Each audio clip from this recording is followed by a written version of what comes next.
Need to get my sunglasses. Okay, good morning, everyone. Should get started. So I hope yesterday you had a good day of work, but also had time to enjoy the evening. Today is gonna be, we're gonna do a very similar dynamic as yesterday. So we'll start with the plenary. When we designed the summit, we realized that perhaps for farmers was even more difficult to attend a longer event. So we tried to put in this middle day all the sessions that could be of more interest to the farmers. And so it's kind of farmer days. Obviously, there are many other things happening because we have so many sessions and content to share. But that was our intent. So we'll start with this plenary, which I'll introduce in a minute. Then, as yesterday, we have a small coffee break, two parallel sessions with the lunch in between. And then yesterday we had a plenary, which today we kind of don't have time, just to allow more sessions to happen. And then we finish with the wrap-up session and the dinner, but this will be reminded along the way today. So we will start with this, but before I'll introduce the speaker, let me ask, who is familiar with this graph? It's like innovation, adoption, life cycle, or law of diffusion of innovation. How many hands? Okay. So the reason why I put this up is that, this represents how any innovation penetrates market. So you will have innovators that are the ones that are more ready to explore new things. And once the innovator have confirmed the validity of, they've tried those things, then you have the early adopters. And once those are bought in, then you start moving into the majority. And any innovation follows this pattern and market penetration. And the reason why it's here is that maybe certain constrictive laws do not follow, obviously, this cycle. They apply to everyone. But carbon farming is an innovation as any other. So the diffusion, the uptake of carbon farming will look like this at some point. And I think we are still very much in the innovator phase. And it's my recommendation that in this moment, we contribute to build a system that appeals to the innovators. Because if we build a system that appeals to the majority, we may fail to have the innovators in. And the majority will just not buy it if the innovators haven't tried it first.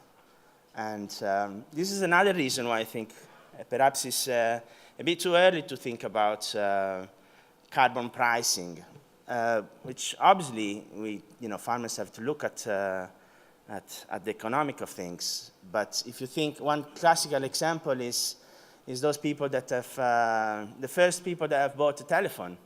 They bought a telephone and they didn't have anyone to call. So perhaps they didn't look at the price as a barrier. And this is why we wanted to have a session with farmers that are, in our view, innovating in their space. They have demonstrated that they are trying to do things differently, that they are trying to create a community around them to move the sectors in doing things differently. And it's going to just be a dialogue between them. So I'll invite them on stage, and I'll introduce them. So I'll start with Sheila, which is clearly recognizable. She's a third-generation farmer and social entrepreneur in the agri-food sector and civic engagement field in Greece. Her key focuses lie within a lived physical and social environment, namely the farming and rural communities, and thus a systemic approach to enable transition towards regeneration in an holistic way. Her dedication to soil and ecosystem restoration translates into her dedication to transforming the farming sector in Greece through the initiative called Regenerative Farming Greece. Thank you. Then on her right side, we have Ian Tolhurst. He has been at the forefront of the UK organic movement for almost 50 years. His 8-hectare farms has won many awards for its innovative approach to crop production, utilizing diversity as at its heart to develop soil health and fertility. Long-term monitoring of carbon and soil has shown the benefit of this system, and the integration of crops, a system approach to pest and disease management and biodiversity makes for a fascinating and durable agricultural system. On the far end, we have Mateusz Czesnocha. Very good. He's a farmer from Poland on a mission of building a farmer-centric bridge between agriculture and climate policy.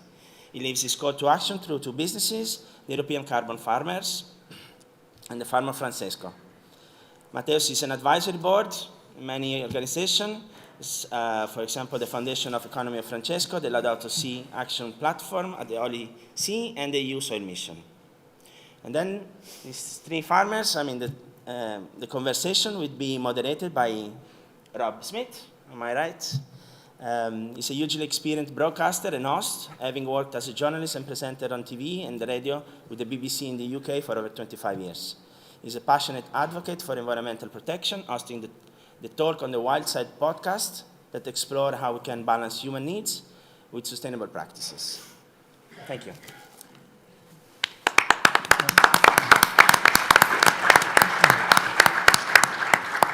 Okay, good morning, Dublin. How are we feeling today? Did you manage to escape the joys of Temple Bar? I'm really pleased to see so many of you actually here this morning. I was a bit worried it'd just be the four of us on the stage and somebody slumped over a half-empty pint of Guinness. But it's great to see so many of you here today. Before I get into the conversation, I just want to speak just for a very brief moment to explain why I'm here.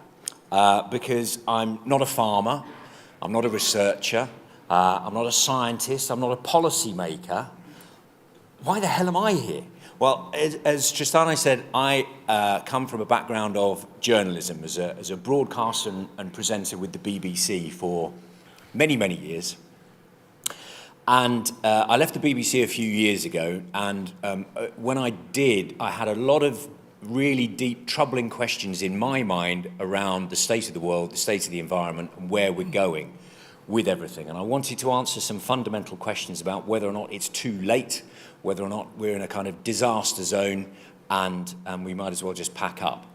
And as part of the things that I've been doing since leaving the BBC, I created a podcast for my local wildlife trust in Kent, which is in the southeast of England. And it really struck me that since officially something like 69% of the whole landmass of the UK is covered by farmland, it wouldn't make sense to talk about anything to do with the environment without talking to farmers. Not just talking about wildlife, but you have to talk to the farmers because they're the people that manage the land. If you want to talk about biodiversity or any of those things, you have to talk to farmers. And as part of that, I ended up having a conversation with this man in the middle here, Ian Tolhurst, who you will hear in a few moments' time really is quite a remarkable chap. In fact, Sheila is really quite a remarkable woman.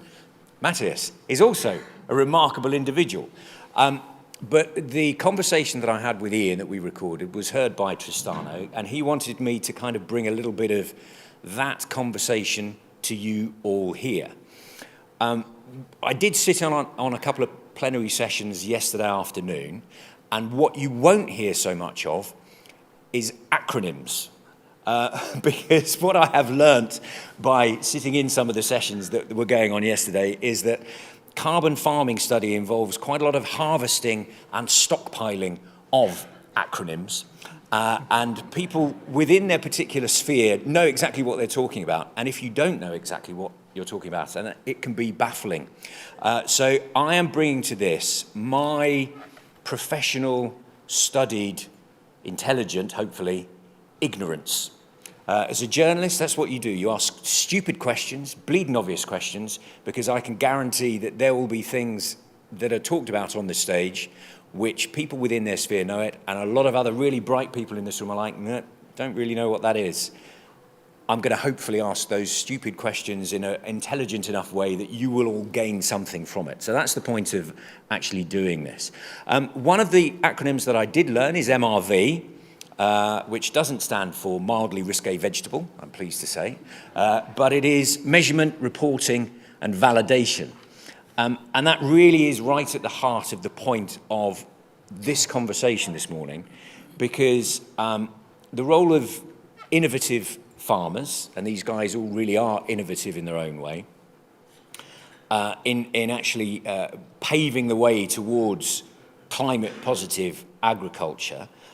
If we're going to be talking about the role that they have, and as Tristano said, this 2.5% thing of innovators, you have to get those people doing stuff and then get other people on board as we're going on.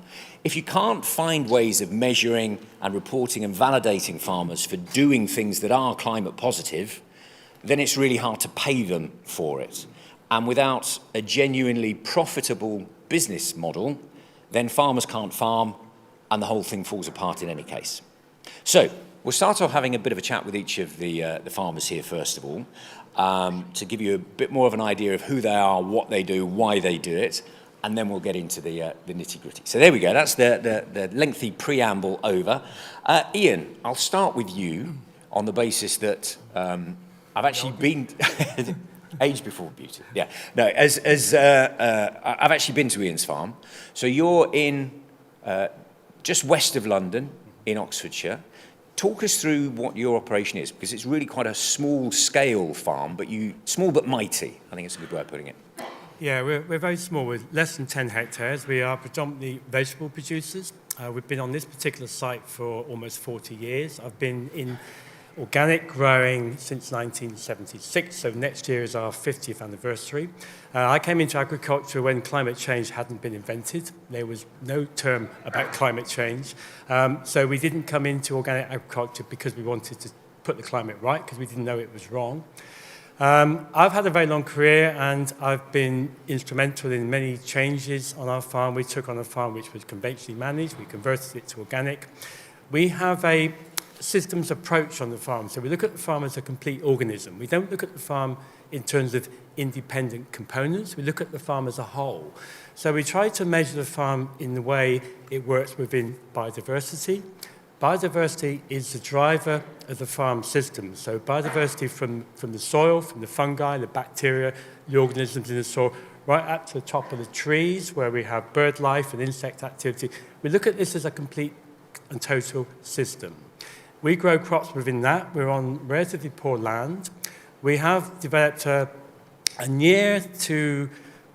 almost near to self-sufficient system in terms of we don't bring fertility into the farm. We have no livestock. We don't rely on animal manures. We don't rely on any form of fertilizer. We don't use any sprays of any type, organic or otherwise. So the farm is almost ring-fenced from the exterior, apart from we obviously bring in some fuel, some electricity and labor, of course, but we all live on the farm as well. So the farm is a kind of a unit, a biological unit. And within that, we grow our vegetables, we have our crops, we also have other activities. We have farm tours, we do consultancy advisory work, we have food events, and we're very much linked to local communities. So what we produce on the farm is sold within a 15-kilometre radius of the farm, so very much about the ethos of the farm is to try and be local. And we're really looking at our long-term carbon. We've been measuring carbon for many years, both in terms of what we can put back and also what we waste in terms of the production. So we have a very clear picture. We've got a lot of very interesting data. We had a very good deep carbon survey done 3 years ago, which was able to compare our farm with a neighbouring farm which was running a different system. And the farm is pretty much dependent on trees, where we've planted over 2,000 trees within this 10 hectares. And these trees provide nutrients, they provide biological function, and they provide carbon. So we kind of look at the farm as a complete organism. This is the most important thing I see within our farm, is this whole systems approach. And just to sort of give a clear idea of the kind of stuff you're actually growing on your farm, it's remarkably dense levels of planting and incredible variety of crops that you're producing. Mm-hmm. Yeah, we're producing almost 100 different types of vegetables and some fruit. We do it all year round. We work 52 weeks a year. We supply vegetables throughout the whole season. It's very diverse, and within those different vegetables, we have different varieties as well. So it's a very complex and quite sometimes chaotic system to manage, but it does sort of work in a bizarre sort of way. We produce around 120 tons of food every year, and I do mention food because sometimes farmers forget they are actually producing food. Sometimes they think they're producing a commodity. We don't see it as a commodity. We see it as a food item, and we have very close links with our customers, who we see really as our partners to the farm. We don't see them just as people to sell vegetables to. They're very much a part of our farm system as well. And you sell kind of exclusively locally, don't you? We sell within about 10 or 15 kilometres of the farm, so 80% is sold even closer than that. So it's very much a local production. Great. Okay. So that gives a brief thumbnail sketch of what Ian does. Sheila, perhaps I'll come to you now. So you're in a very different part of the world. You're in the South Peloponnese of Greece. You've come up yesterday. It was beautiful and warm and sunny where you've come from. Welcome to Dublin. So give us a bit of an idea about your operation, what you actually do. Yes.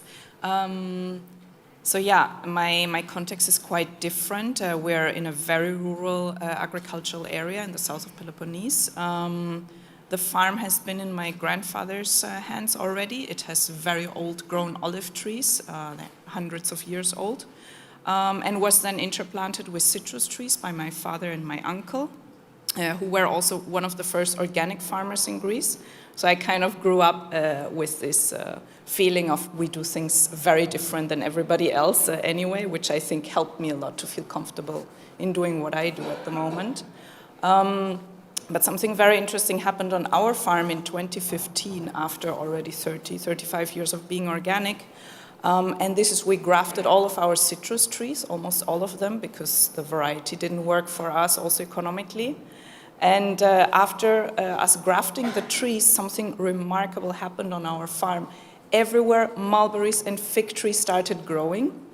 And it was just the time when I took over the farm. My father passed away. So I was a bit trying to understand what is happening on my farm. Of course, I asked a lot of experts all over Greece, but everybody was telling me something different. Some people said, you have to cut all these trees, they will suck all the nutrients from your main crop. Other people said, if they're within this distance and that distance. So I realized, nobody can really help me, and I need to try to listen to the land.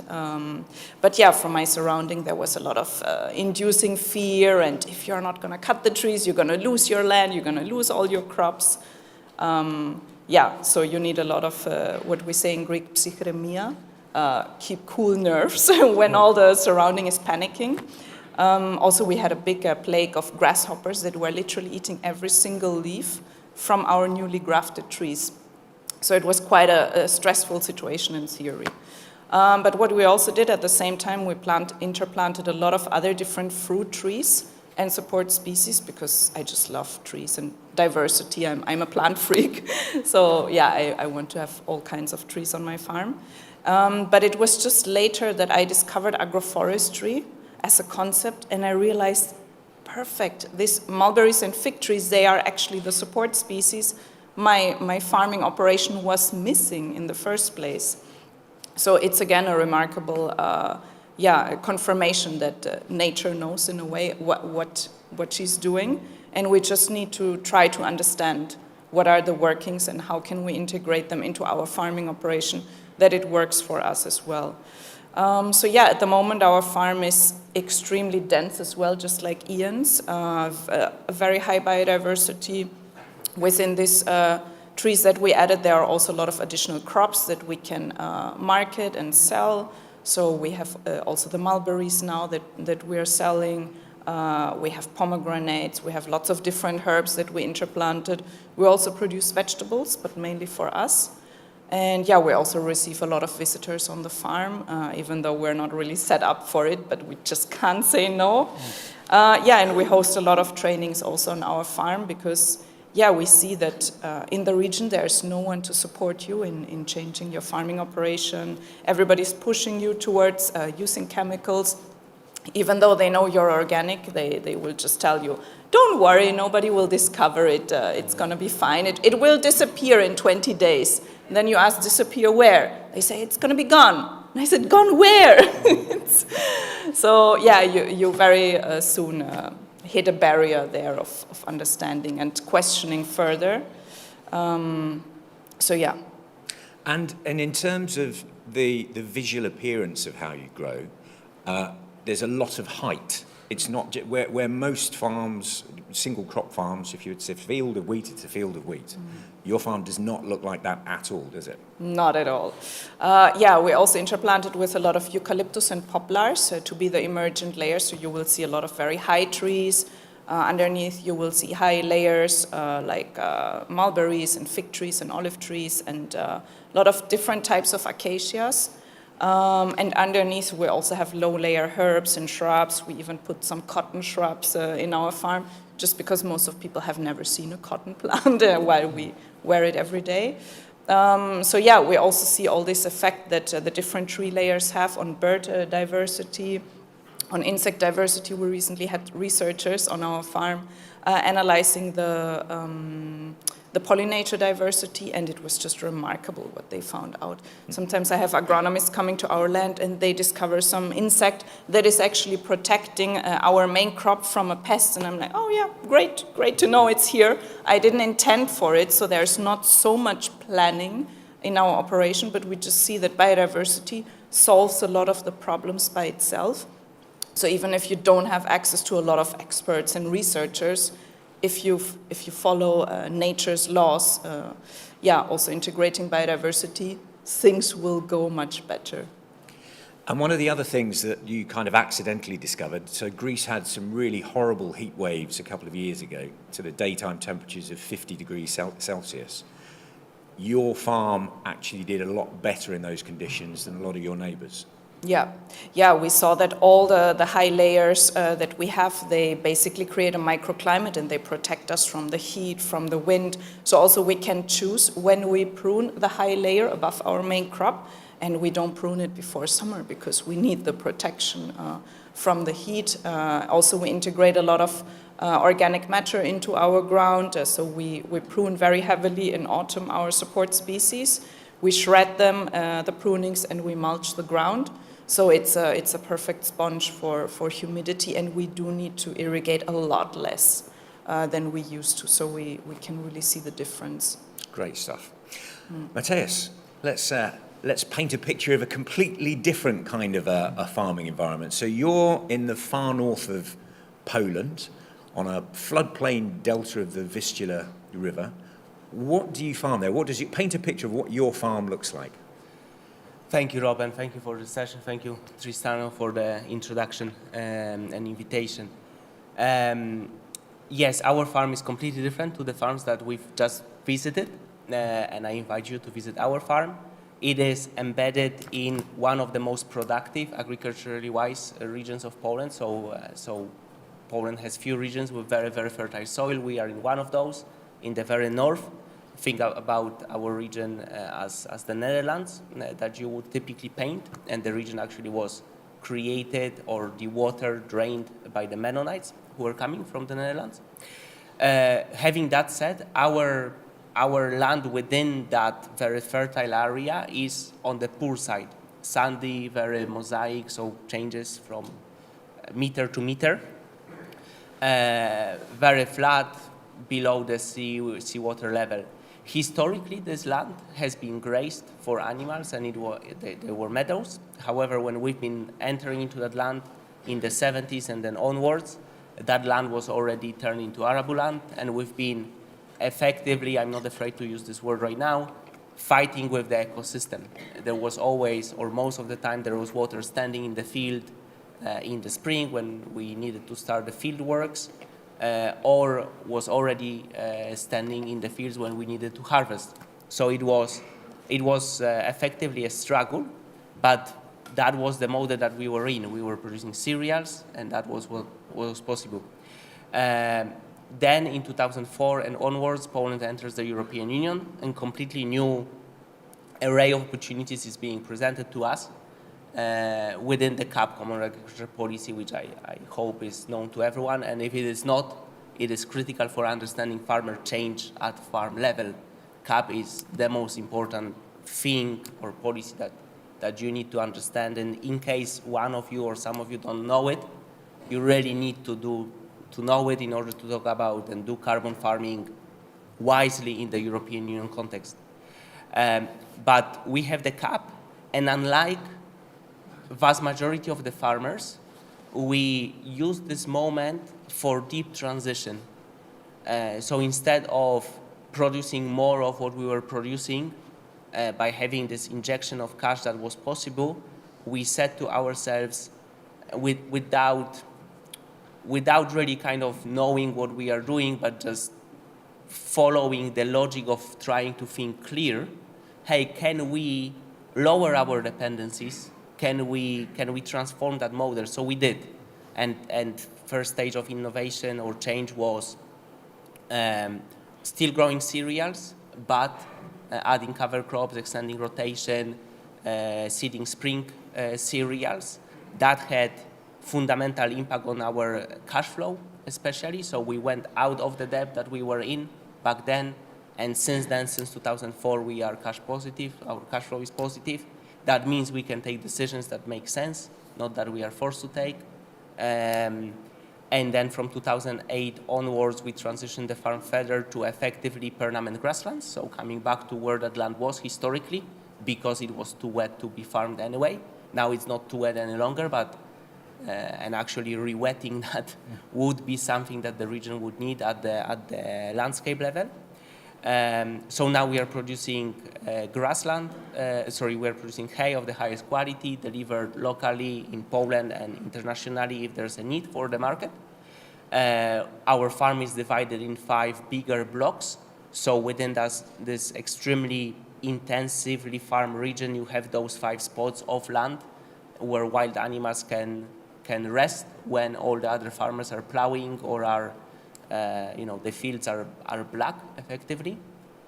And since 2022, as part of European Carbon Farmers, one of the businesses that I'm running, we have agroforestry project on that land dealing with production of industrial crops, hay and poplar biomaterial for the purpose of bioeconomy. Yesterday in the opening session, there was this point being made by Christian from DG Klima that bioeconomy and net zero creates tremendous opportunity for farmers, and we are doing that on our own farm. Also sharing with the others how that path could look like.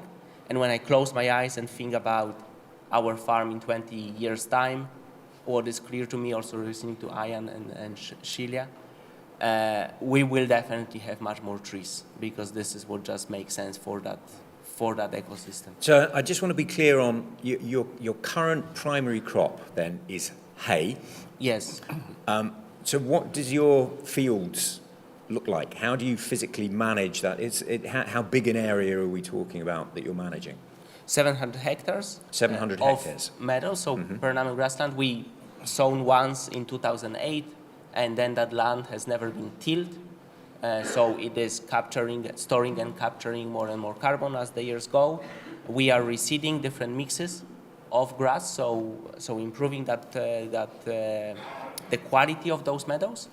And we are cutting them 2 times per year after the 15th of July each year. So we are protecting nesting habitats for certain species of birds that are present in that area. And then depending on weather conditions, the rainfall, mainly the rainfall, we would start cutting once again in early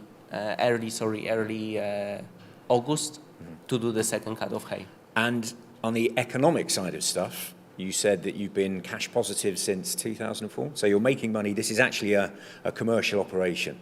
And how does the economics work? Is your primary money coming actually from the crop, or is that coming from European funding pots? How do you actually balance the books? We are making most source of revenue is selling the hay. And it took time to transition. Back then, when we've been doing cereals, the biggest source of revenue were cereals, but they were making very little money.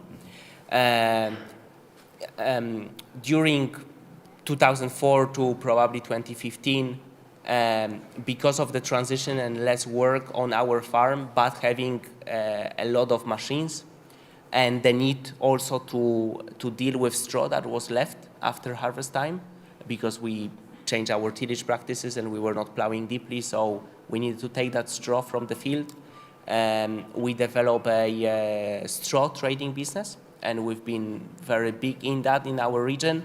That provided the cash to finance the changes that we were undertaking on the farm. And now we are back to not a contractor model, but a model in which we own land, we operate it, it makes money, and we have clients for what we are producing who are stable clients. Great. Because we are supplying their needs. Okay, so I want to move on a little bit now then to kind of motivation, because as Tristano said with his graph in the first place, you have innovators, and then you have the people, the early adopters, and then you have the early majority. And we want to get to the point where we're starting to get more and more people actually on board with having these kinds of thought processes. But that could be difficult because you're asking them to kind of swim against the tide a little bit. And I'm sure you've all experienced that kind of swimming against the tide of what your neighbours think, of what the nitrate selling companies think, all those kind of operations. So let's talk a little bit about motivation. Ian, you didn't come from a farming background, did you? No, I'm from a working class background, which is fairly unusual in the organic world of agriculture. No history anywhere in my family of farming. And I fell into agriculture almost by mistake. But I'd always wanted to get into farming. I'd like the idea of farming. The present farm we don't own. We are tenant farmers, so we have to pay rent. We have a very good arrangement with the landlord. So we are perhaps in a slightly different position. The farm is economically viable, just about. But the driver for me really was about bird life. I was very keen as a child on ornithology. I studied birds. And I realized that birds were being damaged by the environment, the effects that farming was having on the environment. So that was really my initial driver. And the birds on our farm are still very important because they're a really good indicator of the health of the system. But also we look at earthworms because they're a really good indicator of the health of the system. So the innovation for me really came from the ground up. So earthworms, if I was to quote any particular insect or animal within my farm that drove me to where I am, it's the earthworm.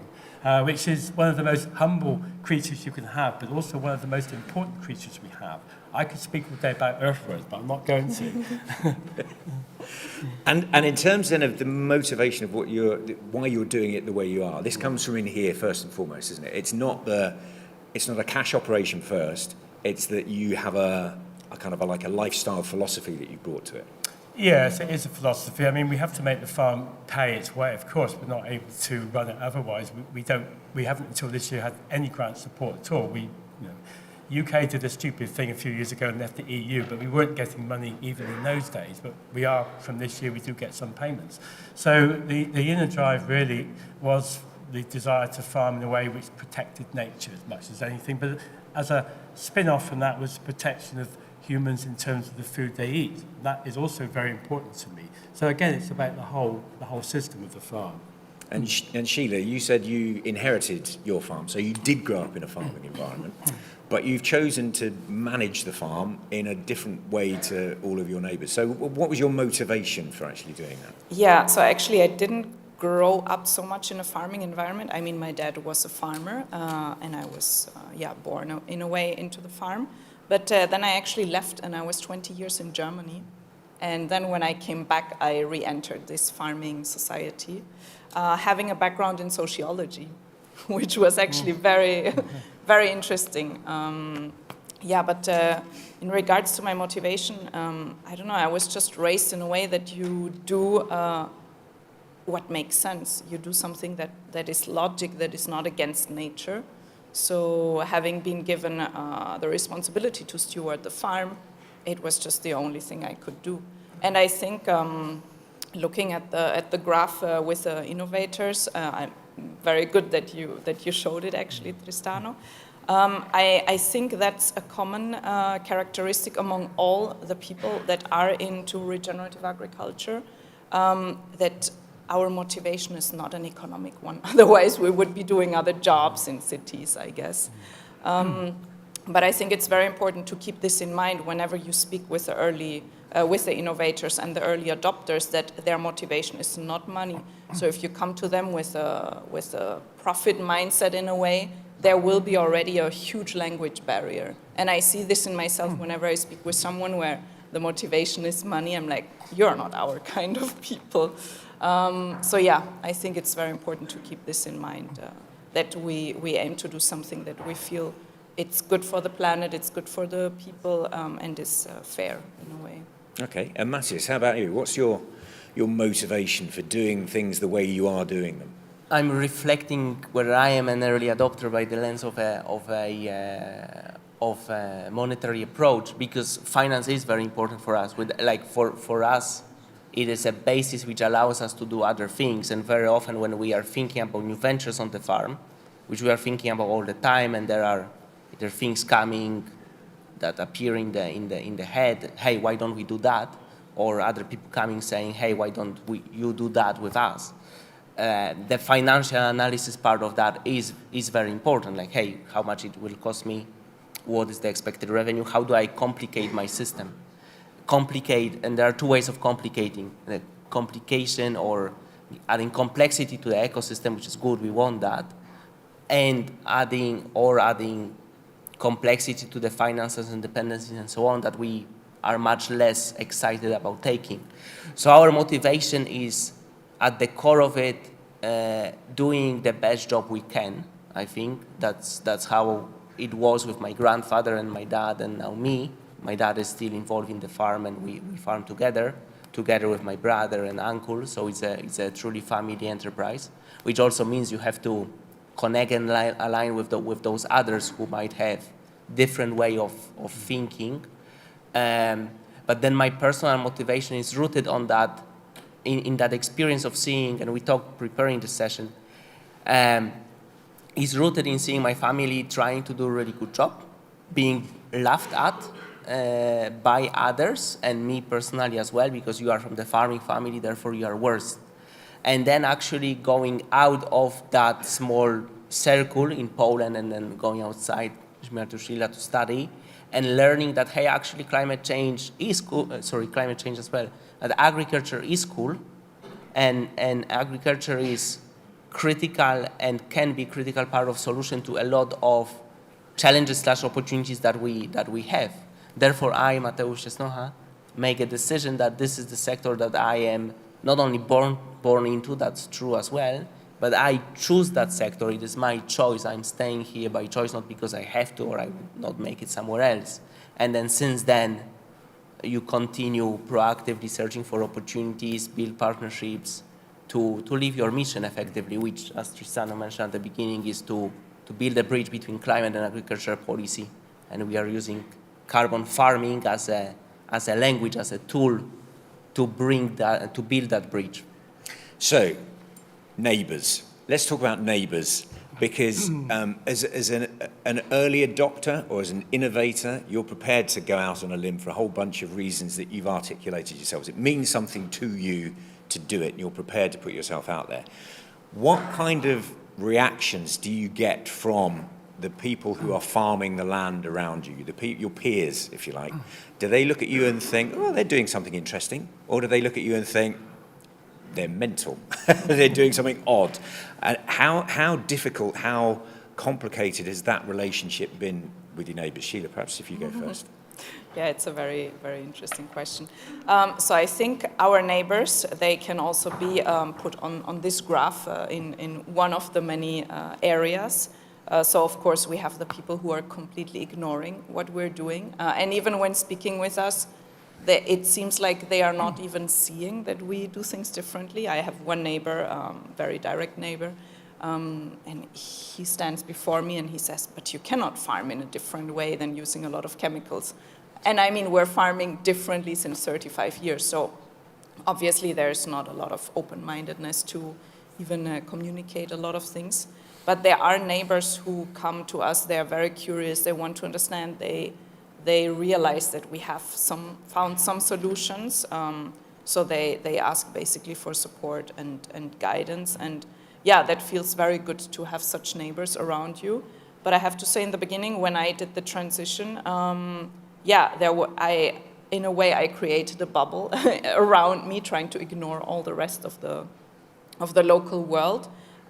Because in a way you grow and you nurture something that is fragile in the beginning. You are not sure yourself, you don't have all this information that we have now. So you need to protect in a way this thing that you grow. So you need this protective bubble and ignoring all the rest. But I also do have to say that it's very helpful to have access to other pioneers. And when I look back at my innovation path, this is what helped me a lot. To have access to some people that were also innovating in their own context in other countries very often. And this is also a question that I pose myself. What is the ecosystem that farmers need in order to be able to innovate? Not all the farmers will innovate, but at least the innovators and the early adopters, what kind of ecosystem do they need around them in order to be able to innovate? And this is, I think, what we need to create. And so doing stuff like this is helpful for you kind of mentally and emotionally to be able to connect with other people who are making those innovations? In a way, yes, also. A lot of other factors as well. Mm-hmm. Yeah. And over time, have some of those attitudes of your neighbours shifted? Are they starting to look at what you're doing and thinking, well, hang on a minute, we could do things differently? Yeah, I think especially if you do it in the long term, and this is also why in the beginning we were not very vocal about it, because you need to prove yourself. You cannot start a different path and then wanting to preach already to everybody. But in a way you have to prove with practices what you do and that it works. And we see that more and more people come to us also because we stood through a lot of crisis, and our farming operation was not impacted by it negatively. So of course people start looking at us and start, wanting to learn from us. And Matthias, your situation, because Poland obviously went through the Soviet era and there was collective farming and all those kind of things. What's the attitude like with your neighbouring farmers? Are there still hangovers from those days, or are people much more open-minded in Poland about how to farm things going forward? Yes, we are open-minded when it comes to farming. I think I will refer back to a conversation I had with French farmers yesterday who were on stage saying, hey, we were working with Polish farmers and the level of openness is crazy. You achieve things when it comes to regeneration in 2 years that you don't see in France. So that comes to mind kind of as a specific example, but reflecting on our own experience, we get all sorts of, similar to Sheila and similar to how you framed the question, Rob, we get all sorts of responses from you are mental to that's interesting, and that's very often coming from the same person, like, hey, this is crazy, but hey, they are doing that, it works. Just like when I look at other farms, right, I'm like, hey, this is crazy. It's a relationship that what comes to mind. And in our specific particular case, we do have relationships with farmers in the area, and they are very diverse farms, family-owned, corporate farms. We have investment funds that own land in our region that are our neighbor. We know them, we know their headquarters. We visited their farms in Brazil, for example, as well. So we are I'm very happy to reflect and say, hey, actually we do have those relationships. And when there's an innovation of some sort, it is shared with the community, if you will. And then some will take it and go with it in that direction. Some will go with it in another direction or not take it at all. But we do meet, we share, and that is happening informal and very important as well, informal settings. I'm happy to say that the transition that we went on, there's one other farm of friends that are farming like 80 kilometers away that also did similar very crazy thing, because it was a crazy thing back then in 2004 and then 2008 to say, hey, we are switching completely the model of production that we are in. We will not need a cultivator, a seeder, a sprayer, a fertilizer spreader, and a harvester. Now we are producing grass or hay. That was mental. and it worked out for us, because when we've been looking at, hey, how it looks like, it sounded to be too good to be true, but it turned out to be exactly like that.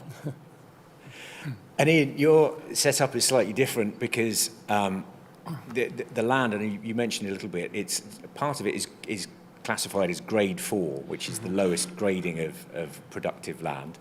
And part of it is within a kind of an old stately home walled garden, isn't it? So your relationship with your neighbours is probably slightly different from the off. Yes, we have a completely different relationship with our neighbours from the other two. One of my neighbours, very luckily, is an organic farmer as well, so we get on extremely well. His farm is completely different from mine. He has 200 hectares. It's a beef farm. It's a very low input beef farm. It's virtually all grass. There's almost no crops. The area, because of where we farm, it's very much low-grade land, so there isn't really much high-tech agriculture. We are the only people growing vegetables. So our neighbours think we're probably slightly odd because we are growing vegetables, but we have a different relationship with neighbours which are much further away. I've grown up in the organic movement. I've been there right from its inception in the 70s. I was there to set and establish organic standards. So I have a community of organic farmers that I've known for a very long period of time. And many of these people visit our farm. They come for inspiration. Some of them will say, well, I don't think this is for me. This is not the system I want to adopt. And some will adopt certain parts of our system. So our relationship with neighbours is quite different in many ways. And we don't like to compare ourselves with other farmers in terms of we are better or we are worse than other farmers. We think all farmers are in a very challenging situation no matter what they farm. So for us, neighbours are very important. But it's also very important for us to be part of that wider community of people who are working towards innovation, who are changing agricultural systems, and also who are changing the mindset of people who buy the produce that we farm. I think this is important to us. So education is very much a part of our neighbourly motivation as well, really. Carbon farming, that's what the title of this is a summit is all about. And Matthias, I'll probably start with you because you've probably got the most overt connection with carbon farming as a concept. What does carbon farming actually mean to you?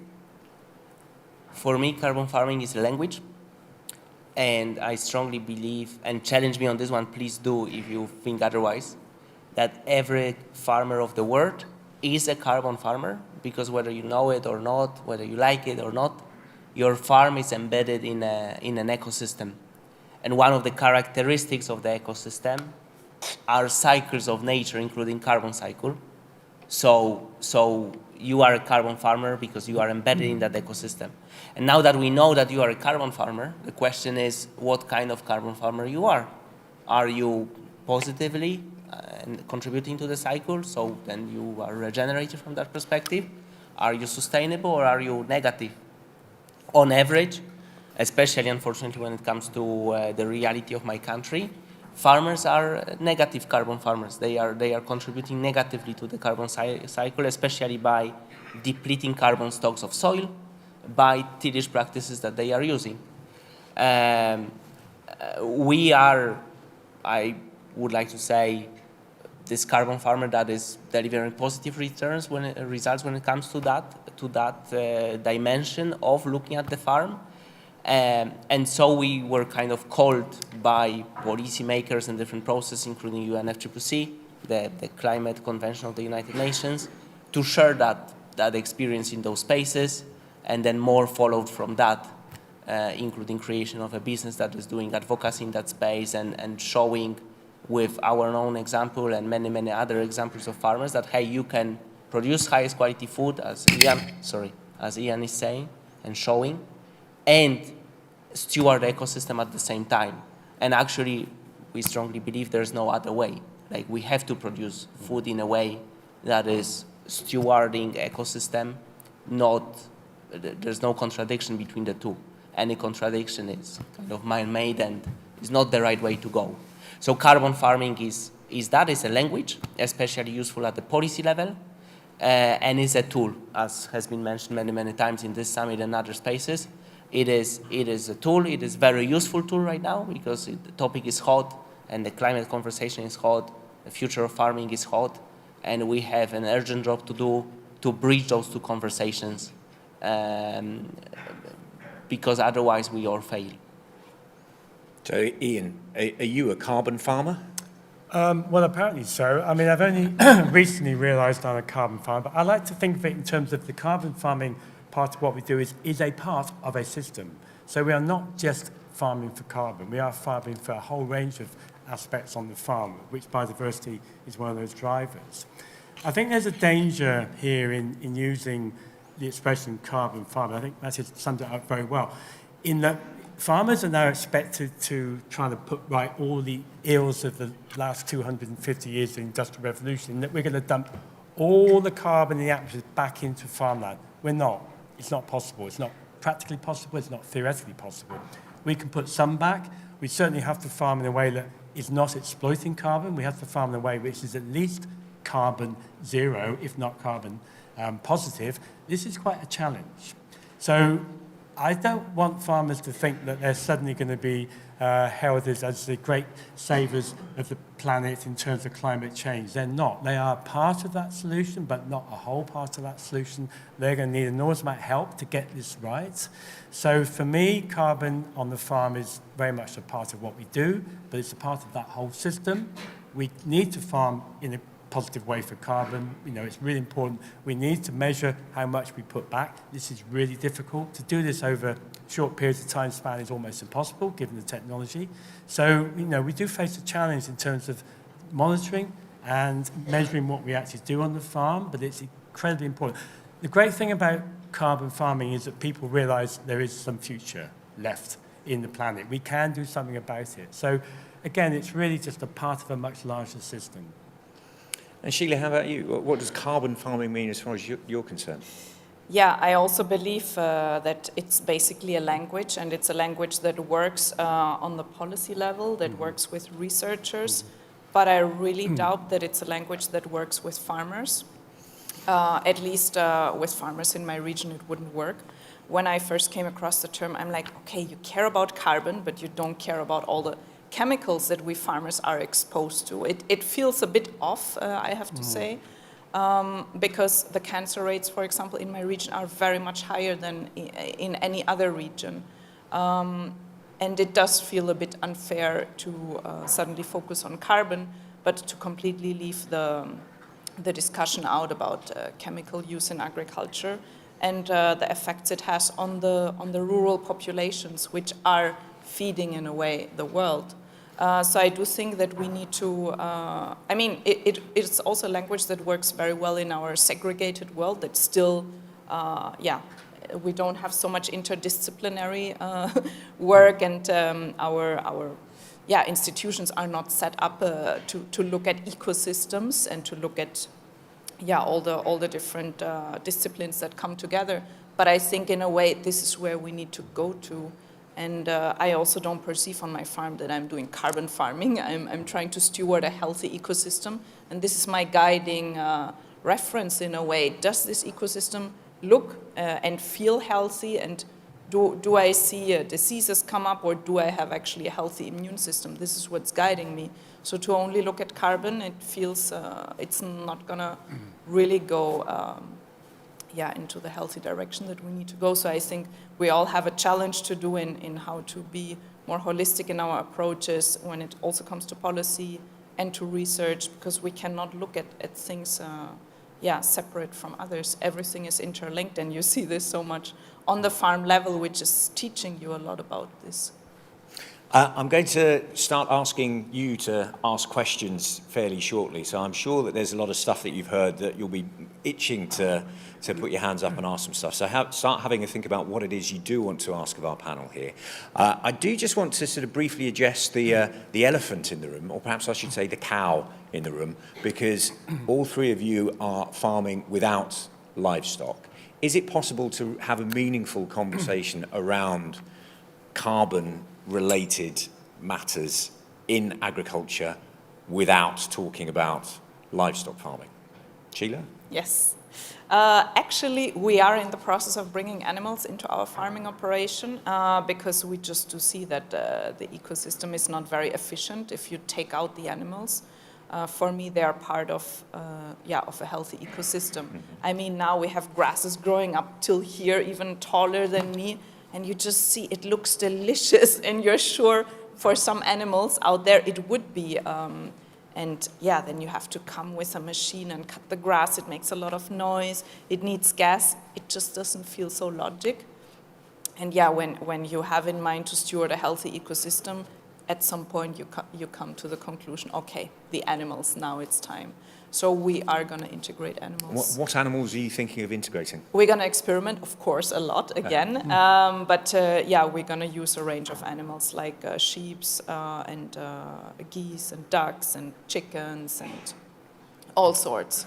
And also because we do live on the farm, sometimes we had animals visiting us in a way. And you feel that it feels right. You know, you have another animal in close proximity that just feels healthy. And will some of those animals end up in the food chain, or will they just be farm maintenance machines? So in our case, I don't think they will end up in the food chain because I'm vegetarian.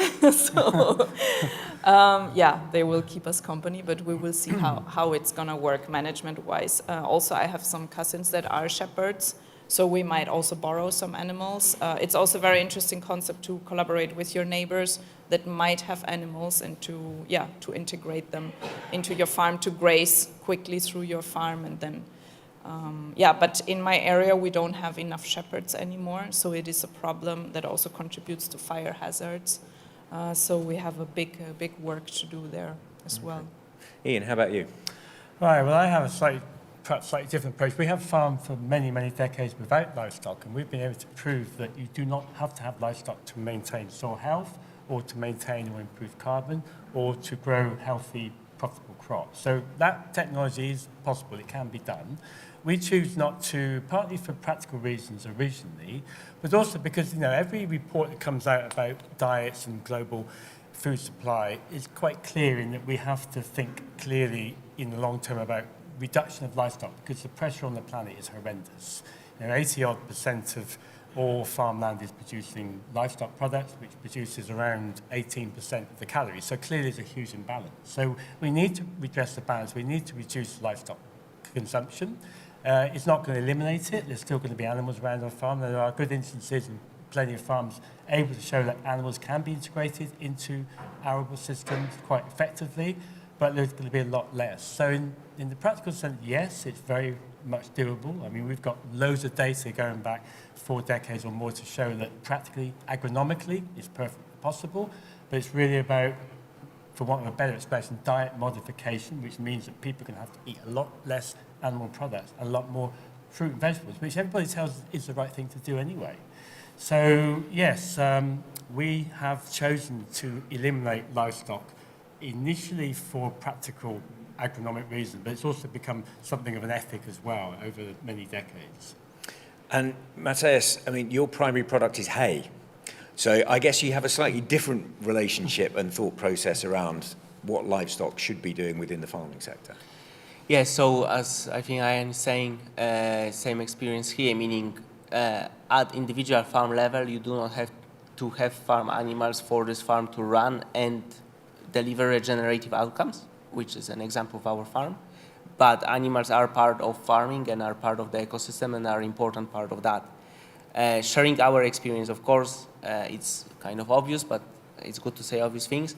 Our primary customers are people who own animals. The way we position our farm on the market is that, hey, we are specialized in hay production. It takes a skill to do that. And those farmers that we are working with, when they do the numbers on their own of doing hay for their own purposes, they are saying, hey, what we are buying from you, even though it seems to be expensive, if we were to do it on our own, it would be 3 times more expensive. Plus, it would take us from what we are, doing well, and we would need people in peak times that is really throwing everything off.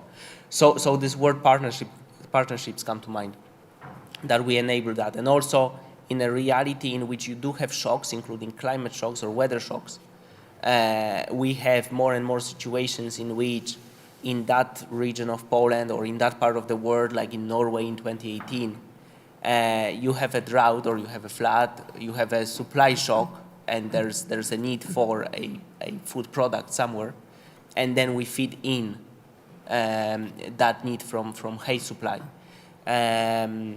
So that's the relationship, how it looks like right now. Thinking about the future of the farm, one of the things we would love to do is we would love to have animals on the farm, but it is clear that the current management team and operational team of the farm will not be doing that. So the UK model that you probably both are very well familiar with, I am somehow familiar with, of having a farm on a farm that kind of brings animals and grazes, or even does that all year round, is something that we would love to develop. But we are not in the UK, so we don't have the whole ecosystem that enables that. We are working on that by speaking and supporting younger farmer entrants to develop their skills and saying, hey, once you want to develop this kind of enterprise or vegetable garden within our farm mass, like come over, the land is there for you, we want to cooperate with you, but it is clear we don't want to run operationally those kind of enterprises within the farm. So let's start taking a few questions. So we've got some, anybody who's got some burning questions. There's a chap in the middle who's got his hands up there, specs on the top of his head. There's for you.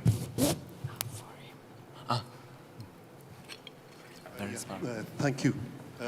Sheila, you raised an interesting point, or from my perspective, of that you were previously organic, but then you had this transition to biodiverse nature logic.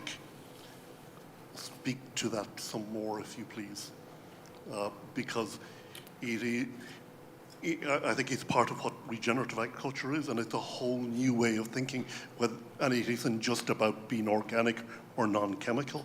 It is about working in harmony with nature, I think, as opposed to trying to dominate it. Yes. So when I took over the farm, about in 2015, I felt it's not yet good enough. Like the state of the soil, I felt it should be like in the forest, and I was wondering, why is it not? Like that should be our way, our measure in a way. And I just started observing what plants do we have in the farm? Do they produce enough organic matter to have a very thick layer of mulch in a way? And I came to realize that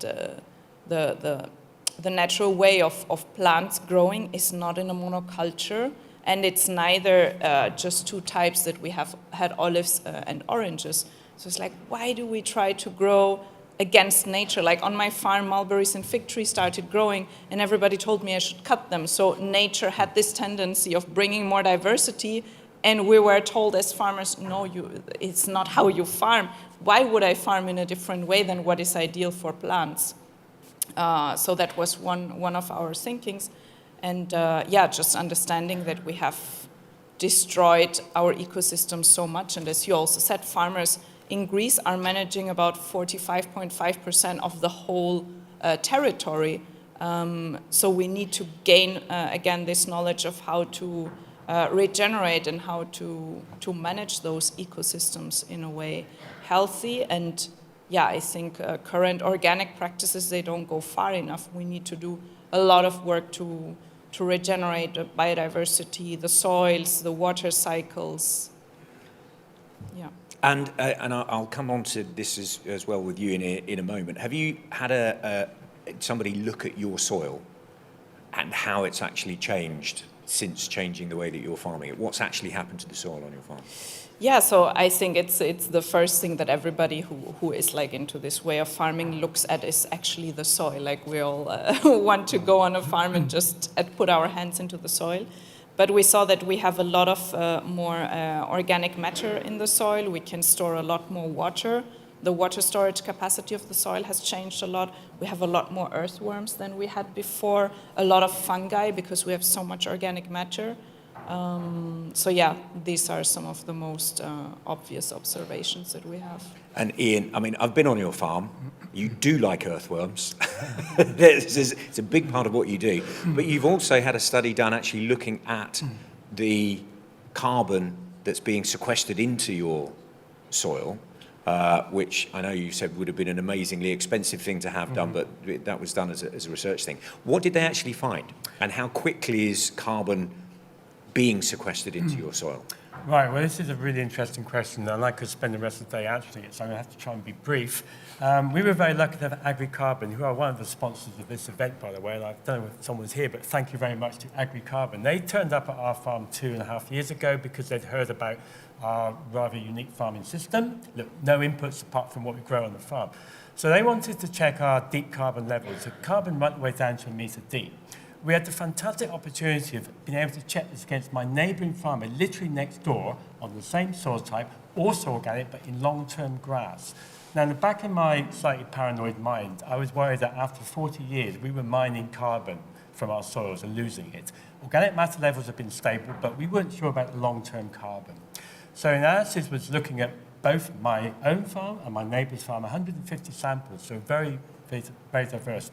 What we were able to compare, and it was really significant, was that on our farm, which has been continually under cultivation now for 40 years, with lots of vegetable crops, lots of food grown, we had significantly more deep carbon way down at a metre than my neighbouring grassland farm.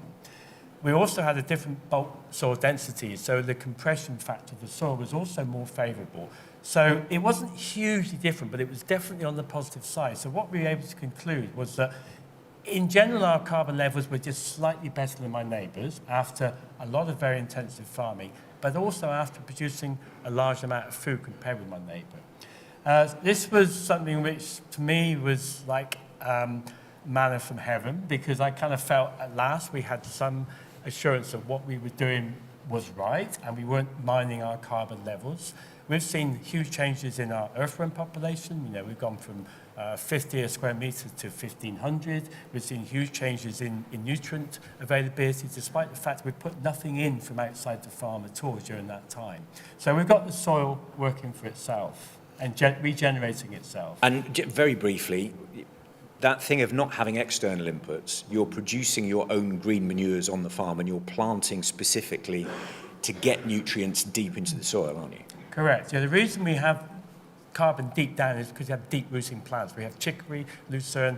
We've also introduced trees. We now have almost 20% of our farm is growing trees. So from that, we're producing a lot of carbon, which is also going back onto the ground.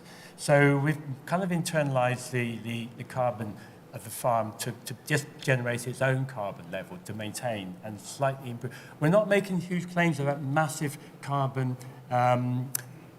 positives, but it's definitely in the right size of where it should be. So we're not saying we've doubled our carbon content in 50 years, nothing like it, but we have increased it by a small margin, and we've produced a lot of food in the process. Great stuff. Okay, hands up. Who's got a question? Okay, there's a... Hi, my name is Sam Wisse. I'm from the Netherlands Farmers Organization. Ian, you mentioned the point where you said, like, we cannot put pre-industrial levels of carbon back into 20 years. I think it's a very good point that you can make steps, but we cannot go back in easily to 100 years ago. But what is for you why do you think these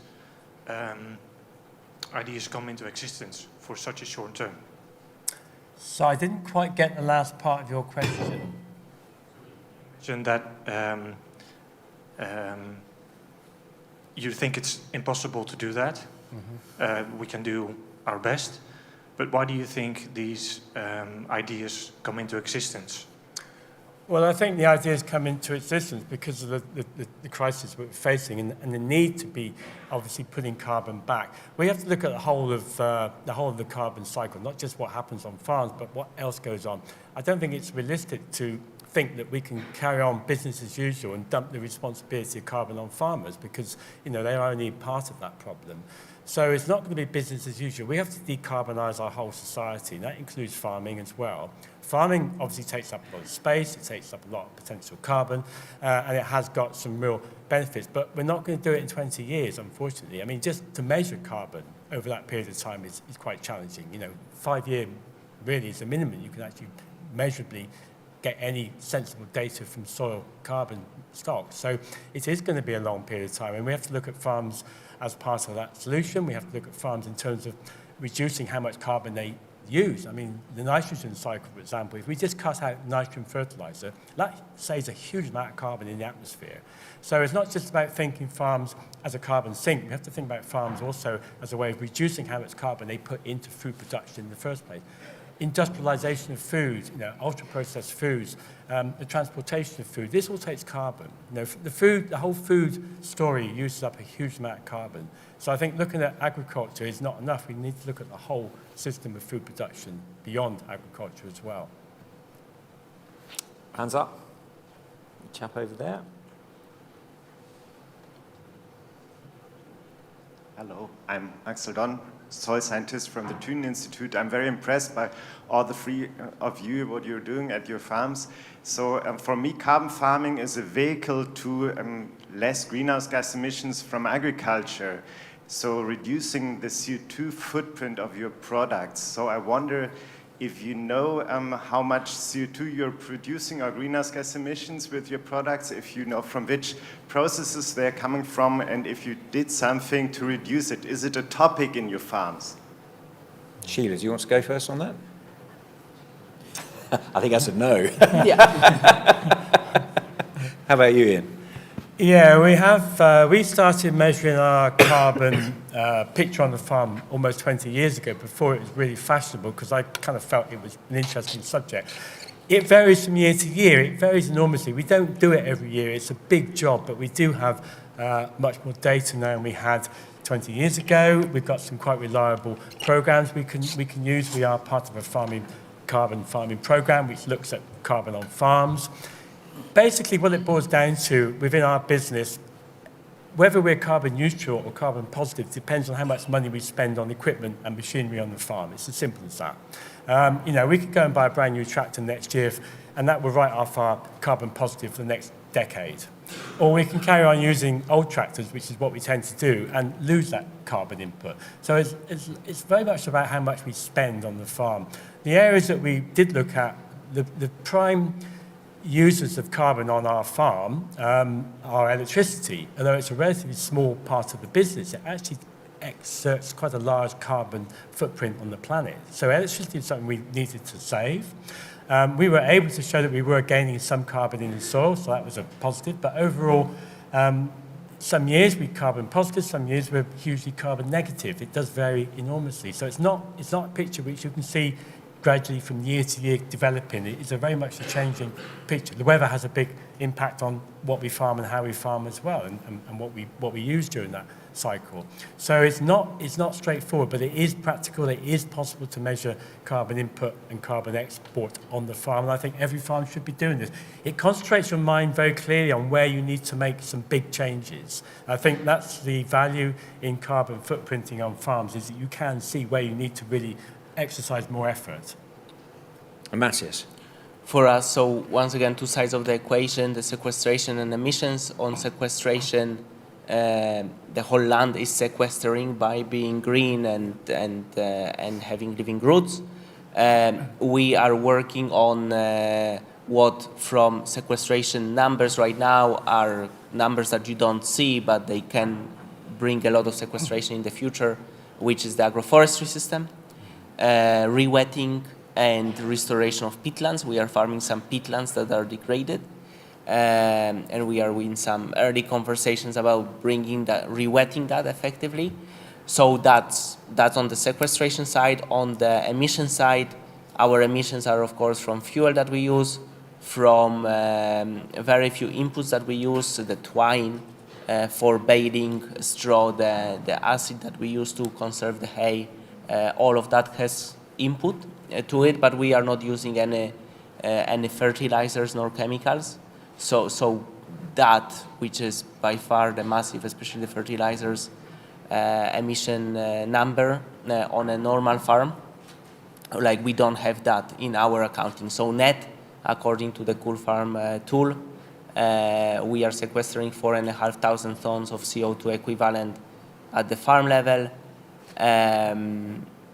So that those are the numbers. We also have, thank you, Ian, for kind of making me realize that we do have solar panels on the farm, we are heating the water with the sun, we are also using residues from other farms left after cleaning grain, especially rapeseed, to heat our farm buildings rather than buying coal or producing wood chips, especially for that. So we are using waste stream for that, and it's just working amazing. So that's the emissions perspective or reality from our farm. Where I would invite you to go further, I think, with the potential of carbon farming, it's not only about the lowest greenhouse gas number. Like for me, carbon farming is an entry point that works right now to talk more broadly about regenerative agriculture. And principle number one of regenerative agriculture for me is optimization of inputs. So if you are not applying something that you should be to get the ecosystem to where it should be from a healthy perspective, do it. Of course, that will lead you to emissions now, but then you are getting to a healthy system, to a new operating model. So that also comes to mind that I wanted to share. So I just want to bring us back to an acronym that we talked about right at the beginning, MRV, Measurement, Reporting, Validation, because that's really crucial to all the stuff that we've just been talking about there. If we're going to get to a position where the Common Agricultural Policy, or whatever the UK equivalent of that is going to start rewarding farmers for sequestering carbon in some way, or how they manage their land, you have to have mechanisms for actually doing that. You have to be able to measure where you're at for a baseline. You have to see how it's changed over time. You have to have people come on the farm and tick the boxes so that you can get the money. What do you see as being the major issues around all of that? Because you need to have an army of people to do that, and there's a huge difference between olive and orange growing in the south of Greece to vegetable farming in Oxfordshire to hay farming in Poland. They're completely radically different environments that you're asking people to come into. So Sheila, perhaps we'll start with you. What are the key things you want sort of policymakers and researchers to be thinking about when they're thinking about framing how we do some of that MRV stuff? Yeah, so I think at this point I have to agree with Tristano. I feel it's way too early to speak about how to measure the positive outcomes when we haven't even created really a supportive ecosystem for farmers to change their practices. Like at this point in Greece, there are barely any agronomists, maybe 5 I can count on my hands, that would have the possibility to consult a farmer in how to do better practices. And we already go to the measuring and trying to develop frameworks. But I think we really have to look at what is actually, because also the title of this talk is the role of innovating farmers, but I would like to ask, what is the role of everybody else around the innovating farmers? How can we create an ecosystem for farmers where they can be innovative? And they can't be innovative if there's nobody in reach or in sight that would have any kind of ideas about soil, about biodiversity. Like I think we are at the moment focusing not on the right side. We need to really analyze what are the dynamics and forces that a farmer is exposed to that are influencing his decisions. For me, we need innovation hubs in every region, which they already exist. In Greece, at least, we created a network of eco-projects, we call them, but it's basically innovation hubs in rural areas. And it's resilient places where people don't operate with programs or a lot of money, but they just try to find solutions and bring them to their local areas. And if I look at my transition path, this is what helped me to find in the first place to hear about permaculture, about regenerative agriculture. So I think we really need to look again at rural areas and at all the crises that are colliding there. Brain drain, depopulation, precarious governance. We have all of these crises that farmers are exposed to, and we need to look at the dynamics. And one elephant in the room for me are agronomists. I see a lot of farmers, they want our advice and our support in transitioning, but then essentially they need an agronomist in their region supporting them through the transition, and at the moment they don't exist in most of rural Europe. So I think before we look at MRV, we need to look at how to create this ecosystem around farmers so that they can do better choices. Matthias, you were making some furious notes there. So What are you that thinking? again. So your question assumes that we want to take this path, and I share that vision, but it's a question. That's a question itself. Hey, do we want to take this path? Yes, we do, and I think, technically speaking, we have all the pieces in place to make this reality of paying for results come true. We don't have this reality yet. Maybe it's too early to talk about pricing, as Tristan was saying at the beginning, but the pieces are there, and the job is to accelerate the pieces that need acceleration and create a framework for the system to work. So you ask about, hey, what should policymakers and what should researchers do specifically? Two very simple invitations. For policymakers, at least those that I know, the level of ambition is not clear. It is not crystal clear in their narrative. Hey, we want to get there. We want to get to, for example, a cap that is result-based in that form or in that other shape. The pieces for that are there. The level of ambition is not there. We are wishy-washy when it comes to, okay, what should cap deliver? It should deliver very big things, but how do you really square that? Or how do we change, therefore, what we have to get there? That conversation is not happening. So set the level of ambition. We are changing from result-based payments in which we are now to result-based payments. And we start from this action to get us there. Not to complete it, but to be the first step on that journey. As for the researchers, please, please, please, as a farmer, keep it simple. That's what comes to mind straight away. And I think what summarizes those both invitations is the invitation that you will hear me say all the time, and I mean that, and all of us, I think, are open for that, is please visit the farmer. This is what really needs to happen. If you are a researcher, if you are a policymaker, especially if you are a policymaker, go out and visit the farm. Amazing if it's a regenerative farm. It can be just visit the farm and make it a habit to visit the farm. We need those bridges. And Ian, quick thought from you. Yeah, it's a very important point raised here, so I won't go into too much of what's already been covered, but I would put soil health as at the very root of everything. I was lucky to go to EU Brussels a couple of years ago and present a case for farmers to monitor soil health. There's a big movement within EU Commission to try and get farmers to think about soil. So this is the really most important thing, get farmers thinking about soil. They're going to need, as we've heard from both people here, they're going to need a lot of support to do that. You can't just suddenly change farmers without support, and those support mechanisms have largely been lost. You know, the economists don't understand soil, they only understand the chemistry, they don't understand the biology.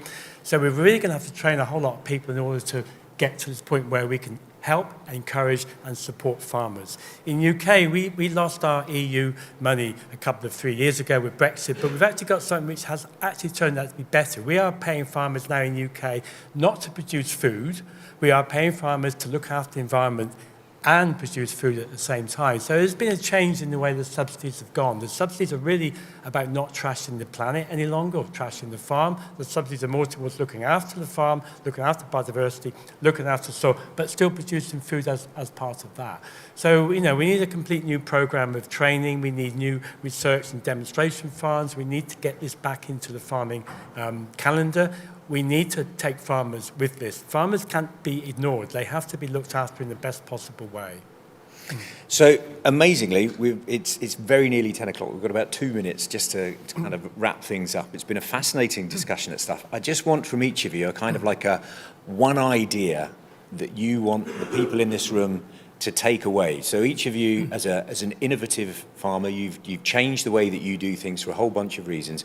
What's the one message you want everybody in this room to take away with them? And Matthias, I know you've already said yours, so I want you to reiterate it. What is it you want people to do? Thank you. It's good to restate what has been said already so that it sticks. Visit the farmer. Like if now is the time for you to open your calendar and put a note of half an hour for Friday or for Monday to look up the farmer and then follow that up, please do it. But I would like everyone that is present in the third EU Carbon Farming Summit to have been on the farm before coming to the summit. And I'm very happy Ian mentioned soil health as a topic. This is really the topic, like if carbon farming is to deliver on something, it's on soil health. There is EU mission, one of the 5 missions, soil mission. If you don't know it yet, look it up, sign the manifesto, consider being part of the consortium that is using those money for advancing soil health, not only in agriculture, but in different land uses. Okay. And as you do that, put land users at the center of whatever you are doing, the farmer, the forester. That's that. And Sheila. Yes. I would like to put the thought out there that real change often happens outside of EU structures, programs, schemes. And yeah, just as was already said, visit a farm, but more than visit a farm, I would say really immerse yourself into the reality that you want to change. And like this also solve the crisis of the rural areas. If you're all are based in big cities, how do you want to understand the realities that farmers are exposed to and find the real leverage points for change? I know it's very uncomfortable what I'm saying, but for me, this is how we're going to achieve change. Okay, and a final word from you then, Ian. Well, on top of these 2 really good points, I want to add biodiversity. So if you're farming, you are obviously in control of biodiversity. You need to look at your biodiversity. You don't need to become an expert. It would be great if you could, but it's a hugely complex subject. But just to get impassioned and infused by biodiversity, I think is really important because it will lead you and teach you things. I look at earthworms. For me, they're the great teacher of what we do on our soils. So, if you start with the earthworm, you can take it from there. You don't, as I say, don't have to be an expert, but biodiversity is so critical to everything we do on this planet. You need to know something about it. Lovely. We'll have to leave it there, unfortunately. Tristano, when he told me the 3 people that we're going to have on the stage, he said, I picked them because they're kind of rock stars in what they do. They really are. Ladies and gentlemen, Matthias Cisnoka, Ian Tolhurst, Sheila Damos, thank you all ever so much.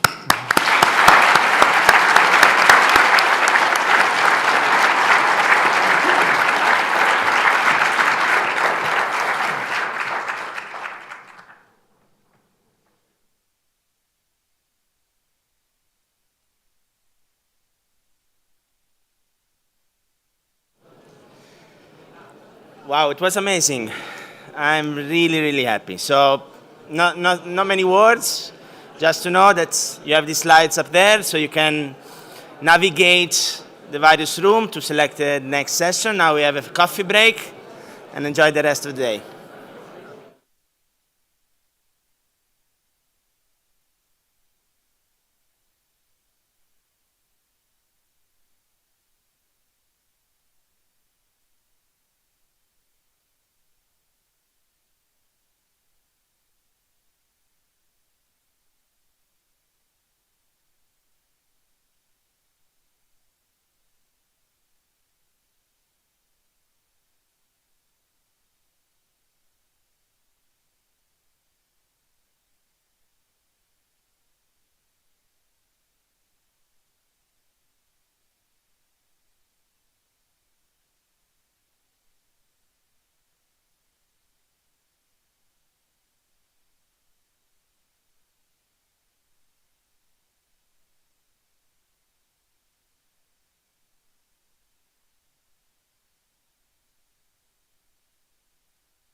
D'abord Thierry, après Claudia.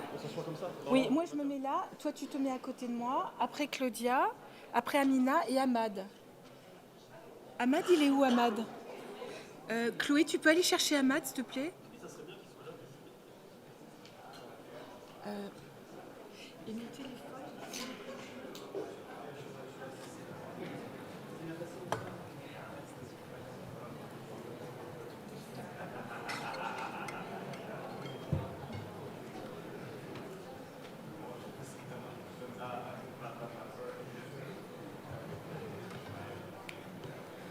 Good morning. Happy to see you in the room. I hope you had a nice coffee. I'm chairing a session this morning entitled Paving the Way for Cohesive Action on Soil Carbon Sequestration, the Role of International Initiatives in the Development of Monitoring, Reporting and Verification Frameworks that Meet European Carbon Farming Challenges. So I have a number of panelists with me. Still one is, oh no, everyone is there. So we will have 10 minutes intervention from all the panelists, and then we'll have a short Mentimeter to know who you are and what you know and what you did know about our initiatives. And then we will have half an hour discussion. So I will start by introducing Thierry Caquet, who will do the first talk entitled The Central Role of Healthy and Carbon-Rich Soils in Agroecosystem. How is it being addressed in current political processes and the 3 COPs? Thierry is the scientific director, the vice president of international policy at INRAE since a few months. He is also chair of the board of directors of Peer Initiative, the Partnership for European Environmental Research Network, and he serves in the council of Alternet Association and was vice chair of the board of program managers of the European Joint Program on Soil, EJP Soil, which I think most of you do know. Thierry takes an international outlook, encouraging research team at the,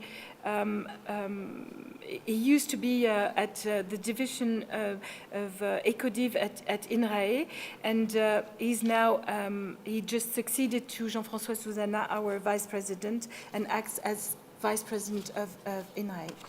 The floor is yours.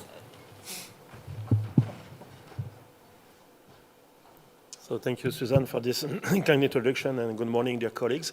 So I have a very long title, but only 10 minutes, so I will go straight to the main points of the presentation in order to introduce this topic. So I believe that if you're here today, you also yesterday said that for you soils matter, and as you know, soils deliver multiple ecosystem services. It's illustrated here by this figure brought from the FAO. And you know that soils and their function are based on very complex interaction between soils components, but also with the processes, the management, and the use of these soils. And you are probably convinced, I hope so, that soils are fragile. They are elaborated in the long term, but maybe destroyed very rapidly if management practices are not good. And there is an increasing concern when you take the One Health or global health perspective that the health of humans, the health of the planet, require healthy soils. And this concept of healthy soils is not very, let's say, old in the discussion, and it's still a matter of debate regarding the definition of what is an healthy soil. And I borrowed this definition or this mention from Marco Barbero in a webinar that was performed 2 years ago. It said, considering that for the EU at least, soil are healthy when they're in good chemical, biological, and physical conditions, and they provide continuously a set of ecosystem services and as much ecosystem services as possible. Of course, providing food and biomass, but also a lot of other issues, especially the fact that they can be used or they can serve as carbon reservoirs. And when I talk about soil health and about soil carbon, Just to remember you that soils contain the largest terrestrial reservoir of carbon of the planet. For terrestrial parts, it's 3 times the amount stored in plant, 2 times the amount stored in the atmosphere. And as illustrated on the right side of the slide, the soil carbon, so organic carbon, it contributes to many, many different biological, physical, and chemical functions in soils.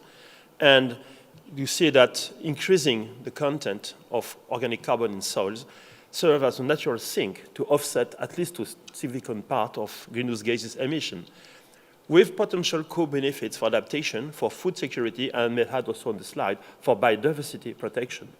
And we'll have afterwards some presentation about the 4 per mil initiative that most of you should know. But to be concrete about increasing soil content in terms of carbon, we can say definitely that it's a no-regret option. Many, many opportunities, perhaps some, let's say, not antagonism, but some regards to be done to some components. But definitely for me, it's a no-regret option. So when I come to policies, the idea of this presentation was to link what we know in science about soil carbon, soil functioning, and the way it's included in policy in different parts of the world. I have two axes here, one of the EU policy on soils, and there's one on the way soils are integrated or not in the discussion about the COPs, the 3 COPs from the Rio Convention. And if we consider the situation in Europe, you've already seen these figures, I think. We consider that at the present moment, more than 60% of our soils are not healthy. They are degraded to some extent, maybe erosion, maybe pollution, maybe the destructuration of soils, but it's a matter of fact that our soils are not in good shape. And these are many, many consequences, economic consequences, health consequences on human population, but also a negative asset for the fight against climate change, because we are releasing too much CO2 at the moment because our soils are not very, let's say, not in good health or well managed. So we clearly need at European level to improve the way we manage soil. And that was the basis for the definition of the EU soil strategy, which is a strategy linked to many other strategies, as illustrated on the right side of the slide. It's in the key deliverable for the EU biodiversity strategy, for example.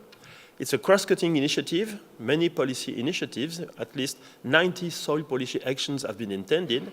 And if you are looking on the website of the action tracker for the European soil strategy, you can see that at the moment, 62 actions have been completed, 24 are still in progress, and some of them have been withdrawn, but we are really progressing towards a better integration of soils and soil management in the EU policy. You have also the mission A Soil Deal for Europe that you probably know, where research and innovation are together to support the implementation of the strategy. And the data regarding soils are made available by GRC through the EU Soil Observatory, UZO, which is a dynamic and inclusive platform to provide any users, maybe farmers, maybe political users or private companies, of data and knowledge to safeguard and restore soils. And perhaps the last point is the less advanced at the moment, it's the soil health law. It was anticipated in the strategy, and you probably know that as time goes by, the soil health law was progressively reduced in this ambition. We are now talking about a directive on soil monitoring and resilience. It's a good starting point. Probably it will not be sufficient for the future. We can discuss about this. And at the moment, the trilogue has not issued. So we're still waiting for the new version of the trilogue on this directive, hoping that it will start again this year. But so far, personally, I don't have any information. Perhaps some of you have information about this. But we're still waiting for this directive, which should settle the basis for the monitoring of soils at the European level. And in this part of the work, the EGP soil that was mentioned by Susan has played a key role in the definition of indicators, and now in the way we can proceed with a uniform way of monitor soil quality and soil health across Europe. If I consider the COP, here is a timeline starting 2014 with the 3 COPs, climate change, biodiversity, and desertification COP. Probably the major, let's say the foundation event was the COP21. It was 10 years ago, with the Paris Agreement, where there were some concerns regarding the commitment to sustainable soil management and soil carbon sequestration, and where the 4 per Mille initiative was launched. And by the end of April this year, we are celebrating the 10th year of this initiative, and we have some more details in a future presentation.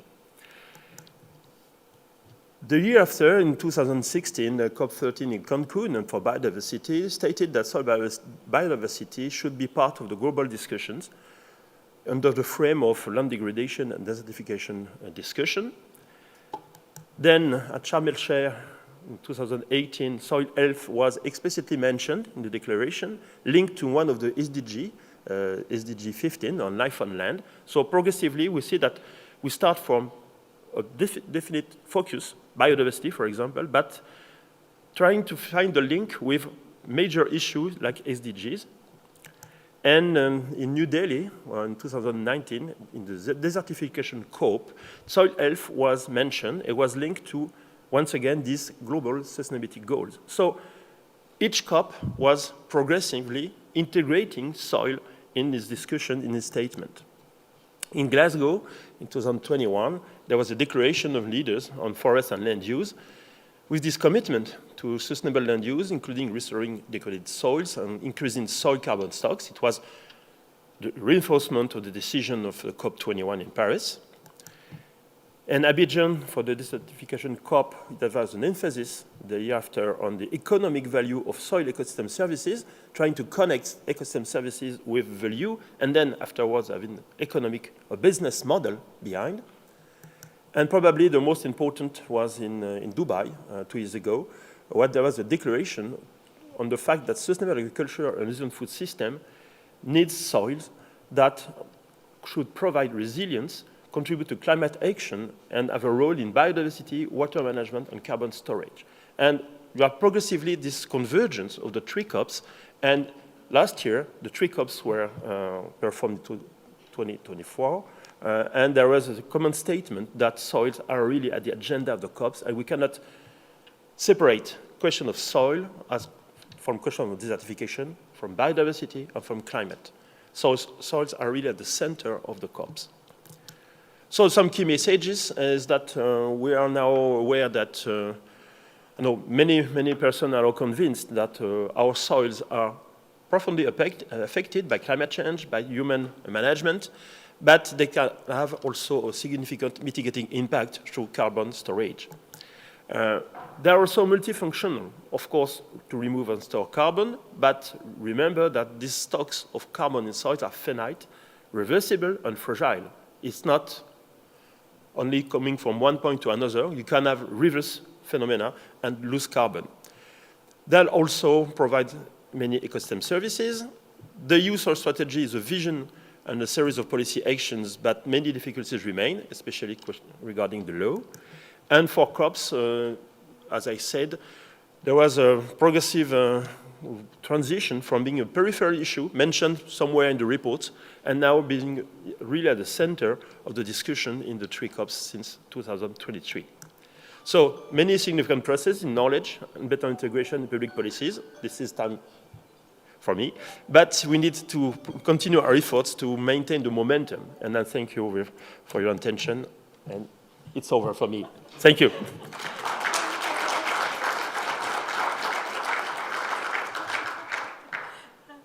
For that. I'm trying to keep the time, but I'm not very good with my telephone.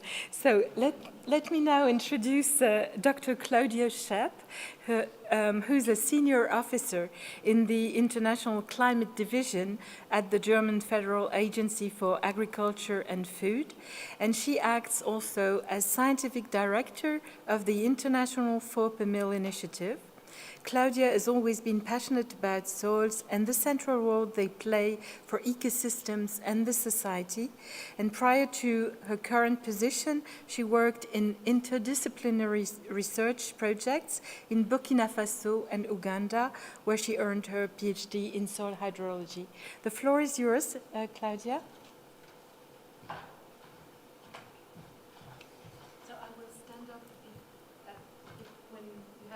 When I'm too long. That's very good, yeah. No, that's great. Okay, thank you very much, Susan, for this really kind introduction, and also thank you, Thierry, for those words about the general importance of soil health and how it's been taken up in the international conventions and at EU level. And I think that's very crucial, and that's really also at the heart of what we at Caterpillar are doing. These days we're here to talk about carbon credits and about the details, and that's very important, but in the end we need to keep in mind, and this came up yesterday as well, that it's really about a transition of agriculture as such, and that soil health is just at the very center of this transition, but that we always need to keep the bigger picture in mind when we think about different approaches and how to move forward. Let me see how this works. Okay. Yes, and I think the 4x1000 initiative has been like a central actor in this field for 10 years now. Thierry already mentioned it, that it's our first decade, and of course we're very much looking forward to move to the next decade. And let's see where this will take us. Maybe just some facts and figures around the initiative for those who don't know it. As Thierry mentioned, it was launched at COP21 in Paris under the framework of the Lima-Paris Action Agenda. And the idea is really the idea back then was to bring this, to increase the awareness and bring the central role soils play up to the international agenda, and to create this link of soil carbon sequestration and climate change adaptation and mitigation at a bigger level. And I think like a central approach in that is to create an enabling environment for change at all political levels and along the entire value chain. And we do that by facilitating exchange and collaboration in a wide multi-stakeholder network, promoting relevant science and engaging in ongoing political processes. Yeah. Okay, so I said we're a wide network, so you can see like how the number of members and partners has increased over the years. Of today, we have over 850 signatories from 108 countries, which really come from all over the world, as you can see in the map there, and from all stakeholder groups, and that's very important to us, and I will come back to that later again. Okay. So we already heard a lot about the importance of ambitious regulations and incentives to guide market developments and to ensure that farmers are actually engaging long-term in carbon farming activities. And of course, we all know that for research activities, we also need a lot of public funding to make this happen. And we just heard about the great developments at EU level around that. But I think the first step for this to happen is always to really increase the awareness, to make people aware of the importance of the topic and to make a topic move up in the public and political recognition. And I think this, during the first years of the initiative, this was really one of the major tasks we had to do a lot of explaining, to bring the scientific proof around the concept, and to make sure that this is then being picked up in the political processes and in policy making. Yes, so we just heard that a lot has happened since then. This is true, like in the international, in the Rio Convention, so at the very bigger international level.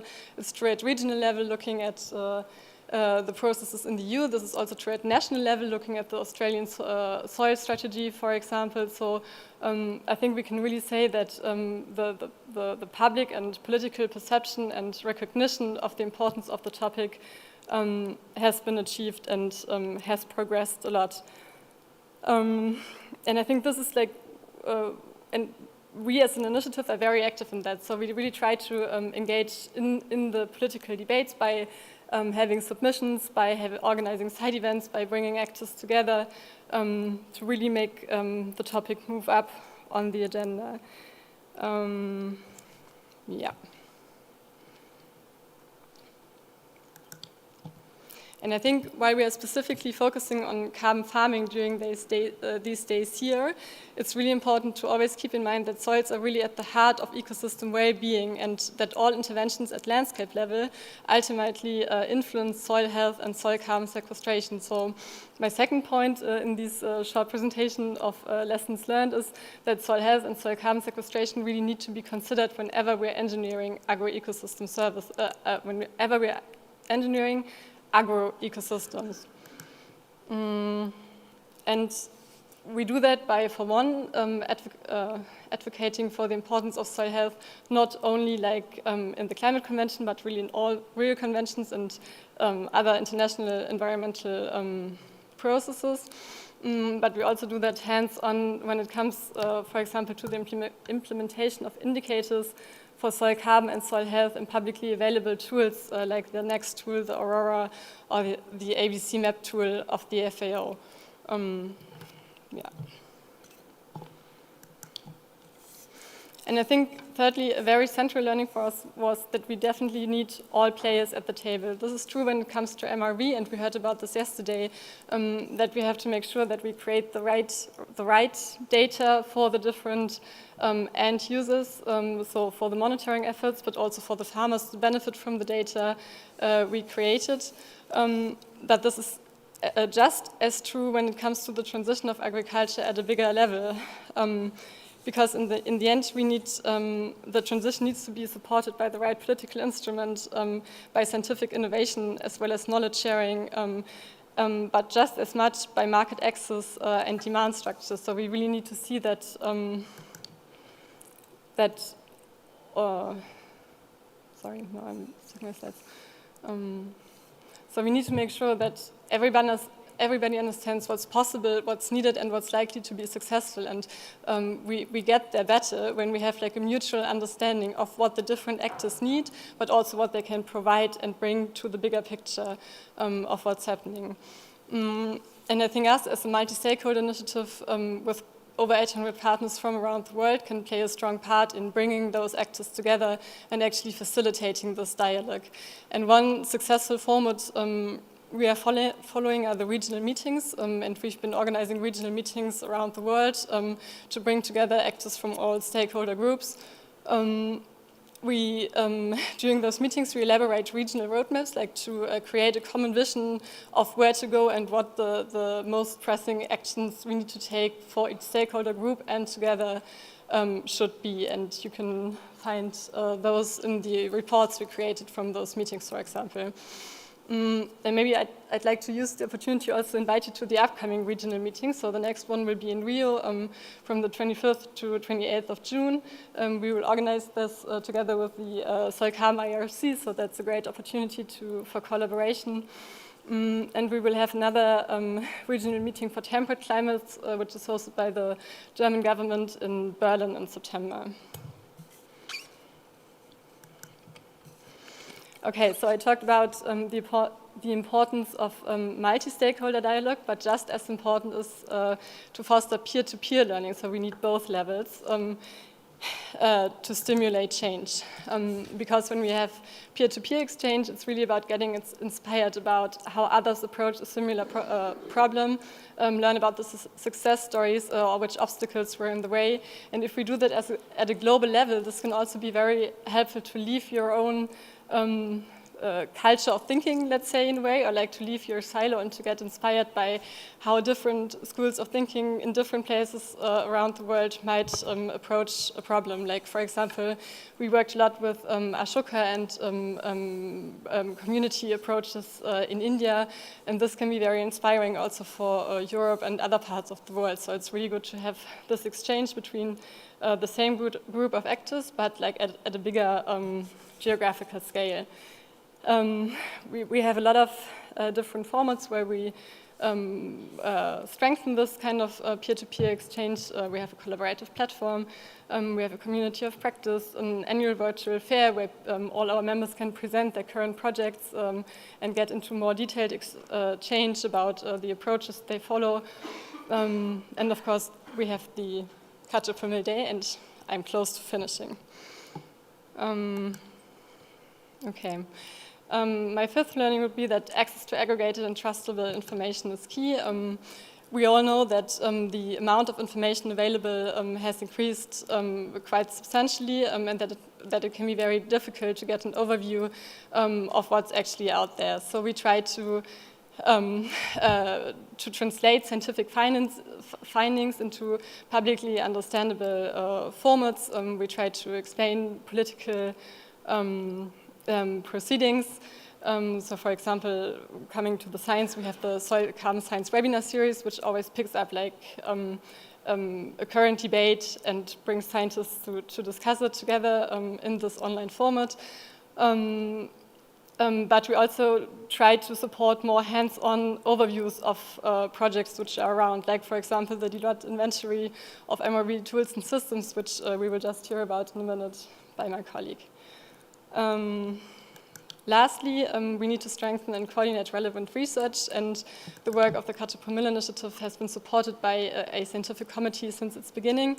And I think it's great that nowadays the Soil Carbon IRC will take a very prominent role in really coordinating research efforts and bringing scientists together. And we are proud that our STC is the interim committee, scientific committee of the Soil Carbon IRC as well. Okay. By this, I will stop, and this is the next presentation.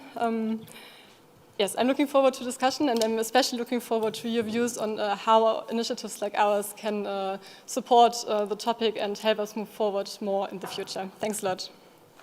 Thank you, Claudia.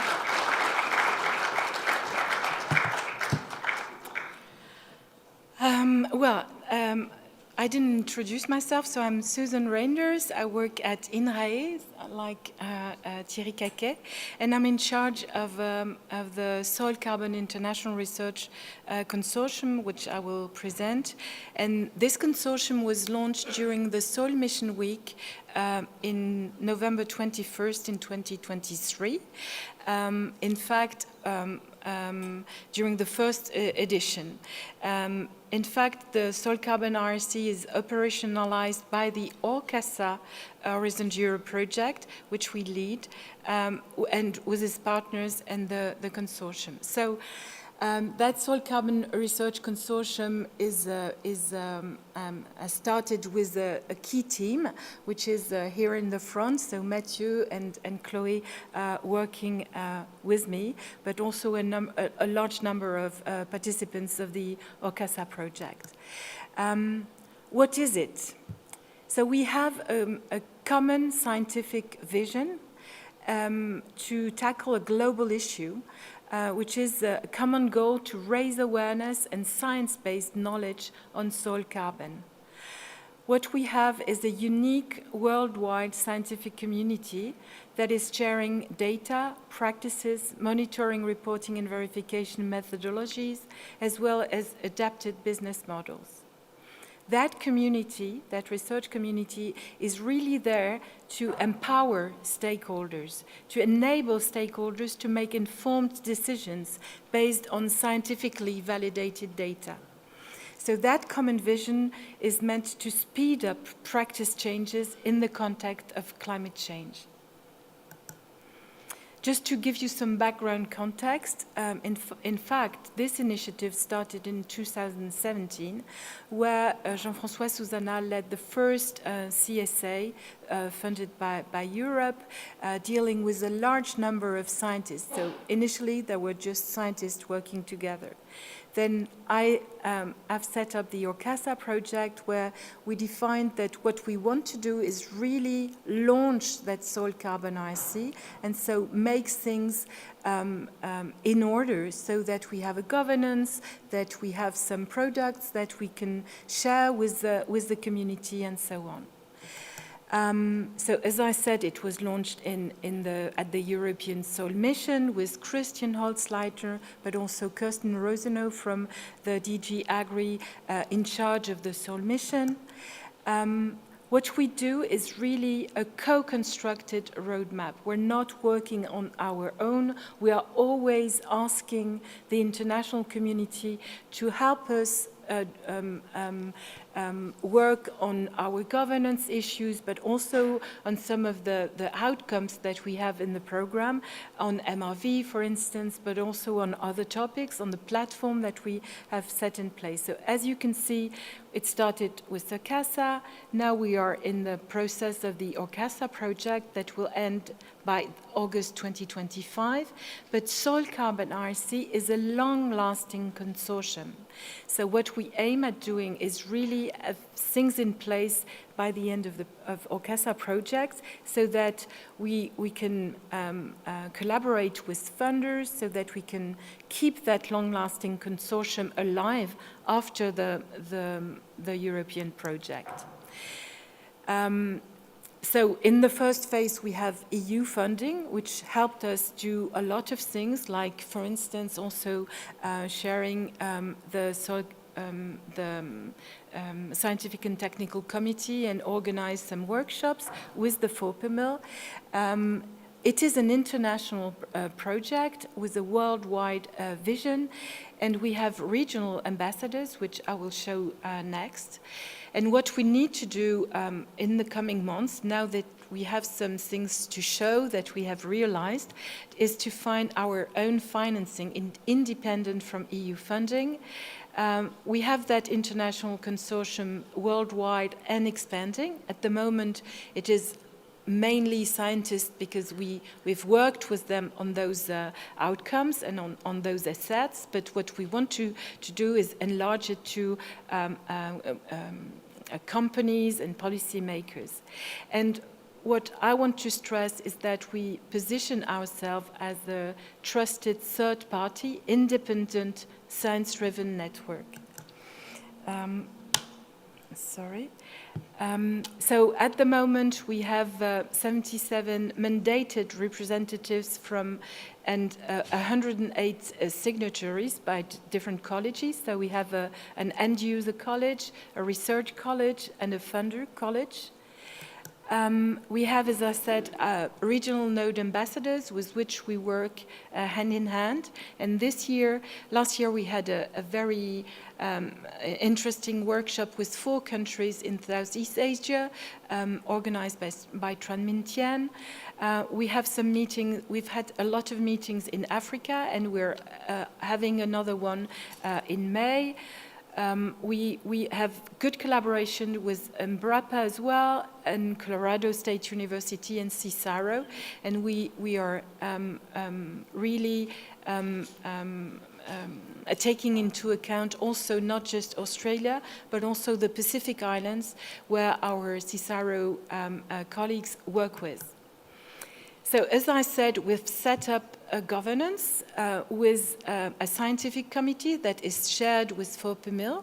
We thought we need to work hand in hand with that FOPEMIL initiative that has raised awareness and around the world for now 10 years.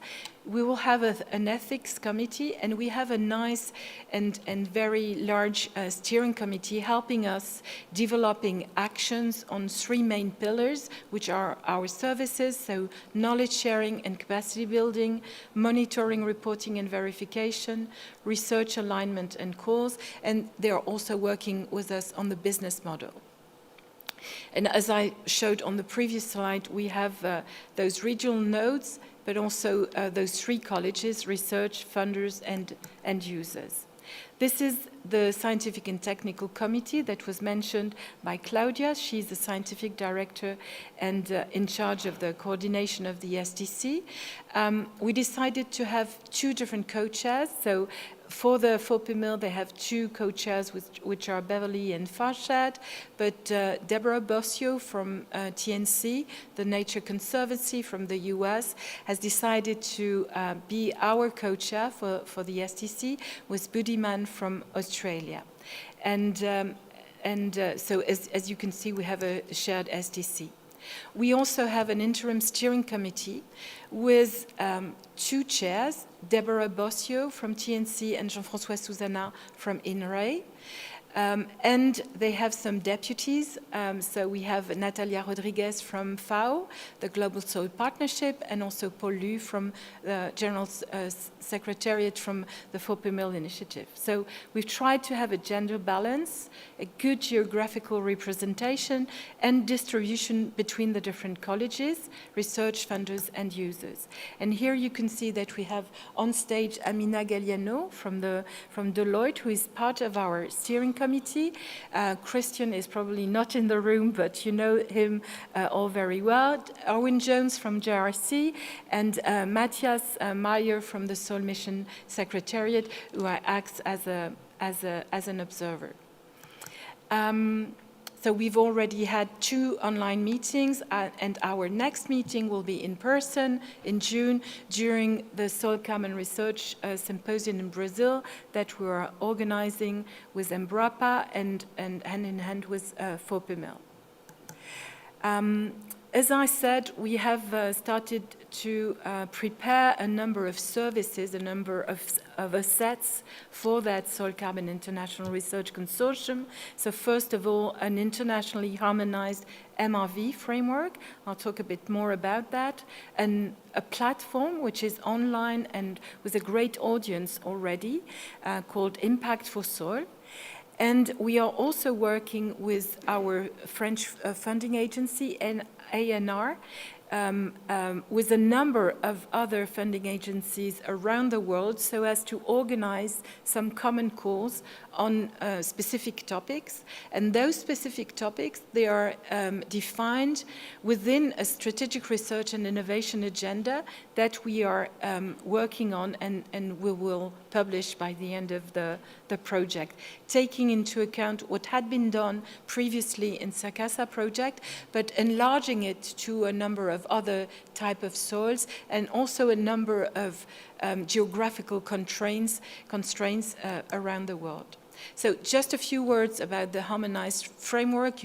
You've heard about that, and you will hear also from Ahmad.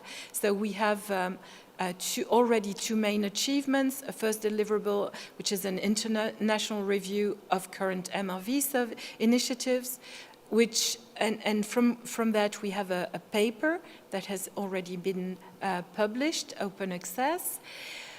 And soon online, we have a cookbook on MRV of soil organic carbon stock changes in arable land. So this is a key asset from what we've done. It's a 200 pages document. So the objective of that cookbook is to describe the components of an MRV framework, provide a description and critical analysis in the different contexts of application with advantages, disadvantages, costs of implementation, what are the building blocks, in order to guide stakeholders on choosing appropriate methods in different contexts and local contexts, and propose a harmonized methodological framework considering various building blocks that are existing, data, models, context of applications, and so on. Well, Impact for Soil platform has already been presented yesterday in this room by Mathieu Noguez, just partially, but still. So you have the QR code if you want to connect to the platform. So it's a science-based, aggregative, and cooperative platform in which you can find 5 main modules. So one about geospatial data with maps, like you can see on that slide, a number of maps. A scientific evidence module that was presented yesterday where we have analyzed more than 13,000 publications and more than 1,500 reviews in order to define what are the best practices with scientifically proven data behind. We also have a practice module where we show things that are coming out of 2 scientifically approved databases, like the FAO one and also WCAT, for those who know. And we have a network one where we have introduced all the soil carbon European project at the moment, and we're trying also to integrate projects from all over the world in that context. And as I said, we are also working on a strategic research and innovation agenda, trying to also set in place some calls with the Belmont Forum and what is called thematic annual programming. That is when different funding agencies from different parts of the world do agree to launch each in their country the same call for proposition, and then put an add-on to it so that the projects from each country can work together and collaborate. So that's just to show you what has been done already for the Strategic Research and Innovation Agenda. So it's a compilation of existing agendas and of questions that are appearing or not. And on top of that, we're doing a lot of survey in different countries. And that's the approach institutions and countries for the thematic annual programming activities that was done by INRAE. So I just want to finish by a word on the Latin American and Caribbean Soil Carbon Research Symposium that we're organizing end of June, so from the 25th to the 28th of June. And before that, we will have an in-person steering committee and an in-person scientific and technical committee. And as you see, we're working hand in hand with FOPEMIL, but also with local initiatives like the Carbon Center, Sea Carbon from Rio, our colleagues from Embrapa, and so on. So thank you very much for your attention. And now I leave the floor. I leave the floor to Amina Galliano from Deloitte Sustainability, and she will present the pro bono work that Deloitte did for the FOPEMIL initiative. So Amina is director of Deloitte's France Sustainability team. She has an in-depth knowledge of agri-food supply chains and their sustainability challenges, climate, biodiversity, regenerative agriculture, how to finance and transition, support farmers, agri-tech, and so on. And for over 15 years, she's been working with players across the entire value chain, from corporation to retailers and restaurants, as well as major national brands. From vision to the deployment of progress initiatives, Amina supports these players in building sustainable, robust, and ambitious strategies, and in leveraging their contribution to tomorrow's challenges. Thank you, Amina.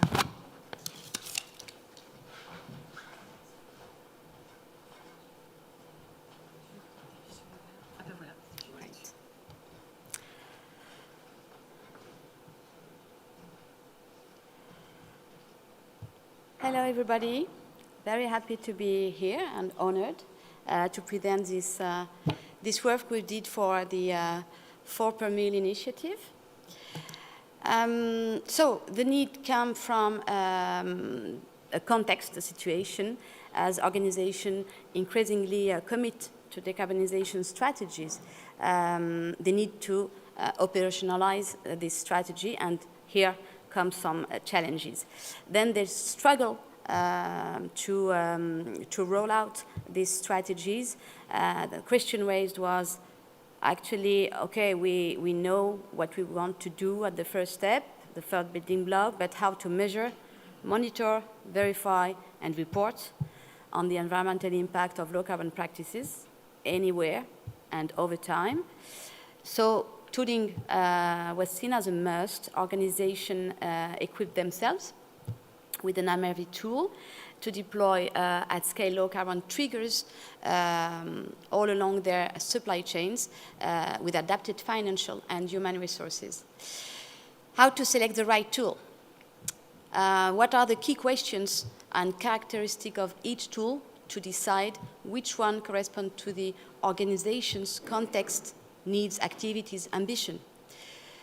Here is the need we at Deloitte try to humbly meet on behalf of the 4 per Mil initiative. And we build an inventory. So what is this inventory?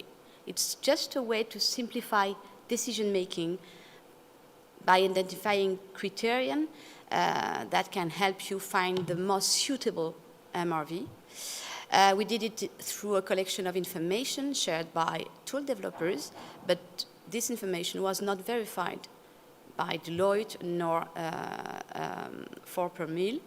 And an initial building block of a larger process where the company will develop its decarbonization strategy, focusing on agricultural levers and the tools needed to support it. And it's an open data tool that you can find on the 4 per mil initiative website. What the inventory is not, a comparison of MRV solutions. It's not a set of recommendations on the MRV solutions that should be prioritized in your context. It's not a guide, neither, for determining the relevance of using an MRV solution, as each organization have to evaluate its specific context needs independently. So we have set up a 4-step methodology mobilizing experts. So for the first phase, we made interviews with experts to gather recommendation on definition and key criteria. After that, we studied the state of the art of existing initiatives to ensure the robustness of the work. After that, we make some interviews with the first pool of tool providers to let them challenge these criteria and consolidate their feedbacks. And after that, we send the questionnaire to a larger pool of solution providers to fill in our inventory.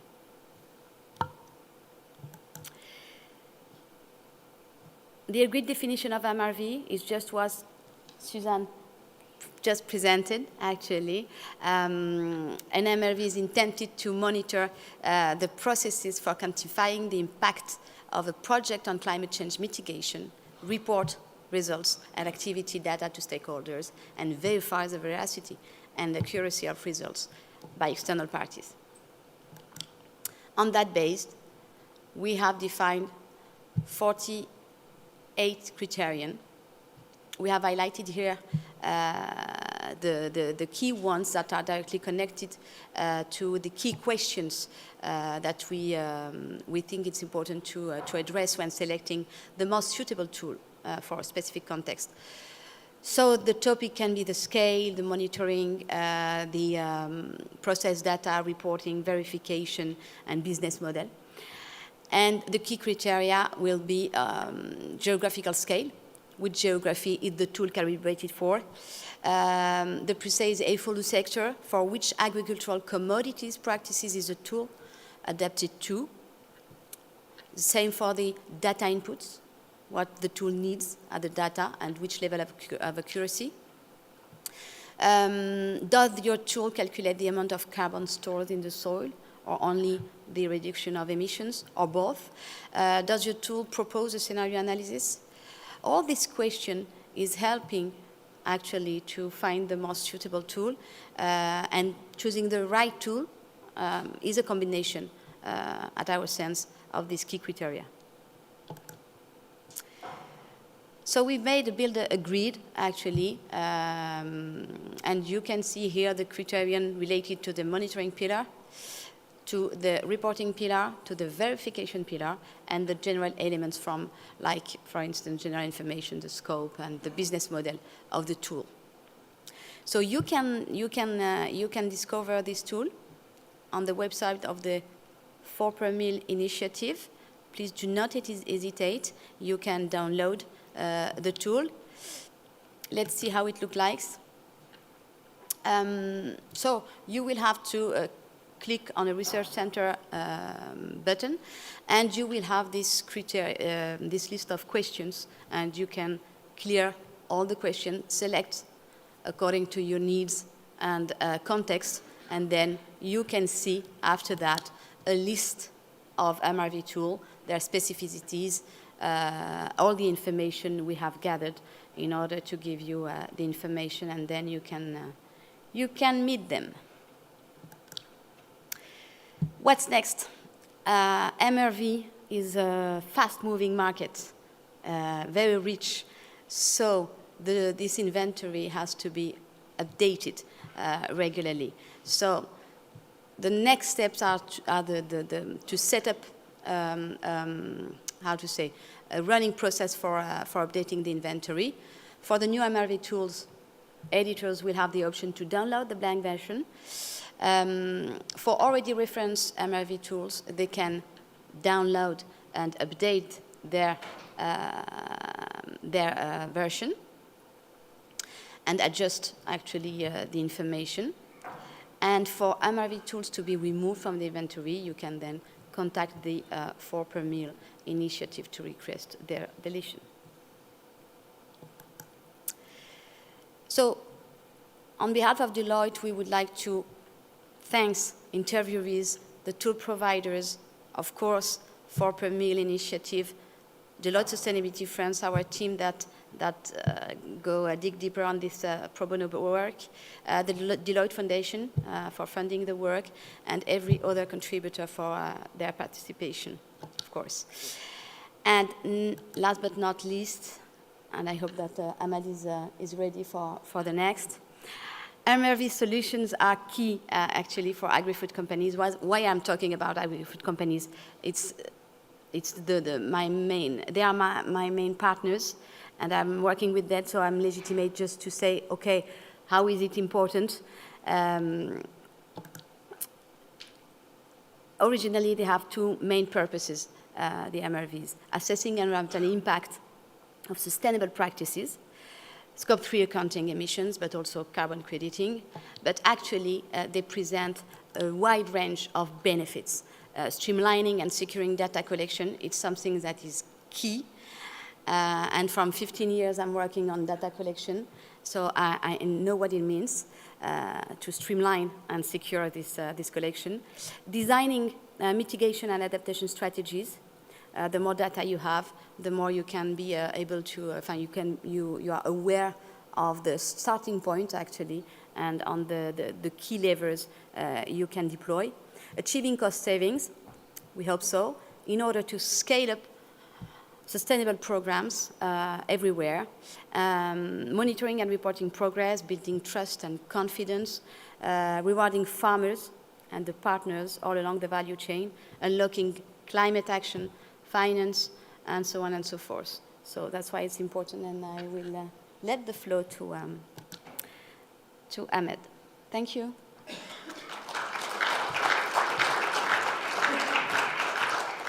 Thank you very much, Amina. Now I leave the floor to Ahmed Elbitar. You've already seen him on stage yesterday. Dr. Ahmed Elbitar is the head of development of the AgriCarboneo tool, and he's a senior expert in Earth observation at CESBio Toulouse. His research integrates innovative Earth observation, advanced assimilation, machine learning algorithm, and physical modeling to address climate change, mitigation, and sustainable development. He published over 120 research papers and book chapters, and he is involved with expert teams at Space Agency, CNES, the French Space Agency, NASA, ESA, and ISRO for satellite missions.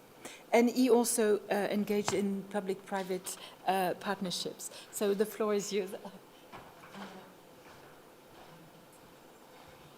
Thank you very much, Suzanne. I also like to thank my panelist fellows who presented really the context from institutional point of view, from international collaboration point of view, consortiums, and also private point of view on this question. And what I'm going to present now is a real action that actually was fostered through this collaboration and take advantage of this context with the European Commission also financing projects to answer a really stressing question about harmonization of MRV frameworks. And we're focusing here on assessment for cropland. I would like to acknowledge the contribution of Eric Sechia and Aino Ayatsu from INRAE CESBio, who could not join us on this forum, and also the many collaborations on this work, which extend up to the IRC soil carbon partners. So, when we think about the MRV, we need to also think about the context in which the MRV is applied. Generally, we speak about the national inventories, and this is actually expanded from the Paris Agreement on the national emissions inventories, but which include also soil carbon and soil storage for croplands.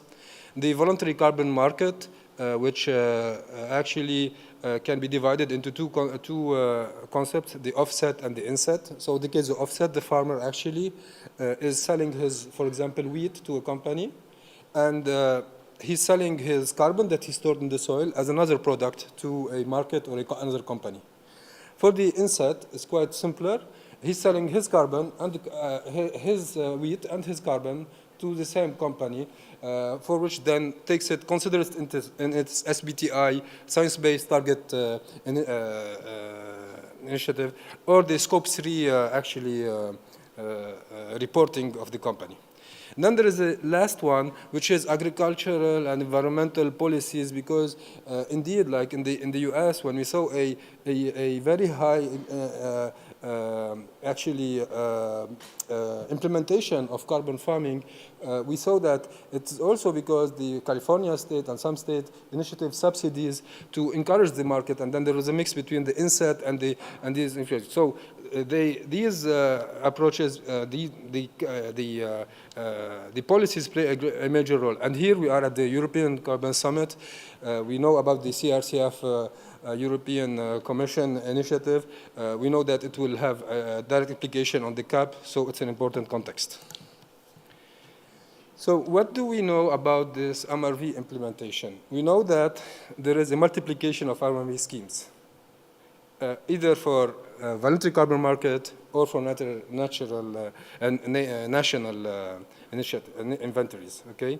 So I would like you to raise your hand if you're using, so when we speak about the MRV application, where there is sometimes a measure approach, there is the modeling approach, and there's a practice approach, and sometimes there's a hybrid approach, which actually uses measure plus modeling. And we see like the Vera, which has been spoke about, the label back carbon in France. So I would like you to raise your hand if you're using a measure approach for, or either designing or using or implementing a measure approach. And so then I want you to raise your hand if you're using modeling approach. And if you're using combined measurement, okay? And if you're using national inventories. Okay, so if you're using national inventories. Okay, so what we see that some people raise their hand using different approaches, right? Which means that there are many, and they need to understand how they go, all these methods go into a common framework, right? So there's a jungle of MRV schemes, and this is a paper that was published by Demenois stating this. So we need to harmonize a multi-context MRV framework. Conceptual framework has been published already. We see here three examples. The first one is the Post-General multi-context MRV, the Smith et al., which are well-known papers actually published, right? And then I added the one that I made with the internal note. Is this, the last one you see here is actually an interpretation of the CRCF directive that has been voted last year, how actually it converts into a MRV scheme in terms of getting the accreditation, the verification. So we see some different, like audits corresponds to verification in this directive, but still it has the same MRV approach. So we need a common framework, and the first step that we have done during this ORCASA project is working on a definition of the components that go into the MRV. This is the first one. Clarify the role of building blocks that goes into an MRV. Once we have done this, then we needed to go more in depth into what goes into each of these building blocks. So first thing, we needed feedback. So how do we get the feedback? We get first to ask people, as the stakeholders, as this research community, as the private community. We're working with private companies also, with different partners. So we organized a joint session from the Orkaza Marvik project on monitoring croplands, where we actually engage with these stakeholders, having their feedback with real question, with statistic about their opinion. And it has done globally. So this is an objective to go global on the harmonization, with the session for the Pacific, Asia, Africa, and Europe, and then the Europe, Africa, and Americas. And we had more than 180 participants engaging, and then from these, then we got out with, okay, this is a new one. This is this is the details that go into each of these monitoring, reporting, and verification. Now, what we see the difference here is that now you have information about more Earth observation information, not only from Sentinel-2 optical, but you can also use the thermal in some kinds, the radar data, how it goes into radiative transfer modeling, how it goes into the model through data assimilation, and with different contexts. Sometimes you cannot do remote sensing, and then you need to use a different context. And then you can use a growth model with a crop model, or use only a crop model, so on and so forth. And how the verification actually goes into verifying the carbon, but also the activities, and how it is reported, and what type of information need to be reported. So now we have something that any MRV we can then explain inside this framework, the new framework. And the framework has been concretized as a real action, as a deliverable with a report. And this report has more than 500 references that have been analyzed by organic intelligence, which we call BRAINS. And it is a big document, 230 pages, but the community will have access also in the future to a scientific paper more synthesizing the result, the main outcome of this work. And our colleague, Ainhoa, will work on this paper with all the co-authors. And we had many contributions to it. And the most important that also we tried to assemble the different domain expertise, because today when we speak about MRV, we understand that this is a multidisciplinary objective. It's not only about soil. It's much more complex than this. And we need to assemble all these knowledges actually to get with these information. So one of the results that you can see inside, for example, this is the assessment of how the information or the interfacing between the data and the modeling action for a soil-centered approach. There are other approaches where we have ecosystem models with soil models also, but this is an example.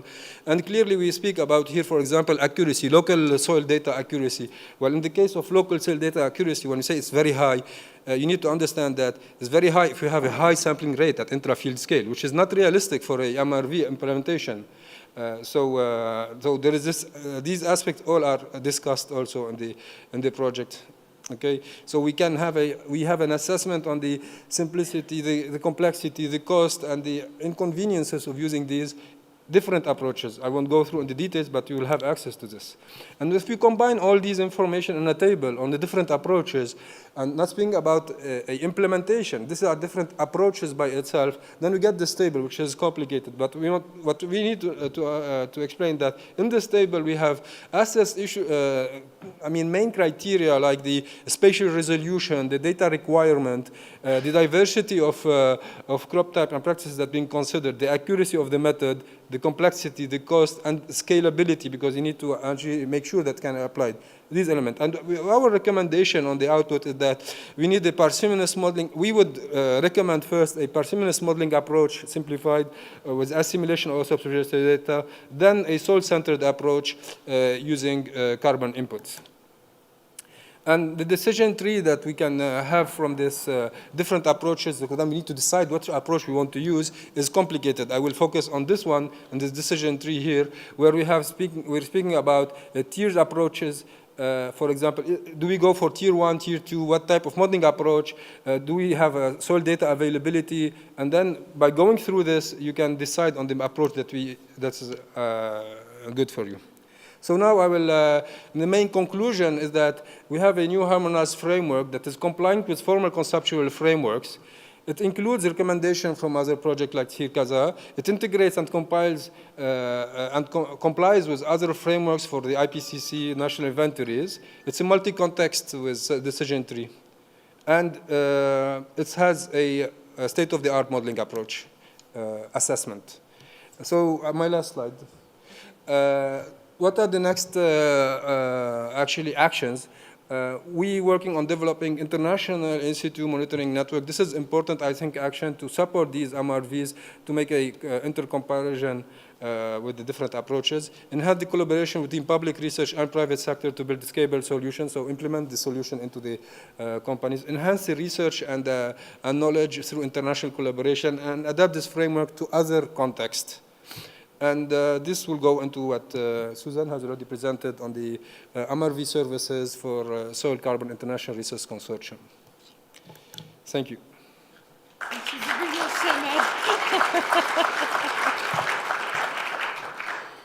Well, thank you very much, all the panelists. Now we have a Mentimeter.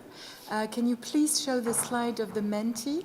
Because I have quite a number of questions for the audience. So, which stakeholder group do you identify yourself most with? A researcher, a farmer, an industry player, a policymaker, other? Oops. So we have a lot of people from the industry, even more than researchers. So that's very interesting. More rapid. Things are changing.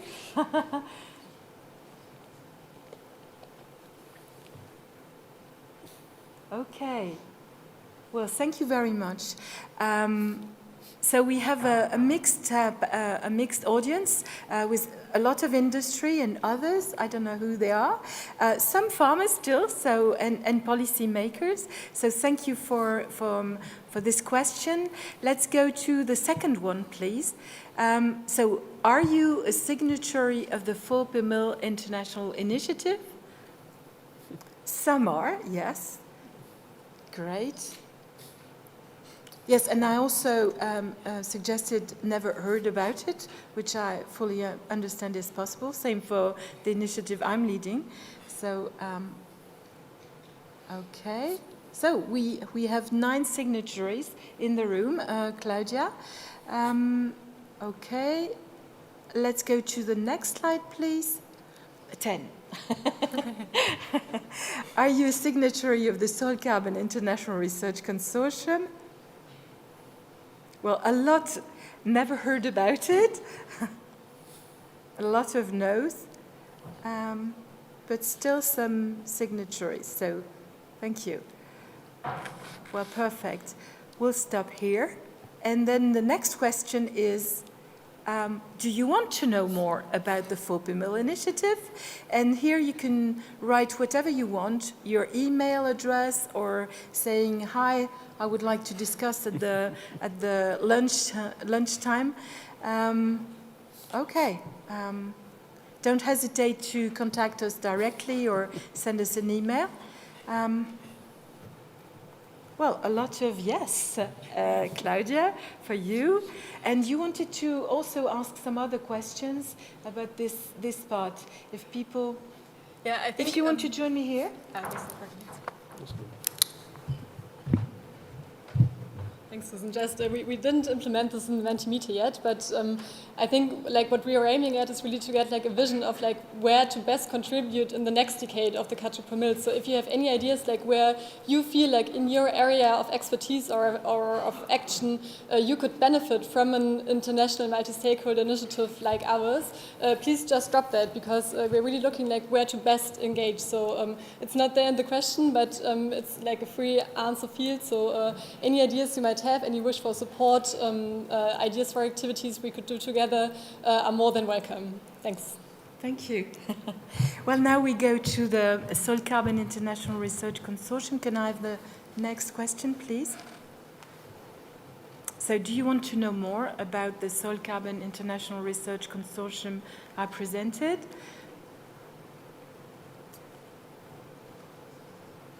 Okay. So, thank you very much for playing the game of that Menti. I see that there are a lot of questions and people wanting to interact both with Claudia and me. So please feel free to contact us directly. Now I would like to see if there are questions in the room and if people want to raise their hands. Yes. I don't know if we have a mic. There's a microphone. Oh, yes, I do. There's a microphone here if you want to.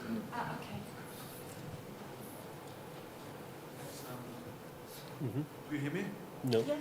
I'm Klaus Kastenhofer from Carbon Forestry Initiative in Austria, and I have to admit that I'm no expert on soil and carbon, but we got the impression that carbon and soil in forests is a very fickle topic, and we refrained from calculating carbon in forestry soil. And I would be very interesting on your take on this topic, soil, carbon and forestry. Okay.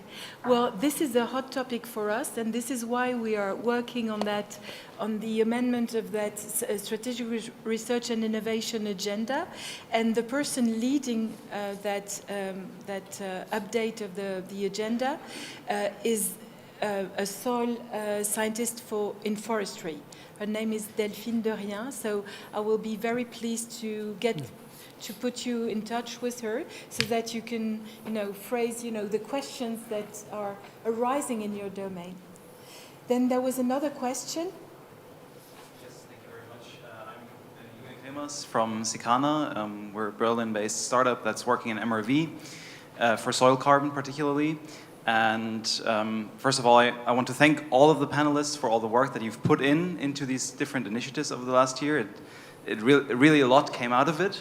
The difficulty that I always see in my work is that our clients, the people that we work with, they have a hard time understanding what we're talking about. And I feel like producing yet another 200-page cookbook will not make it easier for them to understand. So essentially this comes down to now us as a company digesting this and translating it for the clients in the field. And to some degree, it's a little bit heartbreaking to see that these initiatives have now been going on for 10 years, because it feels like over the 10 years, thank you very much. Over the past 10 years, it seems like we've had this window of opportunity after the Paris Climate Accord where a lot of policy, a lot of funding was going into the sector, and we were able to do all this research with a lot of valuable outputs. But we have failed to bring this into the practice. And it seems that a little bit on the political side now, this window of opportunity is closing. Funding is drying up.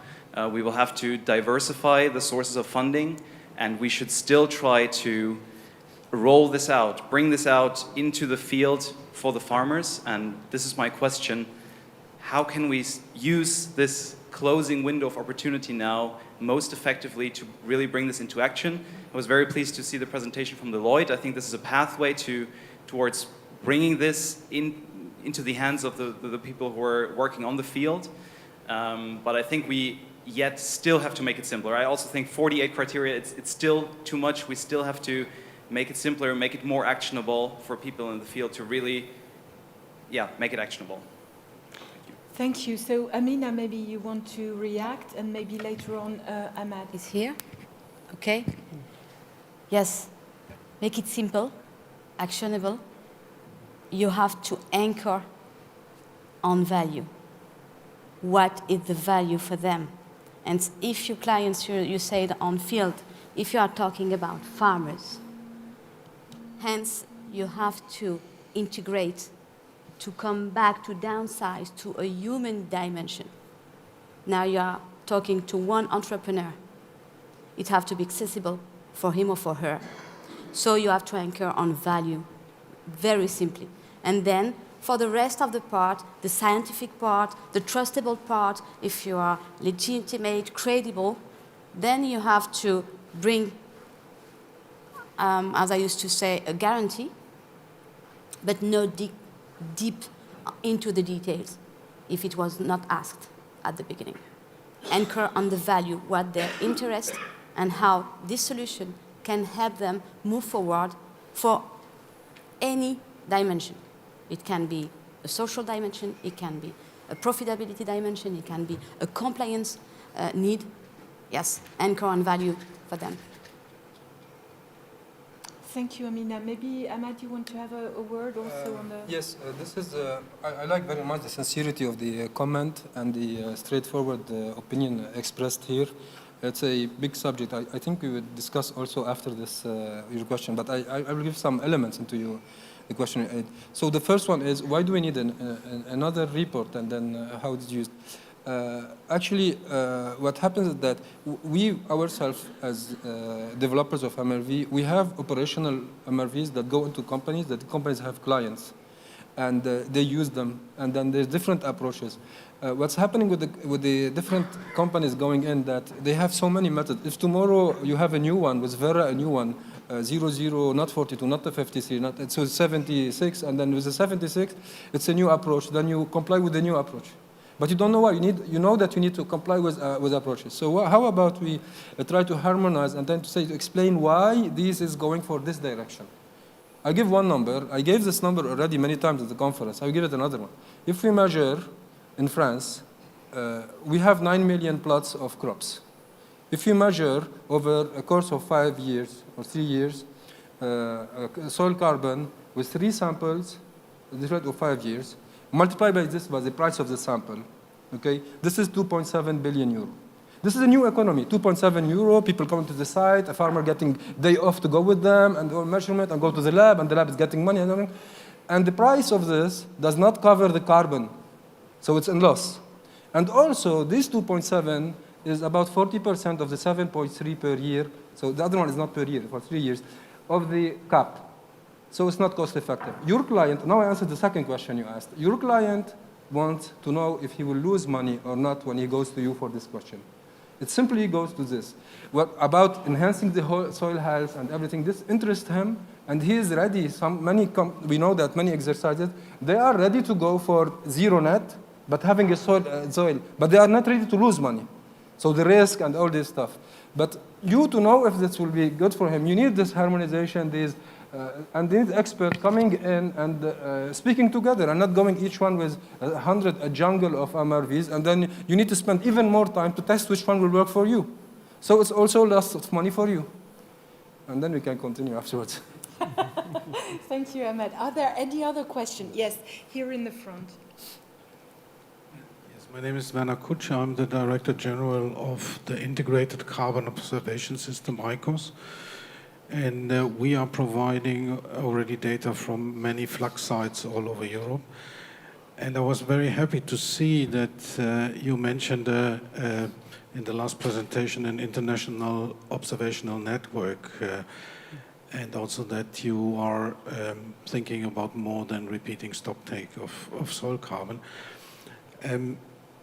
So my suggestion would be that we have a hierarchical network with supersites that compare fluxes with the stock take, and then have also only flux or only stock take measurements. Is this the idea behind your network as well? And the second question is, how are you thinking the data should be treated? I think we should have really open data in this kind of observational network, so that every MRV system, everybody can use them, every model can use them, that they are comparable. Yes, it's a pity my colleague Eric Sechia cannot be here to dwell on this question. So the idea is not that we are making the network, we need a network. And this network should mainly use the backbones of observation networks in Europe and across the world, like the ICOS, like the FluxNet. For sure, these are the backbones.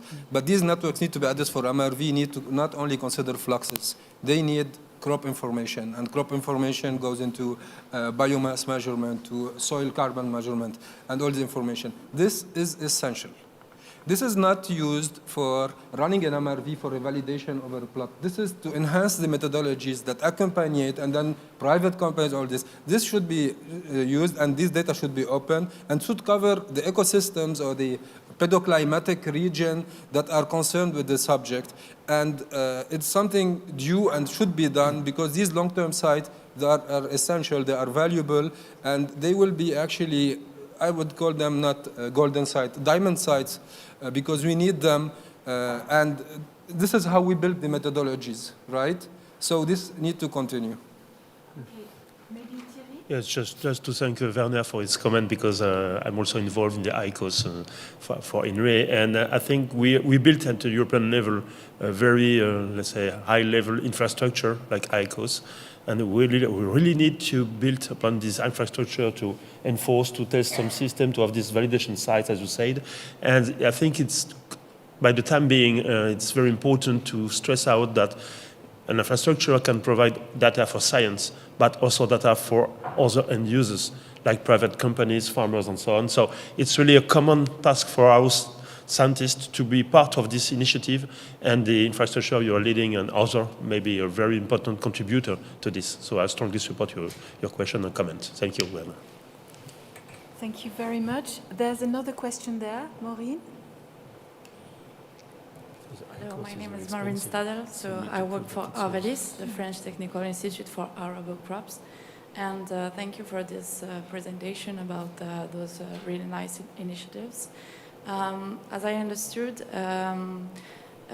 they are led by European organizations. So my question is, do you know other initiatives that are led around the world, maybe in other countries outside Europe? And if yes, and I assume yes, how do you work or plan to work with them? Okay, so maybe Claudia, you start? Yeah, I can. It's okay, okay. Yeah, for sure. There are many soil initiatives around, and they're more emerging. Like, I think the latest one is the Soil Initiative for Africa, for example, which came out of the Africa Fertilizer and Soil Health Summit. And with them, for example, we have a close exchange. We try to organize, like, for example, we're envisioning an East Africa regional meeting where we can really work together and try to bring our global experience to the regional expertise. Yeah, so I cannot give you like a full list of all the soil initiatives which are out there at the moment, but happy to link up, and like we have a full list of partners where you can actually search for the actors you would like to work with. So you can have you can enter certain criteria for the kind of actor, for the area of expertise, and then it will give you like like a list of partners to work with. And considering the Soil Carbon International Research Consortium, it's the same. In fact, when we started, the first question we were asking ourselves is, how do we position ourselves amongst other existing initiatives, like, for instance, the FAO Global Soil Partnership, or there is also a scientific consortium on soil carbon, but just for American researchers. That's not very vivid, but still they are existing, so we are talking to them. But we really wanted to make the link, and this is why in every and each of the assets we are developing, like the one that was presented by Ahmad, we are working with those other initiatives, and we are asking them to collaborate with us and give us their inputs. Another question? We still have 1 minute, so yes, there.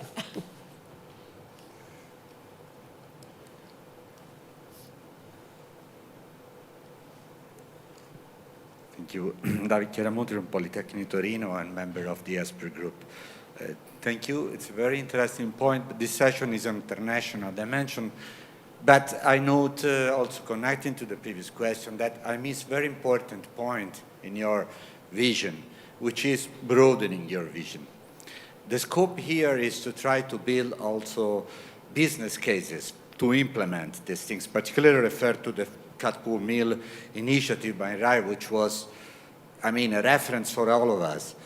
There are other legislation in place in Europe and outside that is already binding, and that can be the instrument to develop this. And I didn't hear anything about it. Just few examples. ICAO, International Civil Aviation Organization, is introducing soil carbon accumulation. This brings us to the volume of sustainable aviation fuels, carbon in soil connected to the fuel. The same thing is happening with IMO, International Maritime Organization, where soil carbon accumulation is in the legislation. In Europe, RED II implementing regulation is in place, is binding. There is the ESCA factors. ESCA is emission soil carbon accumulation. I mean, these are markets where the groundbreaking impact of carbon in soil is there, is ready, and sometimes is even already priced, like in Germany or in the Netherlands, which reports these fuels in terms of euro per ton of CO2 equivalent. So, I mean, if we continue focusing only on motivating farmers without discussing legislation which are there ready to be deployed, I think we missed an important point, and that's international. The rest of the world is going in that direction. So I was coordinating the SCA factor in ICAO, so we developed the methodology. So my suggestion is that's a great work. We now need to frame this into what is already there that could mobilize the resources to implement at scale, because what we need is at scale. It's not just living labs, which are good for research, but they don't change anything. We need scale, and fuels is one of these opportunities. Bioeconomy in general, biopolymers, we could speak many of these products. So what is your view? Are you looking into these things, or are you just focusing on the farming itself activity? Thanks. Do you want me to take this one? Yes, you can. Yeah, start and we'll complement. Okay. I think that first, whatever, all the context you explained, in all of these, you need a quantification, right or not? For all these contexts that you mentioned of financing opportunities, you need to quantify. Of course, we have 40 million tonal equivalent SIFE in Europe, for example. So we need to quantify. So once you, so what I want to say is that this is, how you quantify is very different ways. Now this is a way, what we presented here is saying that we need to understand, to harmonize how we want to quantify them for these markets to get opportunities. Tomorrow there is a session on financing, right? I think that I would invite you to come into these sessions about financing, allow the criteria to go push forward on the financing. I think your comment would be very interesting, and we didn't include this kind of comment in the discussion, but it's very interesting on the how we can push the next step. So you are in the next step, right? And this combines to this one, but you need to define groups of expertise and group of interest. I mean, myself, I'm not a policymaker, for example. What you mentioned would be nice to have, once you have this harmonization, how we can push them for the policymakers, and then this would make another expertise to how we can help to go there, right? Okay. This is so this is the context of what we have mentioned here. That how can it help? Then it is a financing. Yeah, perhaps just a reaction. I fully take your point because. We are used to think in sectoral dimensions, agriculture, forest, and so on. So, and the question is really systemic. So I get your point. Probably it's because, from my perspective, it's because our research organization is more devoted on agriculture, food production, and forestry. And, but we also have, let's say, concerns about the production of energy coming from biomass, so all the bioeconomy and circular bioeconomy dimensions. So probably it was missing in the presentation, but I think if we want to be really at scale, as you said, we need to be more, let's say, cross-cutting across sectors, and having in mind that also sectors than farming are key players in this. So I fully take your point. Thank you for this, and we'll think about this in the integration for future activity, especially with the IRC, but also at the institute level. Thank you.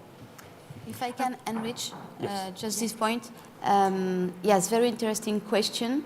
From a business point of view, to get traction on carbon farming, it had to come, mainly coming from the buyers. And so the agri-food companies if they say to their supply chains, now we need to account any carbon farming, we need to deploy it, we need to know how many greenhouse gases emission we are reducing, how many carbon we are sequestrating, and the legislation is already here, then they can move, they can make supply chain and farmers moving towards that. So we need an impulse, an obligation, I would say. Once companies are committed or when they have to be compliant, then they are moving. They are not thinking a lot after that. And hence, when they are moving, we need that the context regarding regulation and finance to be set. And now they can get traction. Thank you very much. I would like to leave the last word to Claudia, if you want to have a 1 minute, one idea about this session. Well, the floor is yours. You can conclude. Thank you very much, Susan. I will be very quick, as I guess people would like to go to lunch. First of all, I would like to thank all the people on the panel who presented their work, and Susan for organizing the session together with us. Thank you as well for your questions. I think that's very important points, and I think this is really the point where we are. Like, we are at a level where the international awareness for the topic is very high, and where we can move forward, as you just mentioned, or maybe like the window is closing. I'm not sure. I hope it's still wide open. So let's make sure it will stay open. And I think this is where we also come in as international initiatives. So we have to make sure that the topic stays high on the agenda, but also to make sure that we move towards actual implementation and that we get all stakeholders on board who are using the products we and partners are creating in the right way, and that we explain to them how to use them, and that we also understand what they need and how we can support them. So I think we're all very engaged in that. We're looking forward to moving this topic further, and thank you very much for being here today and for shaping this future of soil carbon farming together. Thanks. Well, thank you very much. Can you please give a big applause to our panel? Yes, so,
How do we get this one over? Does it just go between them? It just interchanges.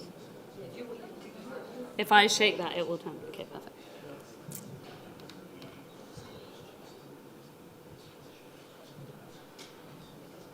Hi everyone, are we all ready to get started? It's a bit difficult for me to see with very bright light, so I can't see if people are coming into the room. Thank you for being here. I know it's halfway through the conference, so people might be struggling after lunch, but great to see so many faces. Maybe I'll start by just introducing myself, a good place to start. So my name is Scarlett Benson. I work for a company called Systemic, which is an advisory firm. And in that role, I work with a lot of coalitions and standard setters. So through my work with the Food and Land Use Coalition, I've had the opportunity to engage with lots of farmers in many countries across the world. And then with the work with standard setters, I get the pleasure of also working with companies as they're committing to climate and nature targets and facing lots of challenges in achieving those targets. But we actually have many wonderful experts here that have a lot more on-the-ground experience than I do. So I'm really looking forward to hearing from them and learning from them today. I'm going to introduce them properly later, or rather I'll let them do it. But maybe just to say that there's 3 organizations represented here. So we have Livelihoods Venture, both Eric and Mark. We have Social Carbon, Mike, and we have Treevaluation with Nicole. So I'll let them explain a bit more about their organizations later, but we have a great panel for you. So we have an hour and a half, and just to reiterate, if you don't know why you're here, the session is on scaling up regenerative agriculture, or regenerative agricultural value chains, all the way from financing to adoption of new practices. We have a very practical goal. Yes, we want to have lots of debate, hopefully some disagreement, but we also want to come out with some quite concrete recommendations for policymakers, agri-food businesses, and financial institutions. And so we are going to be relying a bit on you guys. We want this session to be quite interactive. We've got a couple of Slidos. Hopefully the technology will work. I've not been lucky with it in the past, but let's see. We'll also go to Q&A, and we're not just asking for questions. If anyone wants to give a long, rambling opinion on something, you're also welcome to do that. Maybe you don't make it long and rambling, but we want your opinions as well as just questions. And then at the end, I'll be handing over to Ian in the front row, who will come up and summarize everything he's heard, and I'm very glad I don't have to do that. So if you excuse me for just a moment, I'm going to be asking all the questions today, but I thought I would just take a small moment to kind of set the scene and focus a little bit on I know I'm being very unsolution-oriented, but actually to set the ground with some of the challenges that I see from my work. And then I'm hoping when I pass to the panelists, we'll get a bit more solution-oriented. So I see 3 real big risks or challenges in unlocking the potential of regenerative agriculture. The first is a big one, obviously financial risk for the farmers. They have big transition costs. That requires upfront investment, and we know that many of these farmers are already struggling to make ends meet. And access to affordable finance is limited. Subsidies kind of still, despite reform, do generally favor conventional agriculture. So farmers are holding a lot of the risk in the system at the moment. And then secondly, those farmers lack real clear market incentives. So they need much stronger commitments from their buyers and better price signals that say, if we shift to these practices, then we will be rewarded, sorry. So both a lot of risks they're holding, but also a lack of incentives. There's also limited technical support and unclear guidance. I've actually not worked that much with farmers in Europe, but I know this is certainly true in other regions of the world, so hopefully we can hear more from the panelists about this. But there's often a lack of technical support. Lots of agronomic advice comes tied to the sale of fertilizers, and so it's not always linked to or focused on regenerative agriculture. And then also in many places of the world, peer learning remains weak. There's a huge abundance of knowledge that we have, and we need to tap into it for farmers to be able to kind of share best practice. And then thirdly, agri-food businesses are really struggling to integrate sustainability, and this is really where my work has focused. My job is to define these big standards that companies will set to achieve climate and nature goals. And then when the rubber hits the road, a lot of these companies are really struggling. Maybe they don't always have traceability to the farm level, which in my opinion is a problem in and of itself. But they're actually struggling to align with their procurement teams. They have very short-term cost pressures from their shareholders. And as we know, many of these investments have a sort of longer payback period. So that's really challenging for farmers because the money often just isn't there from the businesses. And then finally, well, yeah, maybe the second point on business actually is around the measurement. And I think this links to my point about traceability. Often companies are requesting quite complex data from farmers because they have all of these reporting requirements and they're not able to access the data that they need for their investors. And then finally, obviously, the policy. We don't quite have a supportive policy environment. There's a disconnect between policy and private finance, and we know that farmers need long-term stability. So I've been an incredible negative Nancy there, listing a whole lot of problems, but hopefully now the job is to talk about how can we overcome these and what are the practical solutions. So without further ado, well, actually the first thing we're going to do is turn to you and do a quick Slido, if this works. Hold on. Because we want to know who is in the room. I think is it this one? Yes. So if you guys take a moment.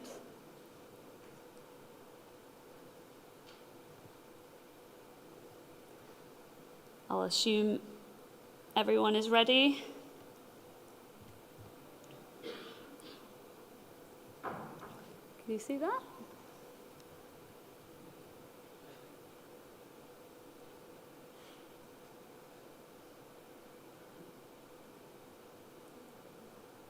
So we're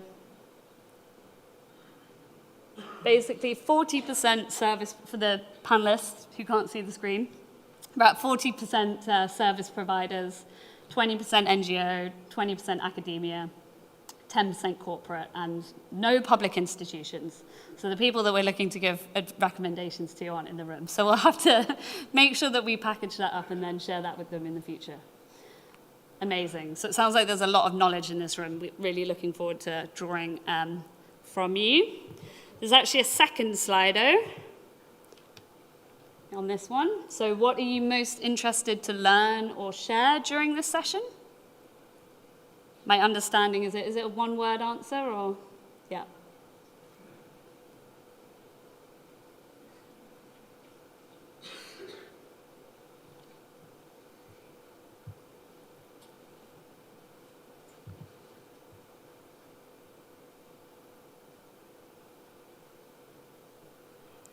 "13 participants typing."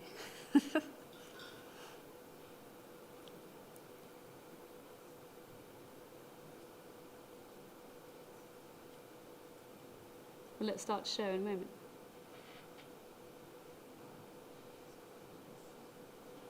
What do I do?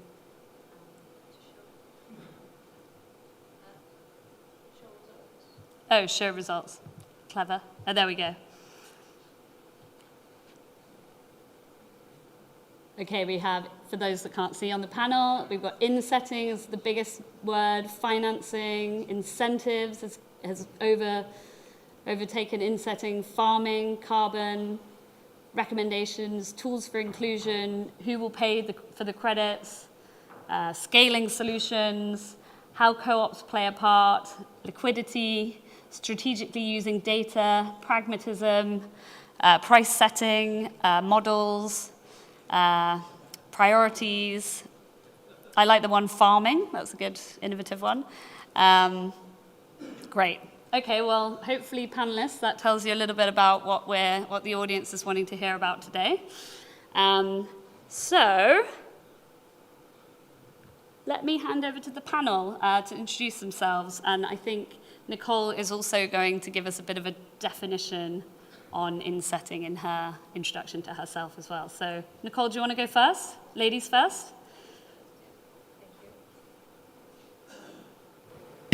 Yeah, now that works. Thank you. Can you all hear me well? Can I sit relaxed? Great.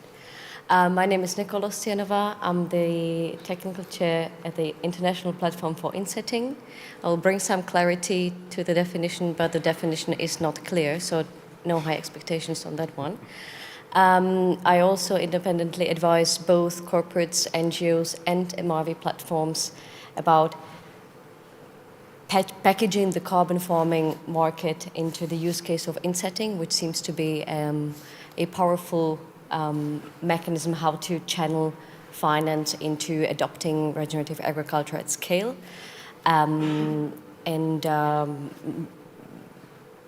Most newly, I think the biggest venture, which is already coming up from yesterday and today's sessions, which is, by the way, a great compliment to the organizers, is building a new coalition which brings together all the puzzle pieces for ecosystem where everybody who is in the room can contribute their piece of the solution and bring that to life in a contained environment on a number of crops and products. And I will go on the definition. Yeah. So as I mentioned, the definition of insetting is unclear, but I think that we all agree that insetting is a way how companies can compensate in-house within their value chains for their existing emissions. So a carbon footprinting is a precondition to that. When we talk about insetting, we're talking both about carbon removal, so for example, implementing agroforestry on farm, but also reduction. So for example, replacing synthetic fertilizers with organic fertilizers. And it all relates to Scope 3 emissions. So I think there is a great link and opportunity to link the EU carbon farming agenda with that point. It's always carbon plus, so we're not only talking about carbon farming, we are always talking about benefits or broader benefits for both nature, soil health, and farmers. So profitability at the farm level plays a role, and especially Mark will elaborate on that. Compared to offsetting, so compensation outside of core business of a company, it really means long-term engagement and relationship building with suppliers and farmers and acknowledging their work. It also often means that the financing model and investment is a bit different, which is both an opportunity but also a barrier. We'll cover that. Today we see that the MRV practices related to insetting are coming closer to the voluntary carbon market practices, which is actually building on that.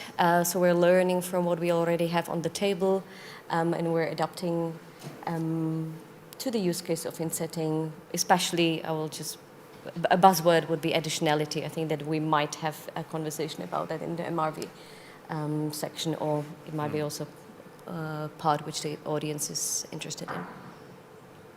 Yeah, thanks. Amazing. Maybe Mike, we can go to Eric. I'm going to come to you last, and then we'll let you do your video. But maybe we'll go to Mike now. Yep. So hi all. I'm Mike Davies. I'm the CEO of the Social Carbon Foundation. So we are a standard setter focusing on nature-based solutions. Our mission is to really scale high-integrity nature-based solutions that are also going to be delivering beyond just carbon. So looking at the biodiversity outcomes, but also sustainable livelihoods for local stakeholders. As a standard setter, our key role is to write clear rules and requirements which projects are going to be certified against. That also includes writing methodologies to how you monitor the impact of a mangrove restoration project, regenerative agriculture, peatland restoration, for example. And what we've been doing is initially we were focused highly on the offsetting space, and more recently we've expanded that to also include insetting. So we've launched a framework to provide clarity as to how that should be done. And then beyond carbon, also launching a framework for biodiversity monitoring. So looking at nature stewardship, whereby farmers that might not be able to generate carbon credits or be able to have much more impact from a carbon perspective in terms of decarbonisation, other mechanisms in place which reward them for preserving their natural ecosystems and delivering those sustainable livelihoods. Amazing. Maybe we can go to you, Mark, now. Yep, good afternoon. My name is Mark Pybus. I'm a farmer from North Yorkshire, in the north of England. We have a 200-hectare mixed farm, predominantly arable, but we also have a sheep and beef enterprise. We started regenerative farming or on the transition to regenerative farming. I won't say we're there yet. About 4 years ago, it's been quite a bumpy road. We've made some mistakes, but learnt a lot of lessons along the way as well. I have a son who's coming in to join the farm, so there was an opportunity for me to take a part-time job with Livelihoods, which is what I've done to make room in the farm for my son to come in. I think somebody this week said I'd done something right because my son wanted to join me on the farm, but I'm not so sure. We'll see how that turns out. So for Livelihoods, I'm the UK project manager. We have a sustainable rapeseed project running. It's in its second year. We have 6,300 hectares of rapeseed contracted. And it works by incentivizing farmers to transition into more sustainable practices. And I think it's really for those farmers who are very hesitant to get into any form of regenerative farming or more sustainable practices. It's very much a toe in the door to start on that process, and hopefully, as we develop the project over the coming years, we'll guide them through that process and hopefully increase their capacity for regenerative agriculture and the benefits that brings. Very cool. And finally, last but not least, Eric. Yeah, thank you. So my name is Eric Souberan. I'm the CEO of Livelihoods, but most importantly, I'm someone who started its career in finance, and after a couple of years in a few careers, I discovered that everything I learned was actually wrong in finance, and that the whole system needs to be rewired differently. And this has been my obsession, my passion, sometimes my drama for the last 10 years, but also meeting fantastic people like you in this room to try to actually, yes, rewire the economic system. So, and I think the tipping points in which we are at Livelihood, and we've been doing that for 15 years, is really about connecting environmental justice and social justice. That's why we're here. And I often say we use the cuckoo strategy. You know, the cuckoo is a bird and it's nesting in somebody else's nest. So yes, we are working with large corporate, but we're trying to play the judo with them to try modestly, but to try to adapt the system from within. And that's what we've been doing for 15 years in different regards. And I think to start with, you were asking me, so we thought that it's not about commercial, but we wanted to share something that for us, rather than me explaining who we are, a short video that shows what we do, right? And I think that's important. And I will just say a couple of words after the video. Yeah.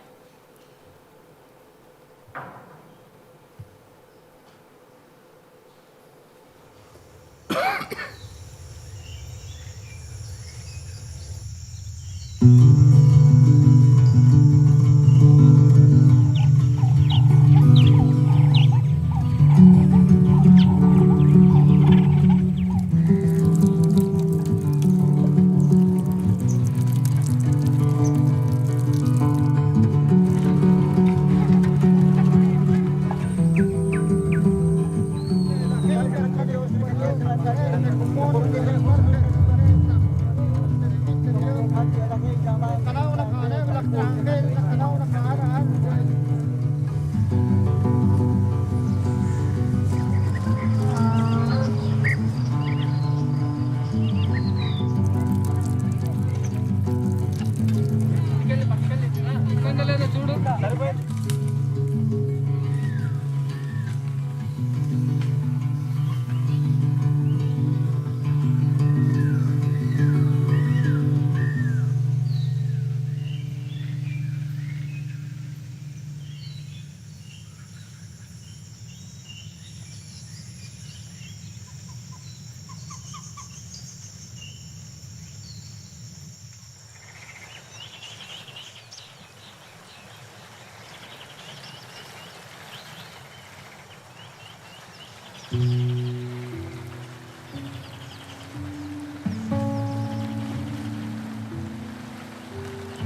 moment, especially, I think, and we were discussing with our colleagues yesterday, I think we are at a particular moment right now. I mean, if you read the press every morning, that actually everything that we do is impacting the whole world, right? And when we talk about carbon restoration, storing carbon in the soil, it's not only for European people, it's actually affecting the whole planet. So we are all on this boat that is planet Earth, and it's the only planet that we have. I mean, Mars is great, but it sucks, to be honest.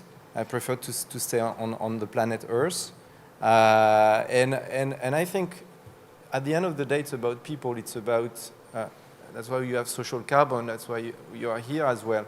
It's about the solidarity we have among each other. And of course, when I was saying at Livelihood, and we are happy to have your questions, of course, we've been trying for 15 years to bridge large corporates that have downsides and impact at scale in different capacities. And I think the first thematic that we wanted to highlight, and I start there, is really one of the regenerative agriculture program we have, for instance, in Brittany that you see here. I think it's also important for us, we were discussing yesterday on the plenary, but to talk about outputs.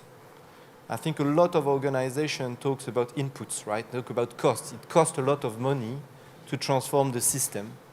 It is a huge burden. It's an investment, you know. So, but at the end, it's also delivering things, right? And I think this is really something where we are trying, and we're not the only one, but we are been trying to show that, yes, we can commit and deliver output. So this example, for instance, in France, in Europe here, is a program we launched 5 years ago with 11,000 hectares, where we mobilized a community of 100 farmers towards regenerative practices. And 5 years down the line, these are the results we are very happy and proud to share, because we can see that this model works. And I think we need to say it more. This model of regenerative agriculture works. It's not pilot, it's not R&D. It is a new model that can work and transform and transition our food system to something that is more sustainable. It is reducing the cost of production of the farms by 30%. It is actually increasing the economic stability of the farm, because it makes them more resilient, but also because they are buying less synthetic fertilizer, they are not exposed to, for instance, the dramatic increase of synthetic fertilizer over the last 2.5 years. And at the end of the day, this is a system that also brings more freedom to the farmer. So I think I just wanted to illustrate, and I think we were discussing with our colleagues, and I pass on the mic after, that we wanted to pass this message that first, this transformation is about people. I think one of our colleagues yesterday was saying we need to continue to have people interested in farming, right? Because we need to have people in the countryside. We need to have people that are happy to be there. We need to have the son of Mark happy farming the farm of Mark in the next generation. It's so important for all of us. And it's possible to have a model that is actually generating multiple benefits for the communities, but also economically viable for the farms. So that's what I think we wanted to start with, a message of hope. And I think the question of today is really about how we make it at scale, how do we develop that, what are the blockers, and how we do. But I hand over to you. Yes. You're a lot more. I started with all the challenges and all the negative things. But yeah, that video was very inspiring and touching. I hope everyone enjoyed it. I am actually going to go to you first, though, because you've been a bit too positive. So I want to know from you, what are the barriers? I put some on the table. Yes. Tell me why I'm wrong. No, I think there are a lot of barriers. First of all, I mean, there is a tragedy of horizon. I think that's the concept that was very eloquently addressed by Mark Carney a few years ago. That nature is not a quarterly reporting system. I mean, and that's something I have to explain to livelihood investors very often, you know. When we invest in tree plantation, it takes 10 years, right? But look at the life expectation of most of the CEO of large companies. Look at what happened to the CEO of Unilever, 18 months. So when you go to a board and you say, okay, actually you're investing for 10 years, it's a problem. Because I think the impact goes beyond the cycle of the economics that are right now. So that's, I think, one of the first difficulty. So we need to find financial tools that help to bridge that gap, or regulation, or incentive, which is more my point. So I think that's one of the first blocker I'm seeing. The second blocking point very often is that I think we have been working in a paradigm, especially in procurement teams, and I've been running procurement organizations myself for a couple of years, is that we consider that flexibility is reducing risk. So that means if I change my supplier every year, or if I have a one-year contract, I reduce my risk. I mean, I think it's completely absurd, especially in a context where actually climate change is kicking. We see the volatility of prices of commodities. Look at what's happening on cocoa as we speak.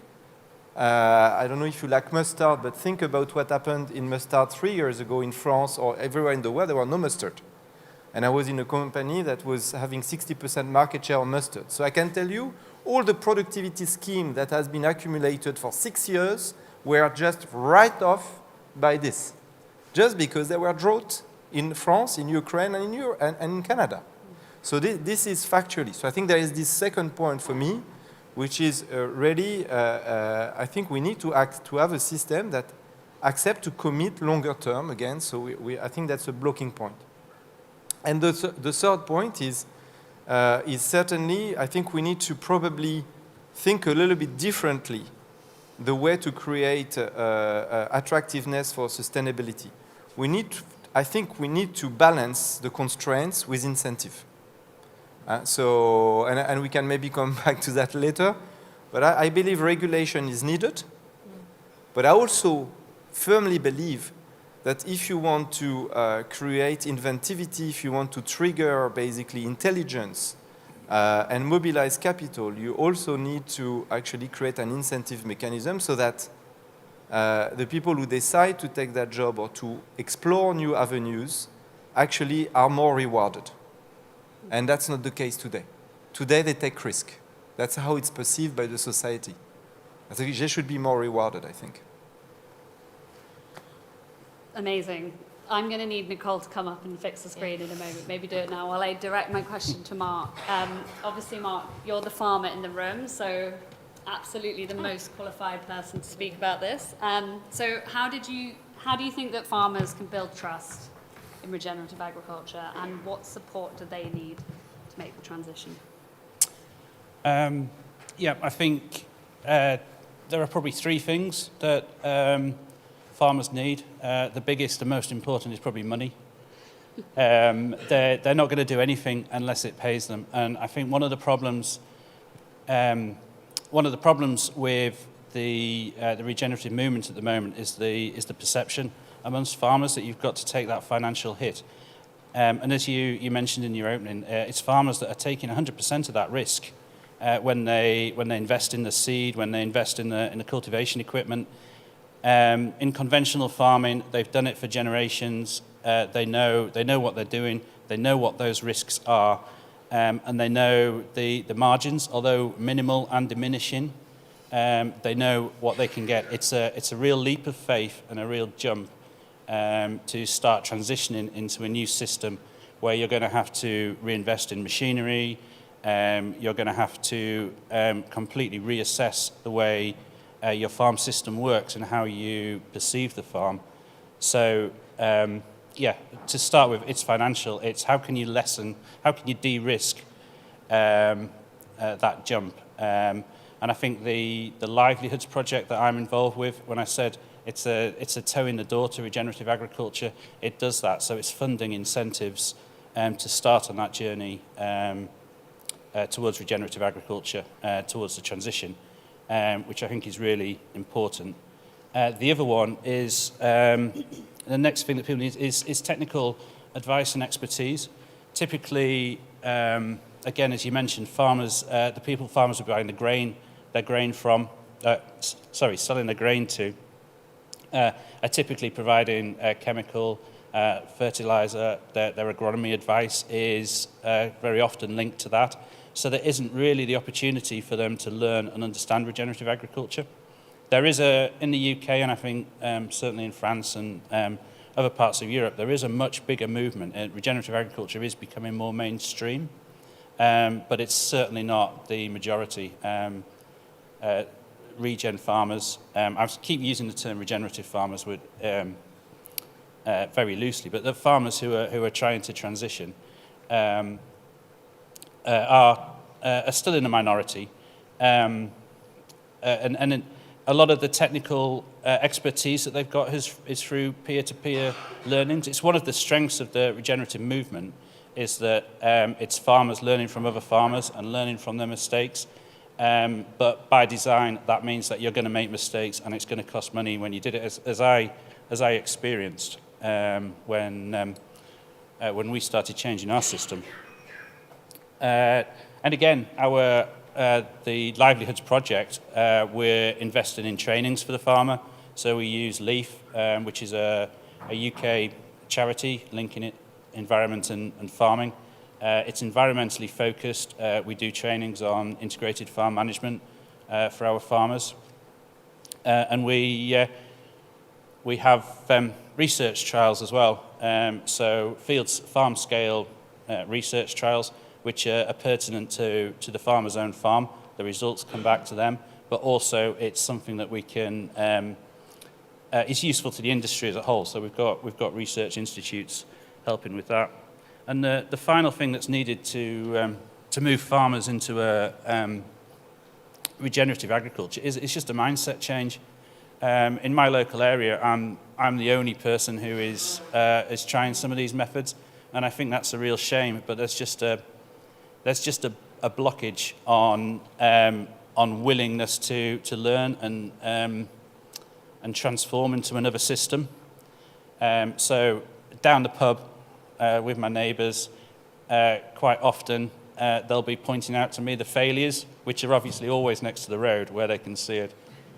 But it is difficult, and in that kind of environment, it's difficult for farmers to jump on board with it and stand apart from what everybody else is doing. So there needs to be a real culture and mindset change, and I think it's coming, but it's coming very, very slowly. There was one of the engagements that we did through the Food and Land Use Coalition with an Australian farmer who said that his children were being bullied on the bus on the way to school for implementing regenerative practices. And there's, the idea that you're telling farmers to do something different means what they're doing is wrong, which I think can be quite difficult for people to understand. So, yeah, thank you for that perspective. Nicole, and please also, let's all feel encouraged to jump in and criticise anyone at any point. I don't want us all agreeing. And on that note, I'll pass over to Nicole. What are the biggest policy levers, do you think, that can help overcome some of these challenges? I will harness what Mark and Eric already said, and also results of the recent stakeholder consultation with the German stakeholders in the agricultural sector, covering both farmers, scientists, NGOs, and representatives of the corporate sector. So this is not what I think, but I'm quoting a broader spectrum of stakeholders. The biggest thing we should expect from our leaders is to have long-term vision and leadership, which on the farmer level allows farmers to have predictability and visibility so that they are actually encouraged to even make that decision in the direction of longer-term investment, especially having the aging population among our farmers. Secondly, it's really a clear and faster shift towards outcome-based common agricultural practices payments. So payment per hectare with no conditions around it does not really work, and we see the new pillar, which includes eco-regulation, is a step in the right direction.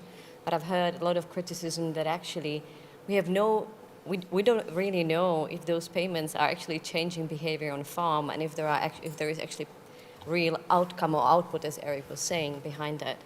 So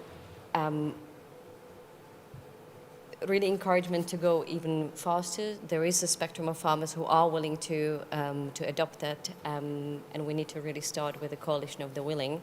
Of course, the question is where does the funding for that come? So we need to stabilize public budgets. There are still harmful incentives, both on environmental and public health side. So for example, in Germany, meat has lower value-add tax compared to fruits and vegetables, which is in today's age rather obsolete. So there are pockets of money, and agriculture and food does not operate in vacuum. So we need to be a bit more creative and going beyond what we have been doing for the past 20 years to unlock those pockets and shift the incentive systems.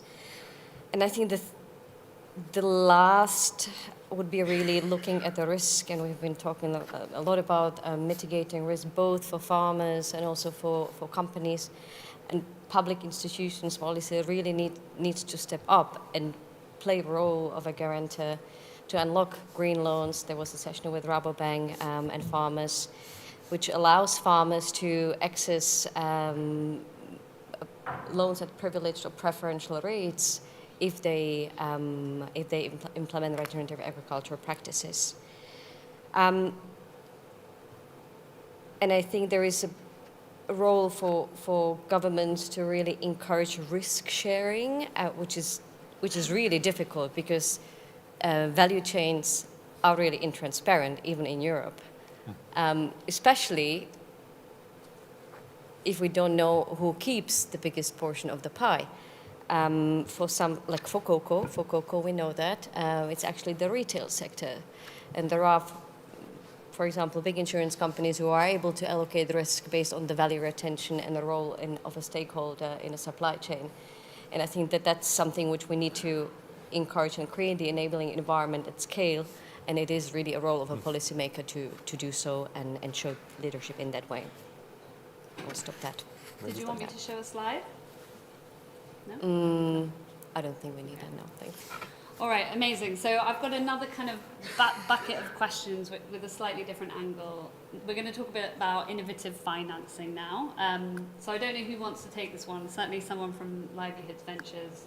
How do you think blended finance models, public-private partnerships, can scale regenerative agriculture in Europe? And what lessons do you have from your own experience with Livelihoods Ventures? Very good. So, thanks for the question. I think, first, why do we need blended finance, right? I think fundamentally we say we need blended finance because nobody wants to finance something if something is not happening. That's why you need to blend. Otherwise, nobody finds it sexy enough to finance, right?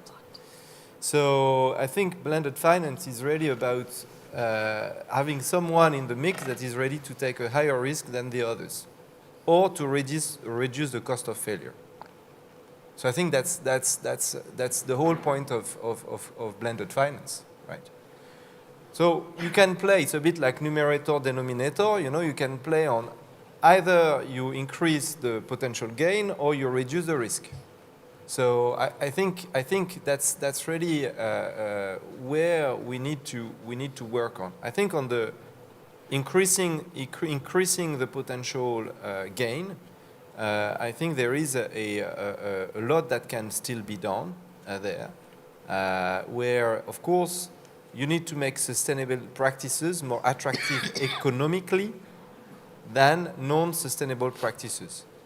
I think that's very important, and I know it's very simple, but on the other hand, it's where we need political will to do that. Because everybody knows what are sustainable practices and non-sustainable practices. I think it's clear, it's scientifically proven. Okay, the exact impact is not always easy to calculate, but as I said yesterday, I think it's better to be roughly right than perfectly wrong. And directionally, we know what is actually roughly right. And I think if you take soil sequestration, for instance, I mean, this debate has been here in the community for years. I mean, the first time I was attending a workshop on soil sequestration, and I was in 2017 at the COP Fiji Bonn. And we are 8 years later, and we're still asking ourselves the same question. But we know directionally that if you use less synthetic fertilizer, it's better. That if you have hedgerow, it's better. So I think we need to create incentive mechanism there. And then you have the denominator part, I don't want to be too long, which is reducing the risk. So I think here, my strong conviction and my invitation to some of the policymakers that apparently are not in the room, if we look at the Slido,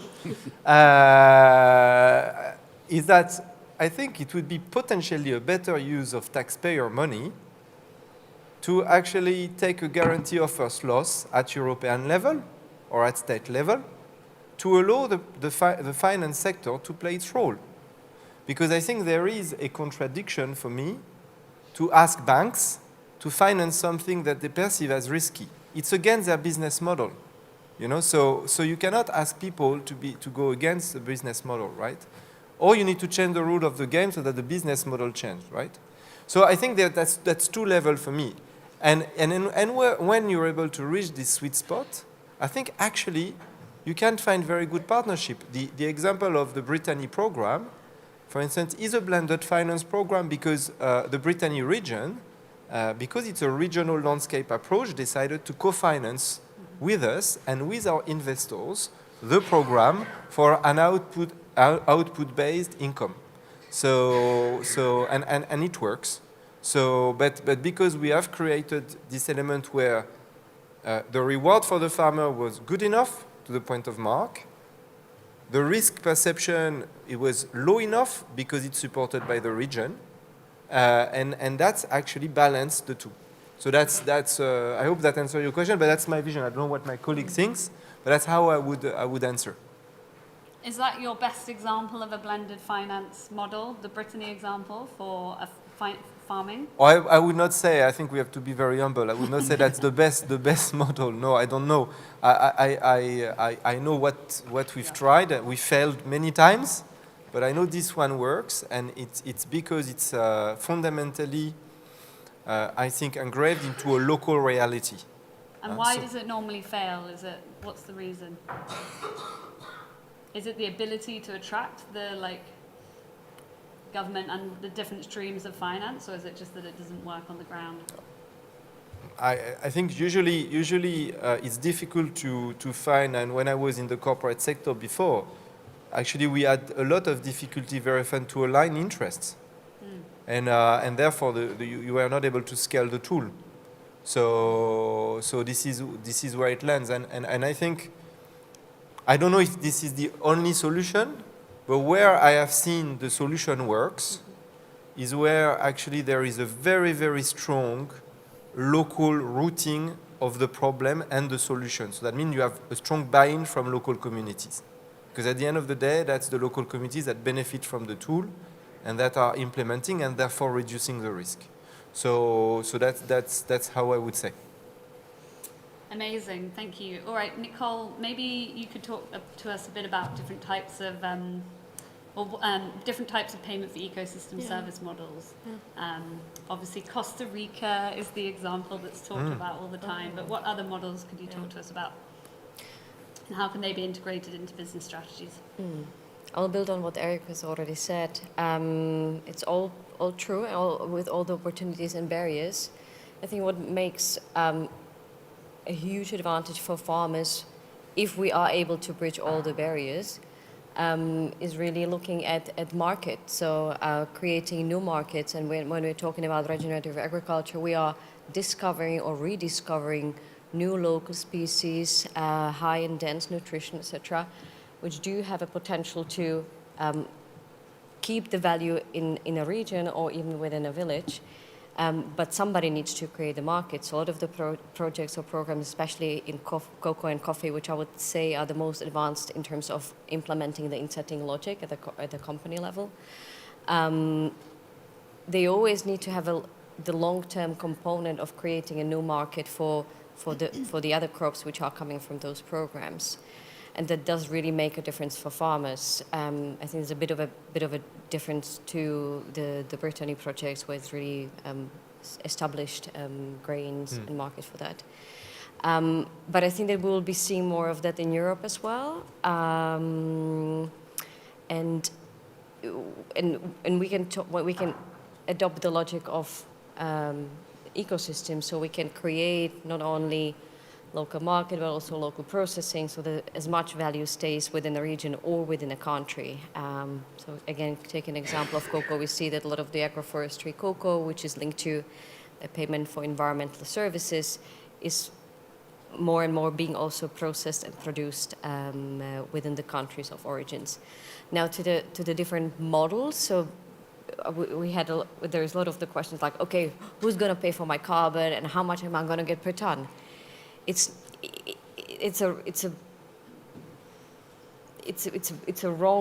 not the sustainable long term of looking at the question, because when we're talking about how to make it sustainable, it creates more obstacles. And I think that's one of the reasons why we're still in these conversations about MRV and how do we measure things, because everybody wants to be perfect, everybody wants to get the payment for the perfect ton of carbon.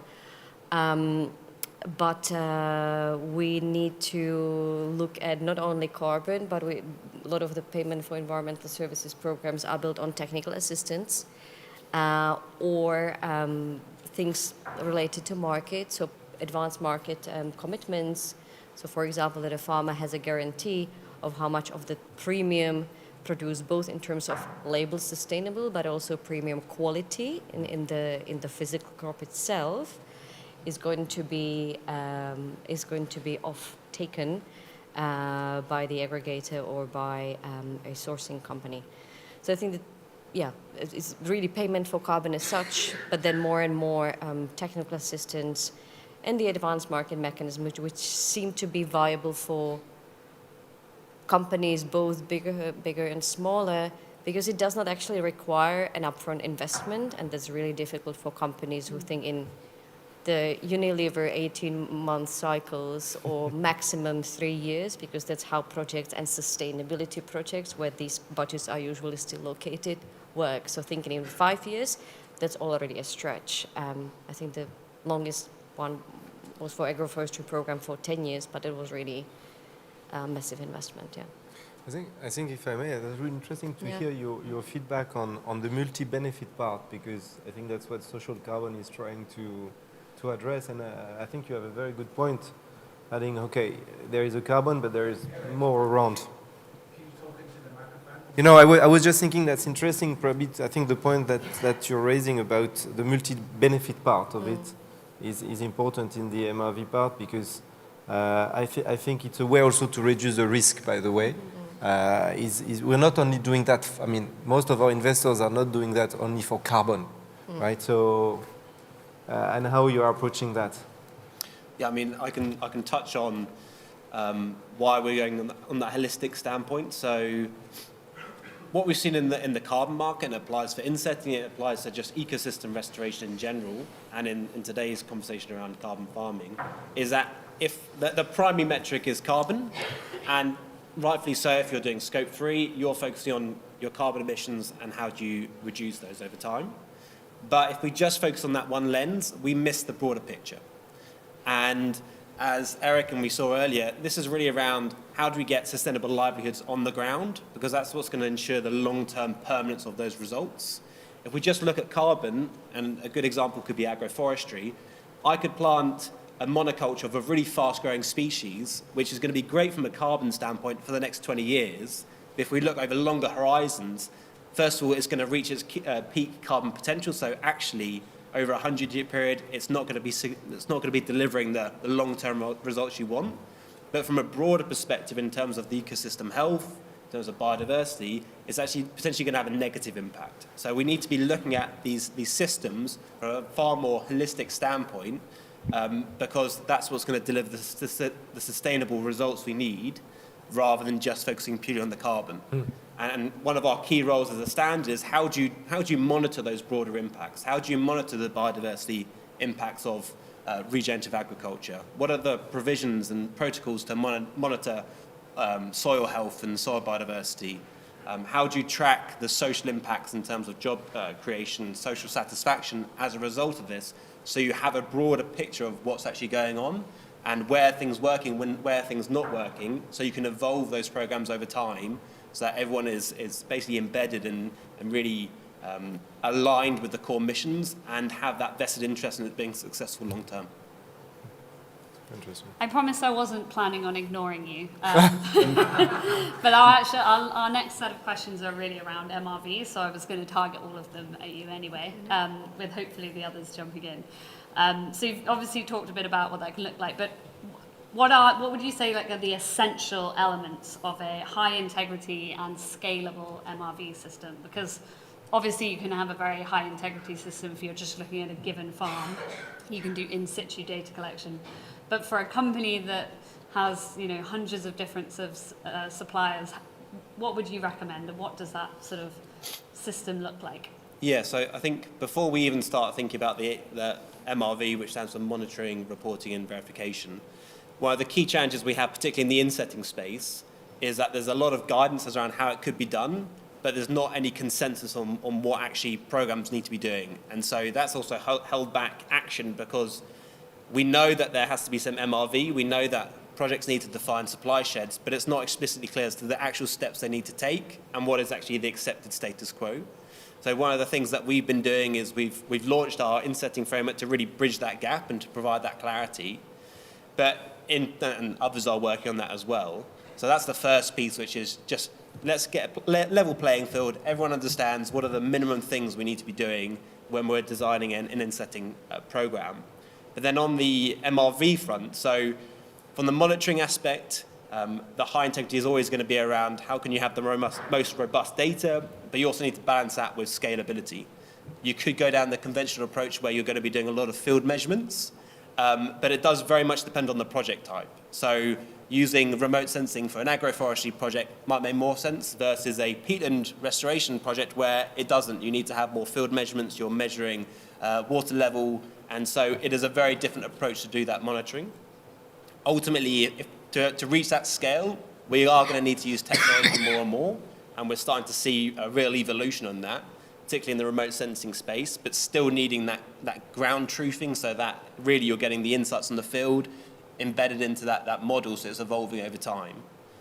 In terms of the verification, as with offsetting, there's a real need to have independent audits. If you're going to be making a claim, there needs to be another organisation which has checked your data, checked the information you provided, and really given it the seal of approval of, yes, this is legitimate. Otherwise, there's a real risk of greenwashing. There's also a risk of significant reputational challenges in that if someone can find a flaw in your documentation, your data, it undermines all the work you've done. Which then comes on to the reporting piece in that if we look at the voluntary carbon market and how it's worked conventionally, and really we're building on the lessons from that, the processes have been largely manual, which means there's huge scope for human error. It's also a very lengthy process and inefficient process of going through the certification process, which means that it can take 9 to 15, we've even seen cases of 24 months for projects about to certify the results. That is not scalable. That is not going to achieve the long-term growth we need. So we really need to start embedding technology in that process. One, to streamline how you do that documentation, but also streamline the screening of the projects as well. It doesn't make sense now with all the technology we have to have just individuals reviewing 150-page documents. You can use AI to really accelerate the streamlining and the review of those and take a risk-based approach. But for us to really scale, we need to really learn from what's the voluntary carbon market done, what's worked, what hasn't, and how do we start building the foundations for the next evolution of carbon 2.0 or insetting 2.0 to make sure that we're not falling into the same pitfalls in terms of scalability and barriers to adoption. I can see Eric wants to jump in. No, it's super interesting, and I have 3 comments as a practitioner, of course, in livelihoods of delivering carbon credits to our investors. There are a few things I want to react, and I fully agree with what you said. Is first, I think we should not mix, I would say, integrity and complexity. I think we are deriving towards a system where we consider that more complexity creates integrity. I disagree with that. The second point is I think the best data is the one you don't collect. Because collecting data in agriculture equals cost. And therefore, that's an hindrance for scale-up. And we are in the era of high-definition satellites. We are in the era of drones. We are in the era of, I don't know. So I think this is very important. And the last point, which I think is something that I've been playing with, and I don't know if I have, necessarily the best answer to that, but I think we don't own, I think if, a carbon credit is not like a glass, you don't own it, right? It's just, I think there is conceptually something that is very strange. Our position on that, and maybe it's contrarian, I don't know, but is that carbon finance is a mean. It's not an end. This is why I was talking about the cuckoo strategy. Carbon finance is how you are mobilizing private sector financing to do good. It's not about owning a carbon unit. That doesn't exist. Okay? And I think this is really a very strong position that we have. And that's why we call livelihoods. And so it's really that dimension. And I think that's important because yes, you need integrity, absolutely. But on the other hand, we should never lose sight that what is important is to mobilize private finance to do good in areas that the world needs it. And it's so important. I mean, think about the carbon market today. It's a very tiny voluntary carbon market. It's a very tiny market. I think it tangented last year 2 billion euro, and I think it went down. 2 billion. It's very small. But think about in COP16 how much the fund of Resilience Fund North-South has been developed. In COP26, sorry, it was I think 400 million. For the total fund. Here it's 2 billion per year. So it's already 2 billion per year of financing north-south at a time when, for the first time in history, in 2024, the payment of interest from countries in the south were actually higher than the financing from the north. So I think we should not lose sight about what the carbon markets are meant for. They are meant for mobilizing private finance to do good. And therefore, building MRV with that conception, I think, opened the possibility of the market to grow, to scale, to have more financing. That's really my opinion.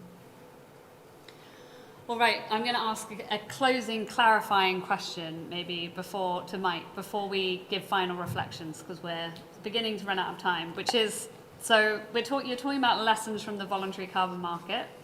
There's offsetting, there's insetting, and there's carbon credits. But carbon credits could, in theory, be used for offsetting and insetting. So what's the difference in the kind of MRV system and setup for a carbon credit that's being used for insetting, or a different type of credit that's being used for insetting, versus a carbon credit that's being used as a company to offset? Okay, so on the insetting front, in terms of the monitoring of the results on the ground, I'd say there's more similarities than there are differences. The key difference is in terms of what evidence and the broader monitoring that project needs to do in various different areas. So, for example, defining that the boundary of that insetting program, defining that supply shed, that's not done on an offsetting standpoint, so that's unique. And also in terms of monitoring additionality, that's one of the integral aspects for carbon, in terms of doing investment analysis, common practice analysis, regulatory surplus and so forth, whereas insetting is far more around causality, so really proving that the intervention you're implementing has been either incentivized by activities such as paying premiums for regenerative products, or you've done direct investment on the ground to pay for that intervention. So it's a different lens. Ultimately, it's focusing on that value chain. So one of the key focuses on the monitoring piece is ensuring that the results delivered can be linked back to that value chain and don't go beyond value chain, which was on the slide earlier. But in terms of the monitoring verification, there's a lot of similarities between the two. And how often is it kind of serialized in a credit that's sort of transferred between organisations on some sort of registry, or is it often just a contractual agreement? Yeah, so with an offset, it's claimed once. So once you retire it, that is it. No organisation can make claims against that.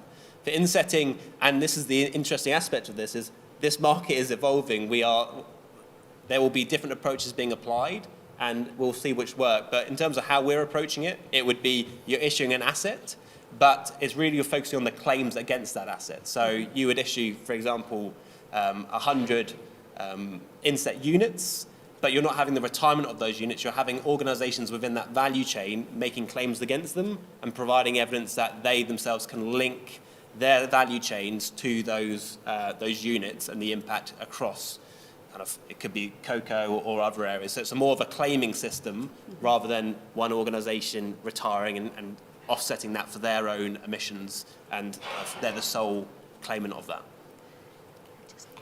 Can I just add a small point to that? I think it's really important to just understand what's the implication for the investor, now being it either a food and beverage company or being a bank which works with the agricultural value chain actors.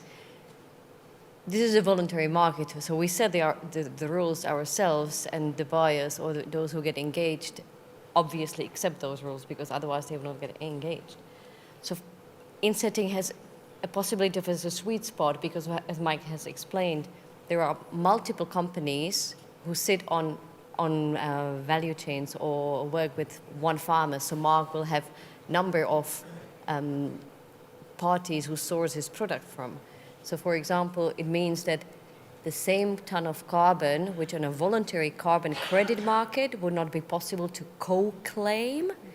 We're very happy to do that on the insetting market, which is not a market, but in the insetting framework, which actually allows for pooling investment and unlocking the power of collaboration, which is happening too little in the agri-food sector still. But the conditions are there to unlock that investment potential. So Scope 3 emissions of a company, that's their supply chain essentially. It also includes downstream, but sometimes you hear people criticize Scope 3 by saying, oh, it's double counted by everybody in that value chain. But I think you've just described actually why it was actually designed in that way, to drive incentives, to create collaboration with companies across the value chain that have differing levels of influence over the same emissions. I mean, the land and carbon doesn't claim how many people are talking about it at the same time. So. Indeed. All right, we're running a bit over, so I'm going to be a bit strict on you in terms of giving your final concluding takeaways before we move to Q&A. So, Mike, why don't we start with you, since I started at this end. Okay, I think on the spot. I think the key takeaway is this is a great opportunity to have pan value chain collaboration, and we have the tools there. It's now around setting the key guardrails, making it clear that everyone is understanding and playing on the same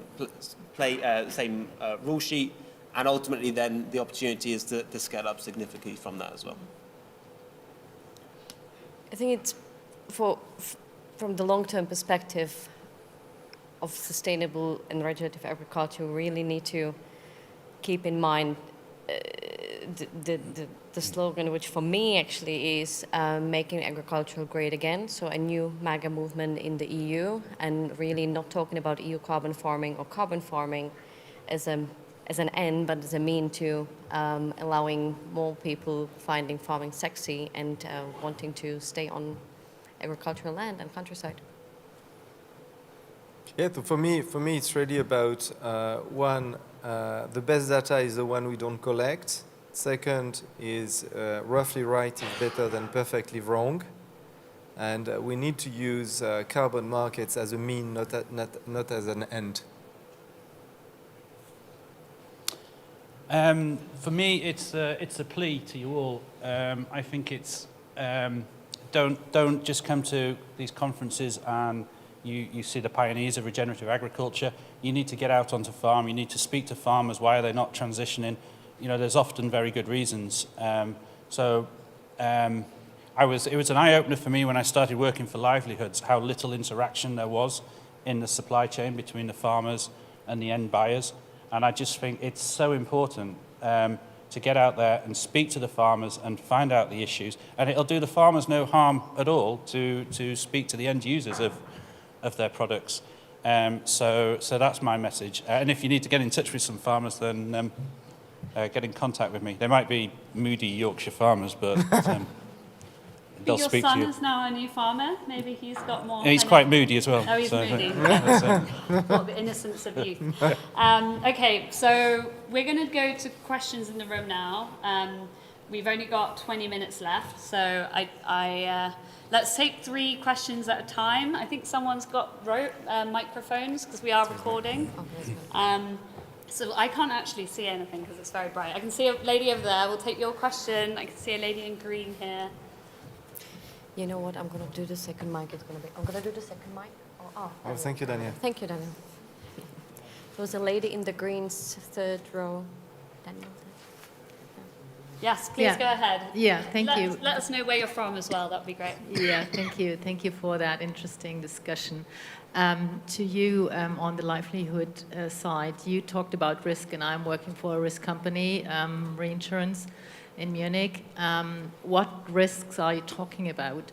I mean, blended finance, that is layering the risk, but what kind of risk are you talking about? Thank you. So I think there are several risks. Huh? So I think I would split them in 2 or 3 kinds, and maybe Mark, you can build. Huh? There are risks that are sociological, because you never know when you start a program what will be the adoption and the loyalty of on the program. So, and sorry? That's your risk. Yeah. But it's a risk for the program and therefore for the people who is going to take the risk if you take a blended finance, right? So that's a risk you need to. You want the risk for livelihoods? Yeah. So I think this is one big part of the risk, because you're investing money into something. And of course, you need to make sure you have adoption. If I take an example, just to be very concrete, a lot of corporates have invested for many, many years in cocoa production restoration. The average adoption rate of new practices in cocoa production is 10%. So that's I think one of the risks. The second risk is, I think there is clearly a risk of failure. I mean, sometimes it doesn't work, so I think it's you can reduce it, but okay, your practice doesn't work, the yield is going down, economically it doesn't work with the farmers, and therefore at some point you need to stop, right? So all the money invested is gone. And you cannot claim the benefit, and therefore there's no upside, so that's the second risk. And I think the third risk that we're starting to see, and I think more and more, and I think Mark can illustrate with our program, I was with him with the rapeseed producers in the UK. Actually, more and more the climate change is creating an inherent risk into even climate resilient program, because when you want, for instance, to plant and there is heavy rains, you cannot plant. Actually, this is actually deriving your cycle, so it takes much more time to have the impact that you are expecting to have, and therefore your whole economic system start to deviate. So I don't know if you agree with that, Mark, but it's actually increasingly frequent. Yeah, absolutely. And I think it's the farmers we spoke to on that visit, and generally the farmers in the program, it is so much harder now to grow a productive crop of oilseed rape, or profitable crop of oilseed rape, than it was just 10 years ago. And most of that is down to climate, the challenges in weather, and the challenges in pest pressure. Can all probably be put down to climate, I think. I think we had a question over here, yeah. I don't know if it works. Yeah? Okay. Thank you. First, okay, I would introduce myself. I'm Amina Gaiano from Deloitte, France. Thank you, Eric, for the video. It was very inspiring. But I have a question for Mark. I used to ask these questions to farmers, actually, and I will present the result tomorrow at 2 p.m. in Podol Room. Anyway, Mark, at your opinion, what is the main driver of the regenerative agriculture movement, and in your story, what was the catalyst? In taking my story, it was financial.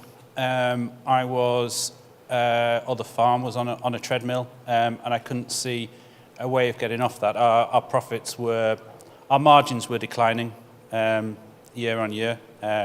Variability because of commodity prices, but overall our margins were decreasing, so it was financial. I immediately cut my cultivations costs to 30% of what they were. I could reduce my inputs by about 30%, so 70% of what they were. So significant cost savings. On the flip side of that, as I mentioned, we did get quite a lot of stuff wrong in the early days because we were learning. So on balance, it has cost us more money to transition. But I think the initial impetus was financial gain, and then when you start to learn about it and you understand the benefits of soil health and the holistic nature of the farm. Our livestock farming is now, they're not all separate enterprises. We combine the livestock enterprises with the arable enterprises, and it all just seems to work. And I think 4 or 5 years in, it's just clicking, and we can really start to see the benefits in the soil health. So that focus now has become all about soil health rather than maximizing the production at the end of it. I see another question there. Hello. Can you hear me? Yeah, I can. I'm Luís Mira from Consular in Portugal. When I hear just a minor provocation, when I hear the introduction and you talk about the risks and the costs and the uncertainty and the need for data, I thought I'm in the wrong session. Where is the door? Because I'm going to another session. But then I think it was pretty much more optimistic. And I can put it at the end the question, but I think don't we have to be more positive in the view we have? Because we have to talk about, I know there are costs, you just said that there are costs, but the costs tend to be reducing as we gain more knowledge. The risks tend to be reducing as we gain more knowledge, and the incentives will become less uncertain as we build them. So I think it's an improvement on the way. And then I think you have to ask two questions. The first one is the risks of not doing it. So what are the costs and the risks and the uncertainties of not doing it? And the second thing is that I'm a farmer, and in I manage 3 different farms, and in one of the farms I adopted more regenerative practices, and regenerative practices, they're not binary. Someone asked me if I'm a regenerative farmer. I have no idea. I'm adopting practices, and I'm adopting with low risk, and I'm trying to make sure that the profit that I take is more than the benefits that I have are more than the cost that I have. So you can choose a way which is less risky if you increasingly adopt practices towards a better, more sustainable way of doing the farming. So the question is, don't you have to be more positive, and how can we build this positive way of thinking? I think we have not done a great job in framing the risk as a positive opportunity. Can you hear me now? Yeah? I think we have not done a great job in delivering the risk as an opportunity rather than a doom scenario. Look at Mark's example. So he had an existential risk that his farm is not going to deliver, and that triggered the opportunity. So, and if you're looking at it from a project or even program or portfolio perspective, you need to start somewhere. So you will start somewhere where you see that people are perceptive, that they are looking in a similar direction or in the direction where you need them to move. And that, in that sense, risk can be an opportunity.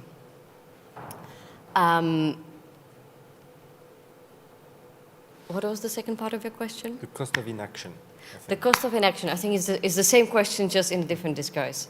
And I would again look back at what Mark was saying. So if you have a P&L for a farmer and you show how is that farm going to perform over the next 10 years? And we have data from projects like the Brittany project.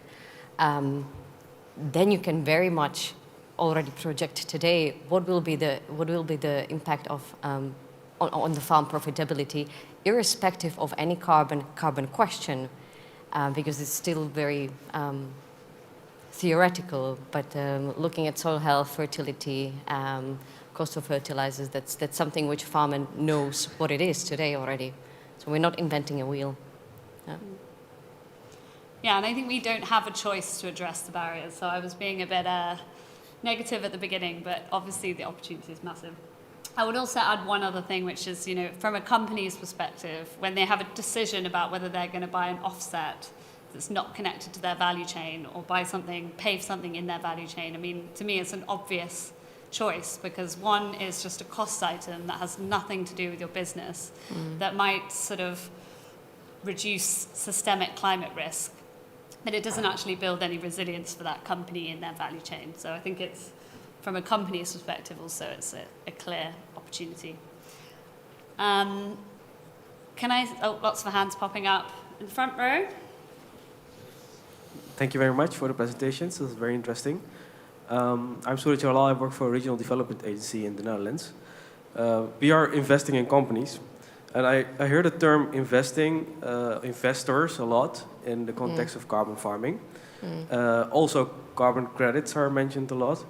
And in my opinion, and I don't know, and I want to ask the question back to you, are these the right terms to convince farmers to move towards carbon farming practices? Is it not too, in my opinion, I think farmers understand subsidies, right? And extra money for their produce, but they don't understand investors and carbon credits. No. So what is your opinion about it? Are we using the right terms to stimulate them to move to the next direction? You go. Well, I think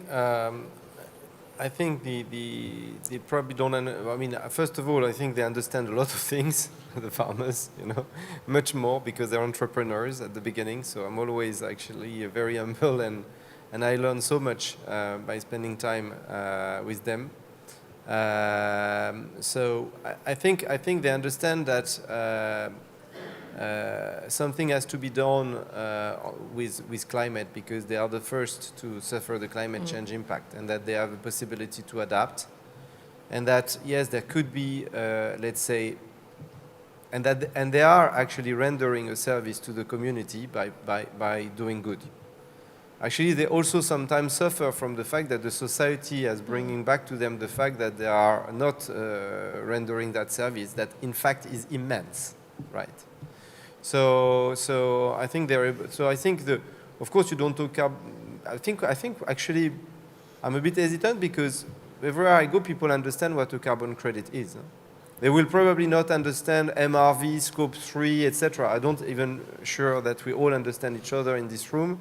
So, and even in this panel, so because we all have different definition, and even when the chair of the Insetting committee tells us I have a definition, she's telling you that she doesn't have one. So, but I think that's true for us. We use MRVs, etc. So. But for sure they understand, as Mark was saying, at the end, there is a possibility, if they do something good and deliver a service to the community, to get a stream of revenue and to get their work valued. So this, I agree, they understand. And also, I think there is more and more the resilience point. And I don't know, but something I'm sharing, and I'm just speaking under your control, there is another point, which is, I think, sometimes regenerative practices also helps you to be a bit more independent. I don't know, how do you relate to that? No, and this is actually an important point for farmer as well. Yeah, I think that's a great point, Eric. There's that, I think I mentioned the treadmill. So we're on a treadmill, and when there's a problem, you turn to a bottle, which is a cost. Regenerative agriculture or regenerative practices have certainly helped me be more, once again, in tune with what we're doing, and looking ahead rather than being reactive, looking ahead to problems that may rise and finding solutions before they happen. And it's just it's a greater source of pride. It's a more a pleasure to farm like this, rather than we were before. So, yeah, thank you. That was a good Okay, I don't want anyone else to say anything, because that's a really lovely way to end for our panelists, that it's a pleasure to farm. Thank you, Mark. I'm going to invite, we have just 4 minutes, so we're going to wrap up now. I'm going to invite Ian Short up to the stage. He is the COO of Social Carbon, where Mike works, formerly the CEO of Climate Kick. He is going to do the unenviable job of summarising what we heard today. Okay, completely. Thank you. And I'm going to give my apologies up front for all of the mistakes that I've typed. So running through very quickly, definition of insetting. Nicole, not completely clear, but it is whole value chains and is carbon plus. Question one that the team were responding to is, what is needed to support nature, farmers and businesses on the journey to regen ag? We need to not only focus on inputs, but on outputs, the many types of value that is created from this model. This transformation is about people. It is a message of hope. Coming back to, I guess, the question that was just asked before. Difficulties being short-term investment, short-term policies and short-term contracts. Need to go with the good and not focus on the perfect, particularly on MRV. Farmers need 3 things to move towards more regenerative practices.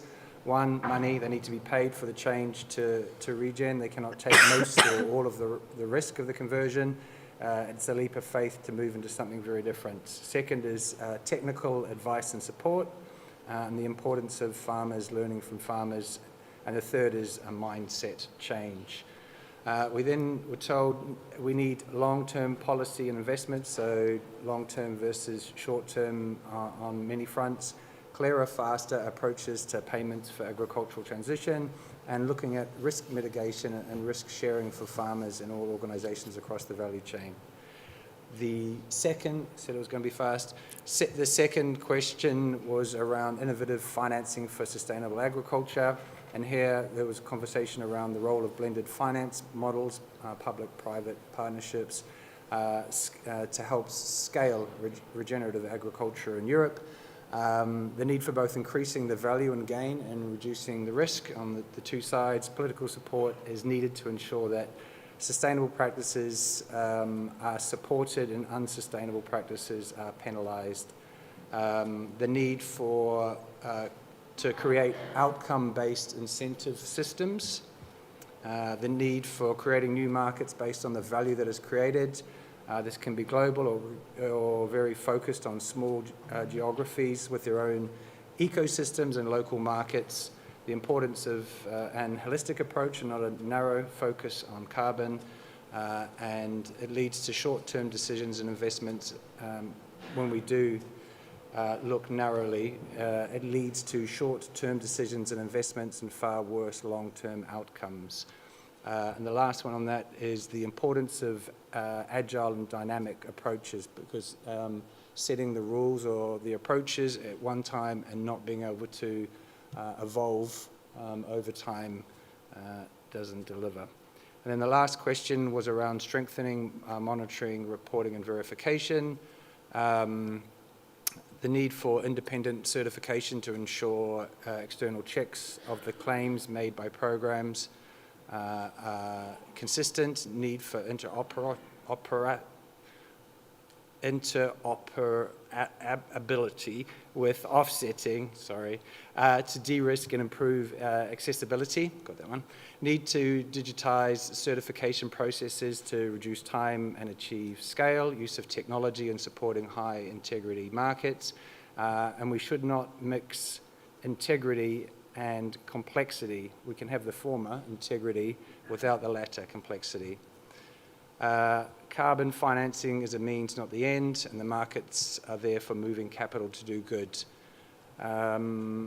We had the definitions between insetting and offsetting. I'll jump those. The end conclusions were, this is a great opportunity for value chain collaboration. Need to make sure that everyone is using the same rule book.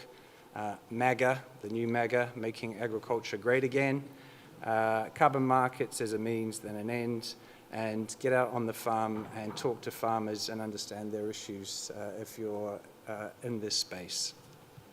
Back to you. So yeah, if we could give everyone a round of applause. Thank you so much for joining us. Come and find us afterwards if you have questions. But thank you to the wonderful panel and to Ian.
Ladies and gentlemen, is this working?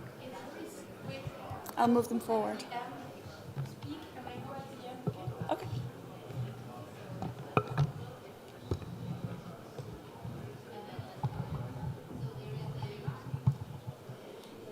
All right. I'm testing the microphones, and I'm testing if everybody's ready to start this session. Are we good?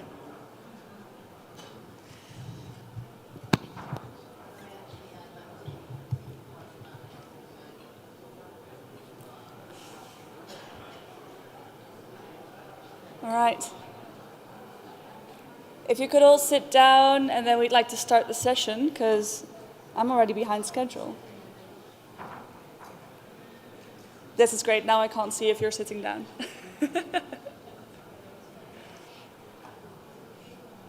Thanks.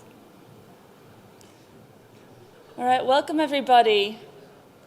I know it's a long day, and I'm really happy to see all of you, or kind of assume where everybody is, because this light is blinding. My name is Emma van der Ven. I will be your moderator later on, and I have the pleasure to introduce the general concept of insetting that has already been discussed and mentioned. If you're part of the previous session in this room, you've already heard it many times. I want to set the stage a little bit for the panel discussion later on.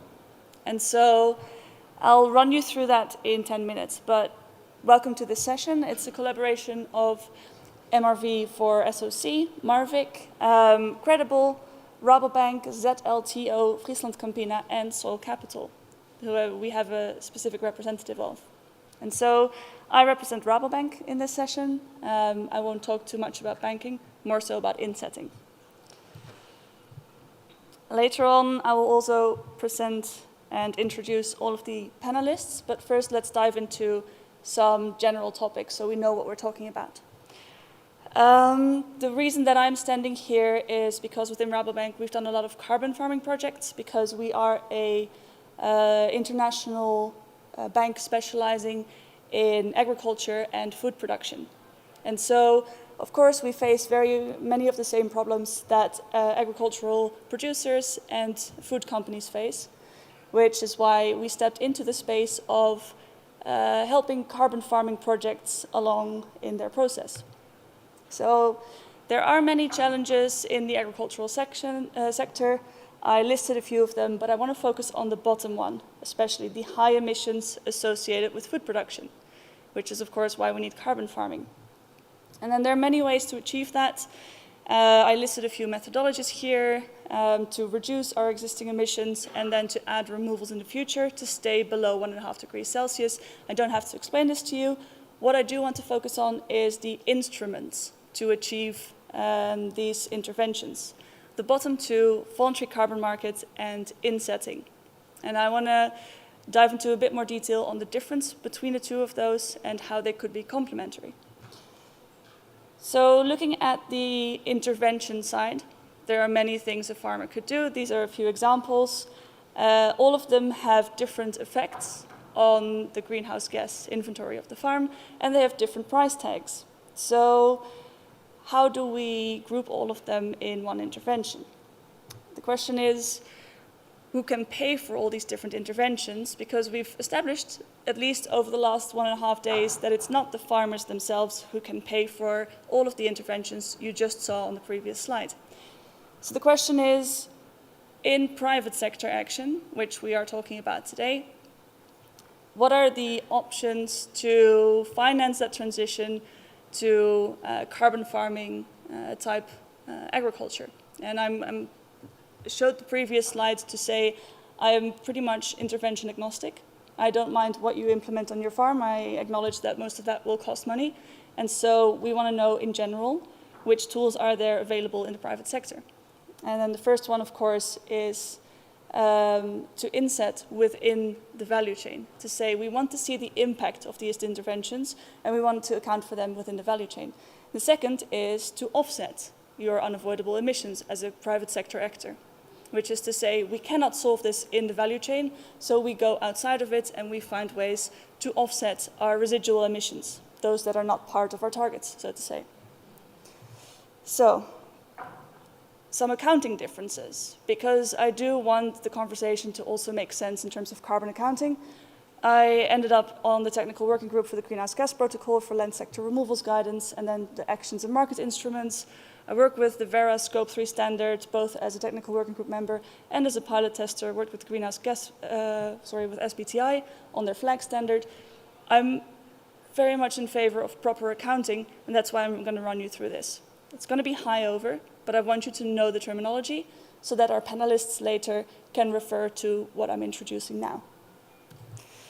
We start with the allocation of carbon and the project location.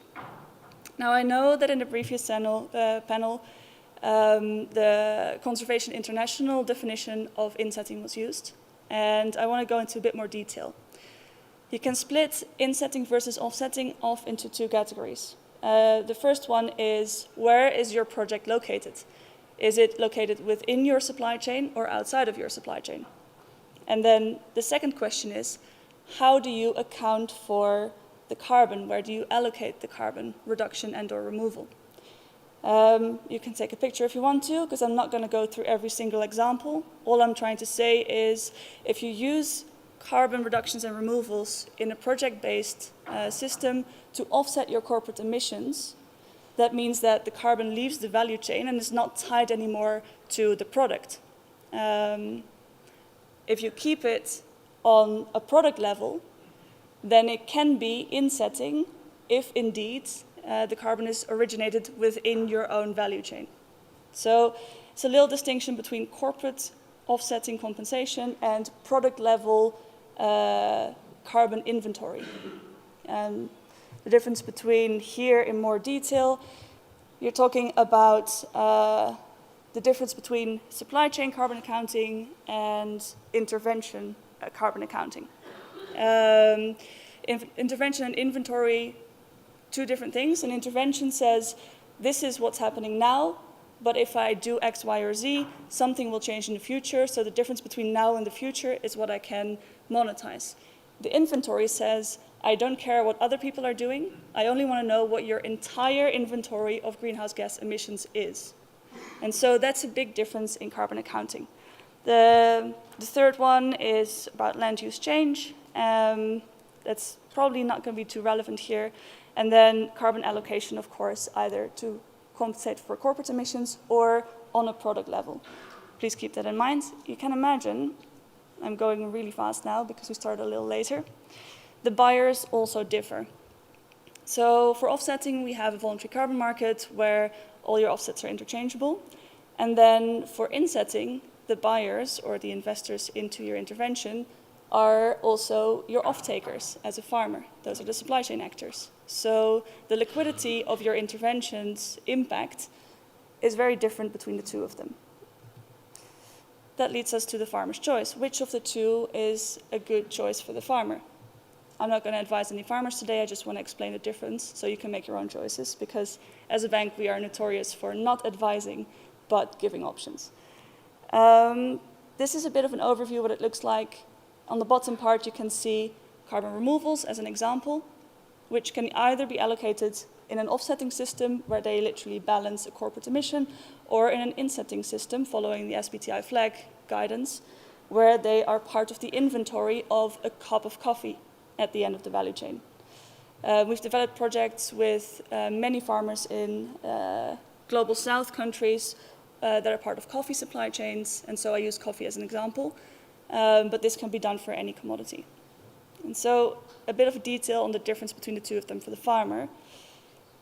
We are talking about double counting if you're both bringing your carbon impact to an offsetting scheme and your supply chain is making a claim, which is what we want to prevent. But that means that you have to make a choice. You can't do both as a farmer. So for insetting, your carbon reductions or removals are still part of your own inventory. So if you have to report in your country of origin what your carbon inventory is, you can still report those impacts as well. Whereas if you sell them to an offsetting off-taker, you cannot report for these impacts, emission reductions and removals yourself. So that's a choice you make. It might be a more liquid market, maybe the price is better if your own commodity off-takers don't value the greenhouse gas reductions and removals, but it does mean you can't report on it for yourself anymore. And so, last but not least, why would the supply chain be interested? What does a product level greenhouse gas inventory mean? And so, there's a few things that we need to know. There's allocation, where each supply chain needs to know where the carbon came from, how to allocate it. And that's not as easy as it sounds, but that's one of the hurdles that we need to tackle. As you can see here, all the interventions, all the different commodities that come from this sample plot, which of the supply chains can make a claim on the reductions and the removals? Unclear.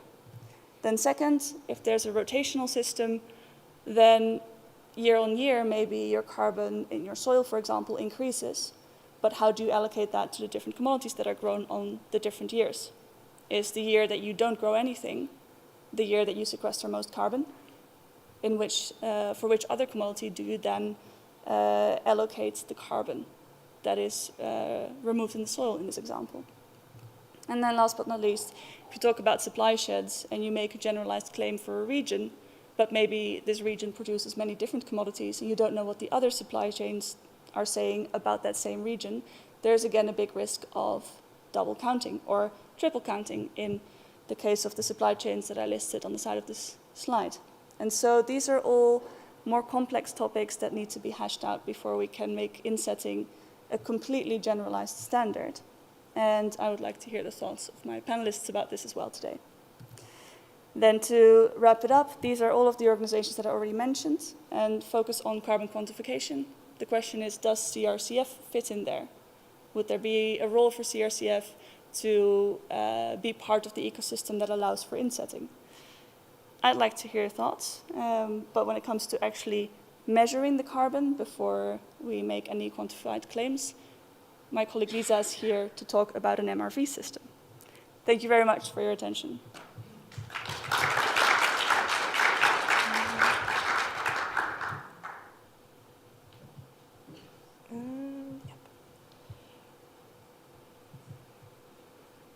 So, hi everyone, my name is Lisa van der Heijden and I'm working as part of the project MRV for SOC. And today it's a joint presentation and I'm very happy that we got the opportunity with Marvik and MRV for SOC to work together on the socio-economical aspect of carbon farming, which is a big part of the research project that Horizon is funding. And why we talk about MRV after explaining the protocols? Because as it has been mentioned this morning by Amina Galliano, MRV is important for agri-food companies, but also for farmers, because it's really behind the liability mechanism. We need to know what we measure, so how much we store, and then how much it costs, and what's the relation between both of them. And today, we are not going to explain in details all the specification of MRV, or a little bit, but what we want here to state is the 3 challenges that we addressed in the panel discussion, and what is a way forward, and how research can support this way towards the implementation of the CRCF, so that key argument can be also bring into the panel discussion. And what we can see is that both insetting and offsetting require tier 3 methodologies.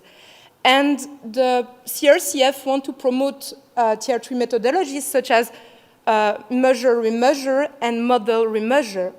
But the thing is, quantifying carbon, it's not easy.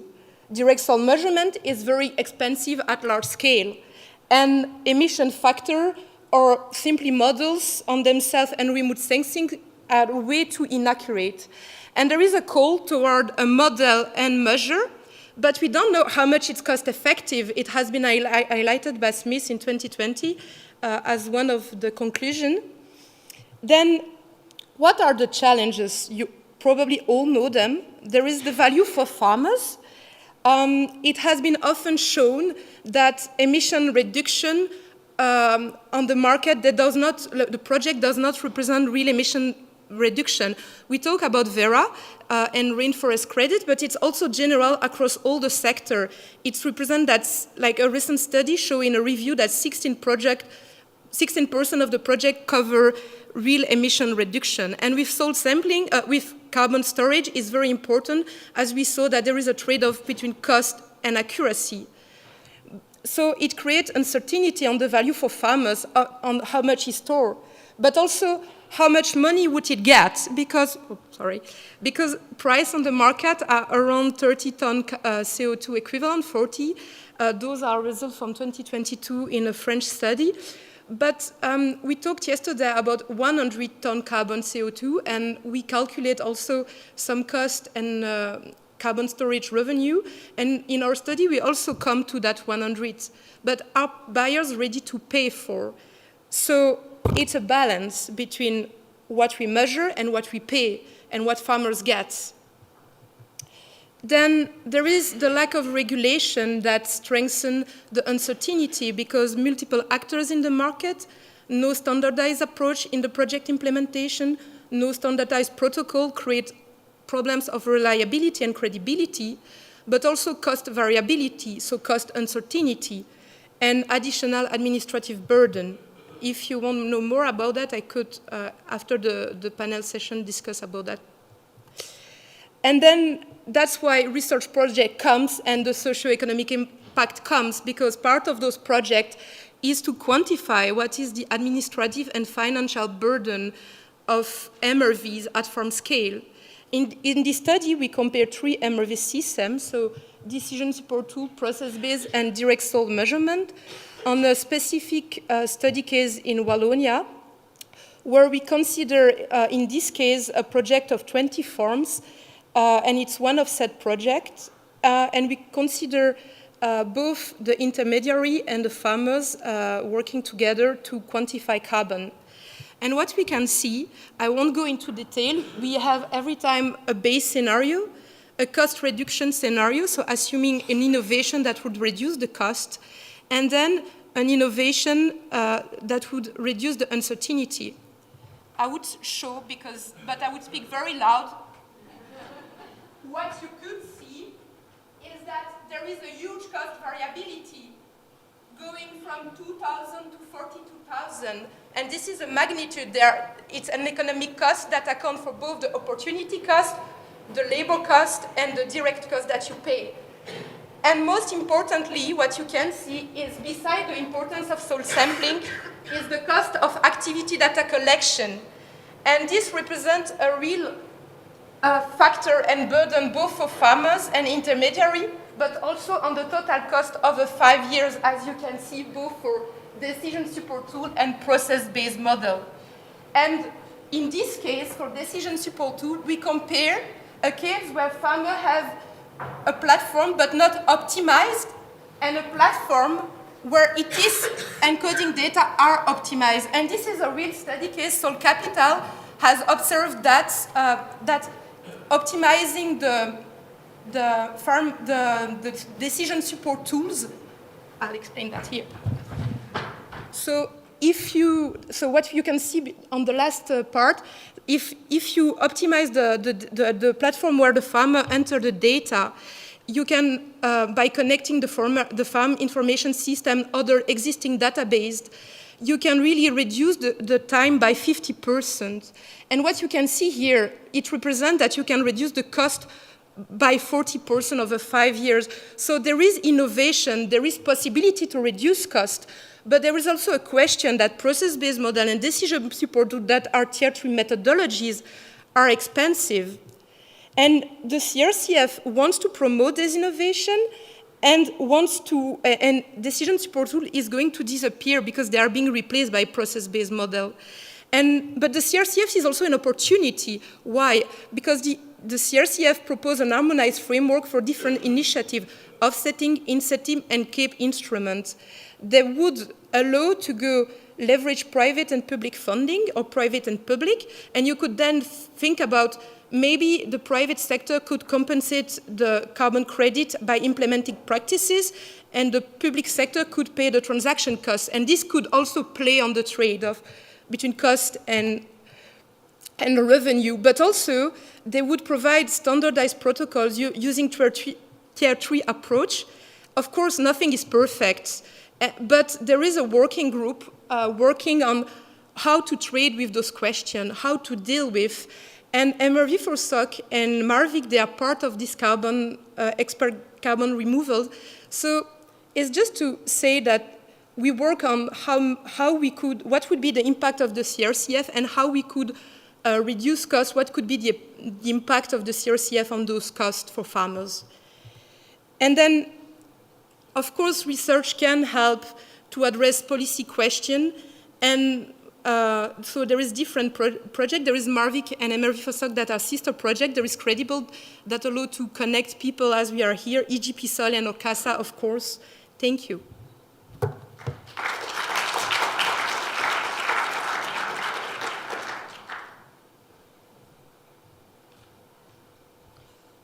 So after laying the groundworks, it is time to ask our first two panelists actually to come up. I would like to ask Eduard and Stephanie. Eduard works for AgroSolutions. He's the head of carbon strategy. And Stephanie works for Ardo, and she is responsible for sustainability and for Region Ag. I actually think if you want to be here, you can go through the slides yourselves, or you can give me a hint on which slide you want. Okay.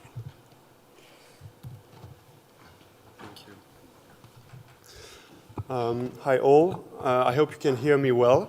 So actually, on the low carbon transition of agriculture, we support farmers and value chain actors in deploying two types of MRV and reward schemes. First kind, carbon farming programs, tier 3 MRV at farm level, covering both GHG emission and carbon removal.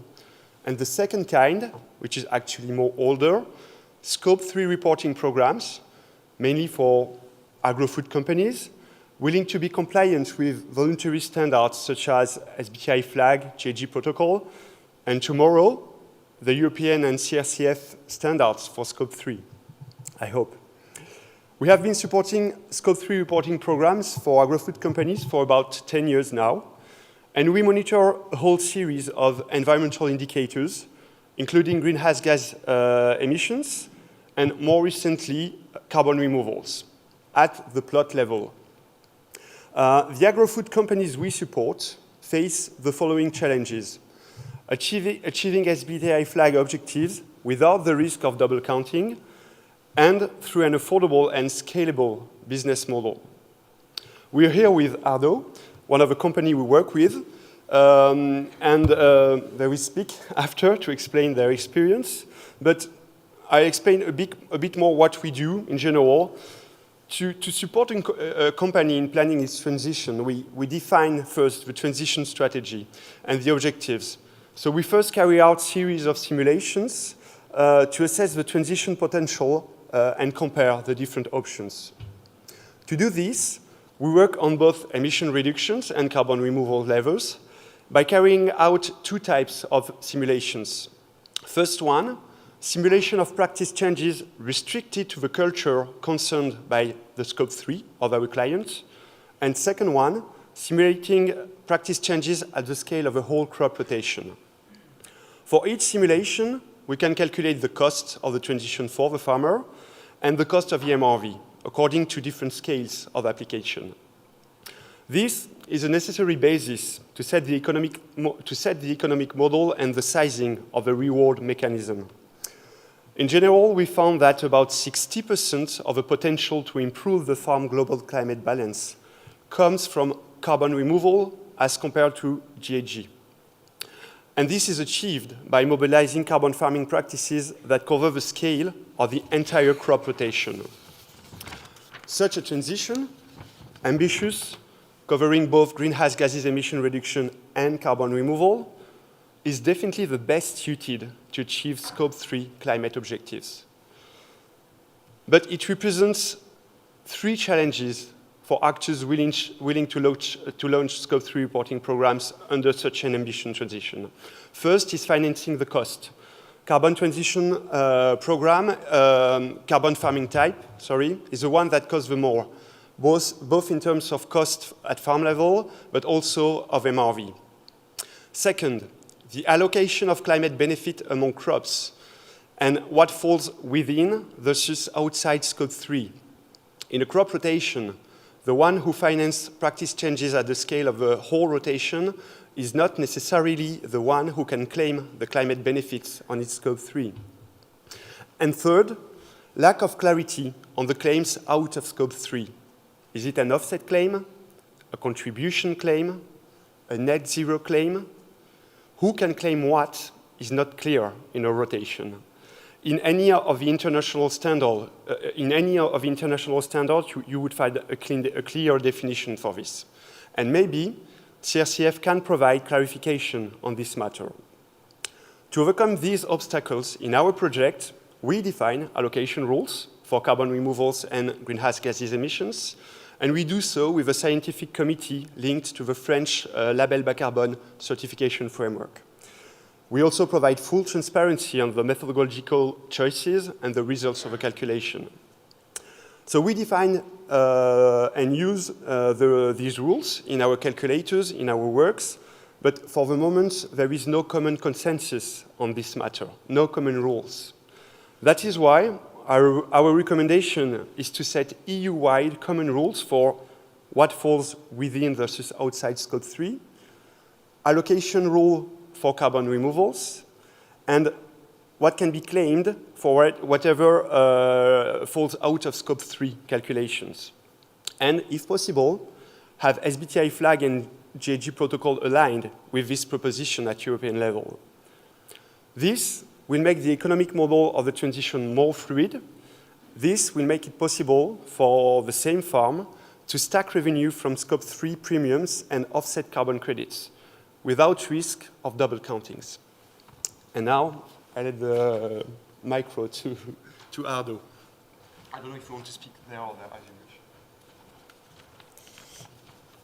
So thank you, Edouard. Good afternoon, everyone. My name is Stephanie, and I work for Ardo. Ardo is a leader in frozen vegetables, herbs, and fruit production, and we are operating across 16 sites in 7 countries in Europe. And yearly, we distribute nearly 1 million tons of frozen products worldwide. A key strength of Ardo is that we work closely together with over 3,500 farmers across Europe, and they are supported by our 68 agronomists. And we really value this as a unique advantage, as we are able to influence what happens on the field directly through crop protocols and active field management. So sustainability really is at the heart of our business, as we started out as a family farm in the 60s. We have an ambitious sustainability program where, of course, agronomy and the transition to sustainable and regenerative agriculture is key. And since 2011 already, our MIMOSA program, MIMOSA stands for Minimum Impact, Maximum Output Sustainable Agriculture, has been driving this shift with an initial focus on input reduction while optimizing yields. But now we look further than the crop itself by also focusing on soil health, biodiversity, water, fertilization, and cover crops. As part of this transition, we also made a commitment to the Science Based Targets initiative with an ambitious FLEC reduction target, which is especially challenging for vegetables, as vegetables are already low in carbon, and we cannot use diet shifts to reduce our emissions. So to better understand our agricultural emissions and to reduce these emissions, we partnered with AgroSolutions. And first, we did a project with them to calculate the CO2 emissions of our top 10 crops across growing zones. And then we used primary field data for this. And then more recently, together with our agronomists, we identified the key decarbonization levers of our crops across growing zones, focusing both on CO2 reductions and carbon sequestration. And we also identified the associated costs and the deployment rates by 2030. But for Ardo, making the transition is much more than reducing CO2 emissions. we need and we want to improve the climate resilience of our crops and restore soil health. Because over the last 5 years, we have seen on average a 20% drop in yields of our vegetables compared to the 5 years before that. And this is really shocking news for our whole company. The reason is very clear, it's climate change. So extreme weather events such as droughts, prolonged droughts, or floods are having a direct impact on our vegetable crops, which typically have very short cycles on the fields. For example, spinach is only on the field for 6 weeks. So with climate change worsening, I ask all of you, how do you see the vegetable yields evolving over time on a global scale? So in 2025, ARDO decided to step up our efforts by introducing financial incentives for the farmers that are adopting a specific number of regenerative agriculture practices. This will be on a voluntary basis for farmers, but we need our entire value chain. We need our clients, we need banks and others to support us and to accelerate this transition to regenerative agriculture. Because ARDO and the farmers cannot bear the risk of change. If we want to feed future generations sustainably, we must share the responsibility. And as Eduardo already mentioned, there is a need for common rules on allocation of CO2 emissions and carbon sequestration in crop rotation cycles. But also existing frameworks and tools don't reflect on-the-ground challenges enough. For example, the SBTI flag reduction pathway, we really need a sector-specific reduction pathway for vegetables. But also, we need a common European unified language that not just works for companies, but also for farmers, because farmers often sell their products to multiple customers with different demands. But ultimately, the biggest challenge remains financing this transition. We must spread the risk of this transition across the entire value chain.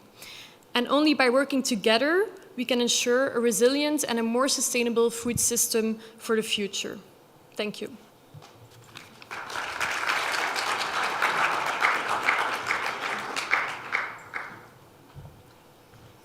Thanks very much for this introduction, and it's great to hear that you're already executing all of these practices in reality.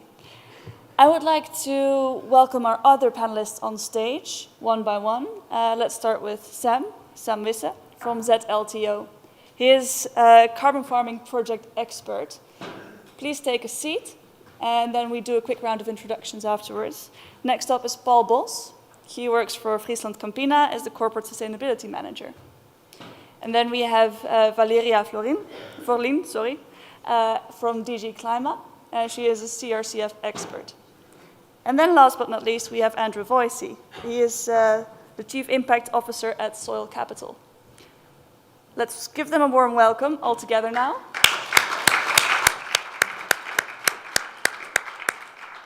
And for the panelists that haven't spoken yet, of course we talk about insetting, but my question to you is, what does a good insetting project look like? What are the right conditions? And how do you contribute to that? Let's start with Andrew, actually, at the end. Thank you very much, Emma.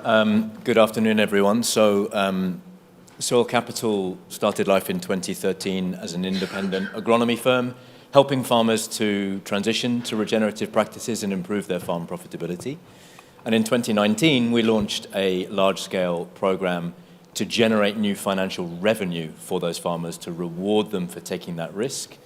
And that revenue comes from within the agri-food value chain. So insetting is what we've been doing since 2019. And for a sense of scale, farmers across 5 European companies, and we've paid out more than 10 million euros to those farmers from the agri-food value chain. And that's obviously coming from a number of different agri-food companies.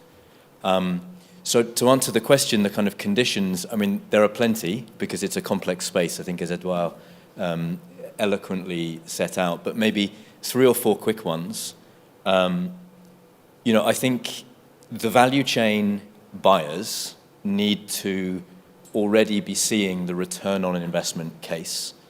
That's about more than Scope 3 targets. I think, as we heard just now from Ardo, from Stephanie, the resilience benefits, the security of supply are key. And you know if that's happening if you're talking to buyers, not others around them, and talking about buyers' budgets. And even better if they're showing up with their value chain partners ready to share that investment, which I think you both also talked to. So that's a number one sort of wow criteria. Number two, for us, if the value chain is happy to incentivize the outcomes, the results, and give as much flexibility as possible to the farmers as to how they get there. Farmers don't need to be told how to farm. And every time we place a particular price tag on a particular practice, I think we can risk getting too close to that. And then my final two, I think, and I would say this, wouldn't I, but our value chain partners say this to us, working with an independent entity that is not in the value chain, that is not handling the crops and processing them, is helpful. To work as an honest broker, to bring new expertise to bear. There are undeniably trust issues in value chains. We know this. That's not controversial to say. And so I think having an honest broker can help, and that's a role we play. And then finally, I think scale. We're going to talk about admin burdens and costs and so on. Pilots are fine to get started, but unless we're working at scale, the cost equations really don't work. Thank you. Also great by means of introduction to what you do and the value you create. I want to go to Sam. Question to you as well. What does a great insetting project look like? And what is your contribution to that in your role? Yeah, so I work at ZLTO, which is a farmers' organization in the south of the Netherlands. Sorry to interrupt. Make sure you speak up because these microphones are a little sensitive. Yeah. And they're not as tall as you are. Thank you. Mr. Yeah. Dutch, I'm Dutch, so. So I work at ZLTO, which is a farmers' organization, and over the last half year I have been in a project where I've run a lot of calculations for farmers, especially within the potato processing industry. So I've calculated both the carbon sequestration and the emissions, so the carbon sequestration on farm level and the sequestration and the emissions on a crop level. And for me it's really important to the farmers to explain what I'm doing. So explaining what the difference is and how to calculate it. And also the single input and multiple output is very important to not ask a lot of the same data for multiple use. And to actually show that there are parties willing to financialize the lower emissions. So, and also the issues you can address in a certain production. So for example, with potato, I have a very specific example, is the type of variety that you use. It varies a lot on the emission. So those are the buttons you can push to show what it means for the total emission. So this is just one example. Thank you. And Paul, over to you. Yes, thanks. I'm with Friesland Campina. So Friesland Campina is a Dutch dairy processor owned by about more than 10,000 farmers in the Netherlands. So it's a cooperative, and I think that brings an interesting perspective to this whole discussion, because we do have scale, and we also have a program, an active program for almost all our farmers, where we actually reward them based on their sustainability performances. To just give an example, we pay, let's say, linear to the amount of emission reduction they achieve. So I think that's pretty awesome that we have established that within a cooperative with so many opinions and so many different views. So we've organized the flow of money towards the farmers. However, then of course the question is, where does this money come from? And that's where actually the team I'm in comes in. I work with the partnerships team. So we work with the big companies that most of you are familiar with. that actually buy a lot of milk, milk ingredients, milk powders, etc., to further process this into products that are brought to the retailer shelf or in food service, for instance. And I'm working with those partners to establish the programs. And that basically means designing bottom up. So what are these farmers going to do? What are we going to, how are we going to help them financially with other means? And how are we going to actually make sure that whatever they achieve also benefits the buyer that actually invests in these programs and those farmers. And that's where it becomes pretty complicated. And today I've actually heard somebody say, biodiversity is easy, biodiversity is difficult, carbon is easy. I thought, carbon can be pretty difficult as well. Once you start basically reporting carbon footprints or emissions to customers. And this is in line with what we've said about insetting. There are some challenges that we definitely need to address, and we need to address them, I think, within the next 2 or 3 years, or we lose precious time. But let's talk more about that. I have some follow-up questions, surprisingly, but we'll save those for later.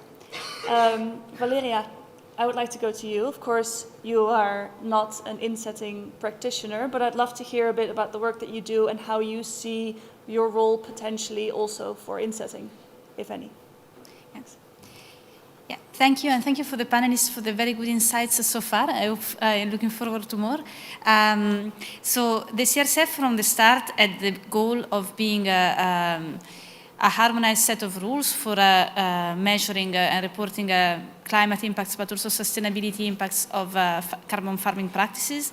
And the initial idea, was to not go immediately into the use of the units coming out of this framework. We wanted to focus on the quantification only. This being said, as it is now, it is still producing different type of products, the framework itself. We talked a lot since yesterday about carbon credits, which is definitely something the CRCF can be used for. We have rules for additionality, so we have rules to identify in a carbon farming practice what part of this of the impact is additional and can therefore be converted into units that can be recorded on a registry and sold. But there is also the certificate itself. So each unit that is certified under the framework has behind it a certificate, a piece of paper with a lot of information about the activity, not only the additional part of the impact, but also the overall impact of the activity, including in terms of sustainability, not only carbon. So in that sense, the carbon farming certificate could be useful in the context of insetting because it will provide a lot of information in a standardized way to the food supply chain who wants to invest in more sustainable practices.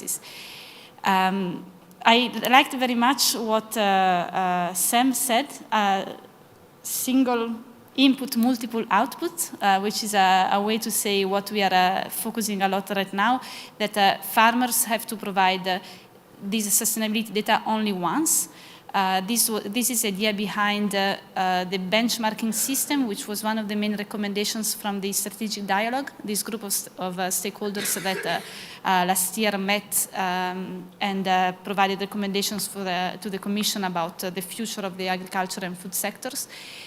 This single benchmarking system is something that we also picked up in the vision that was published 2 weeks ago, the vision on agriculture and food. And I think the mission is really clear. So the mission is farmers should provide this data only once, and this data then should be then the same that will be used by food companies for insetting, by CAP authorities for checking compliance with CAP rules or CAP eco schemes, by national inventories or national statisticians who want to understand the big trends of agriculture in their sector. So I think CRCF is a good step forward in this idea of a benchmarking system, and I think it will benefit not only farmers but also food companies who want to do insetting programs. But the details are all to be defined. So. Excellent. Well, after your introductions, I'm comfortably saying that we have a full value chain representation from farmer organizations to CPGs and from policymakers to input providers, me being the bank. I like having all of you in one space because I think the real questions around making an insetting system work. As my colleague Olga always says, if it's a win-win system, then why isn't anyone winning yet? I think that's what I'd like to challenge today. I'm not claiming that quote, that's Olga Panchenko. Maybe the question to you is, and I'll leave it to you to respond on your own accord, I won't go along the line. What are the biggest hurdles that you see? And where do you see also a solution in the shape of policy? Feel free to jump on the question. Of course, Eduard. Yeah, I start maybe with the most simple explanation. We lack of a strong and scalable economic model to finance the transition. And the difficulty we have when we want to transition a farm is that for the moment, we need to choose beyond different sources of payment. Scope 3, grain premiums on one side and carbon credits on the other side. And it's really difficult to stack different kind of payments because of its risk of double counts. So if we manage both to set clear rules to allocate the claims, then we'll be able to, for the kind of transition I mentioned at the scale of a whole crop rotation, the ideal would be to stack payments of the different buyers of the different crops. So it would reduce the cost of each and any buyers, and we're working on many experimental programs in France with a lot of agro-food industries that all face this issue. So how can they collectively finance their share, but not too much? So we're working on allocation rules, and then it's about the INRAE digital tools that need to automate those calculations and automate the data collection. But and finally, all these elements we are working on, we feed the DigiClima works through the Mavic and different projects we're working on, so that it can directly feed the European policy. Maybe I can add a few comments to that. And again, I'm with a big corporate, almost unfortunately I should say, because I'm actually a biologist, but took a wrong turn somewhere in my career. Worked for the same bank as Emma did, but of DOS. But the message is actually a bit more hopeful because we do see really strong commitments from our buyers to participate in these carbon reduction programs. Where they look more into the emission intensity of the milk that we supply to that. So they are using that vehicle indeed to structurally invest and co-invest in emission reduction. So that's pretty hopeful. And of course there will always be a group of customers which don't have perhaps the capacity or not the priority. And I think there we need to find different solutions, and credits would be helpful.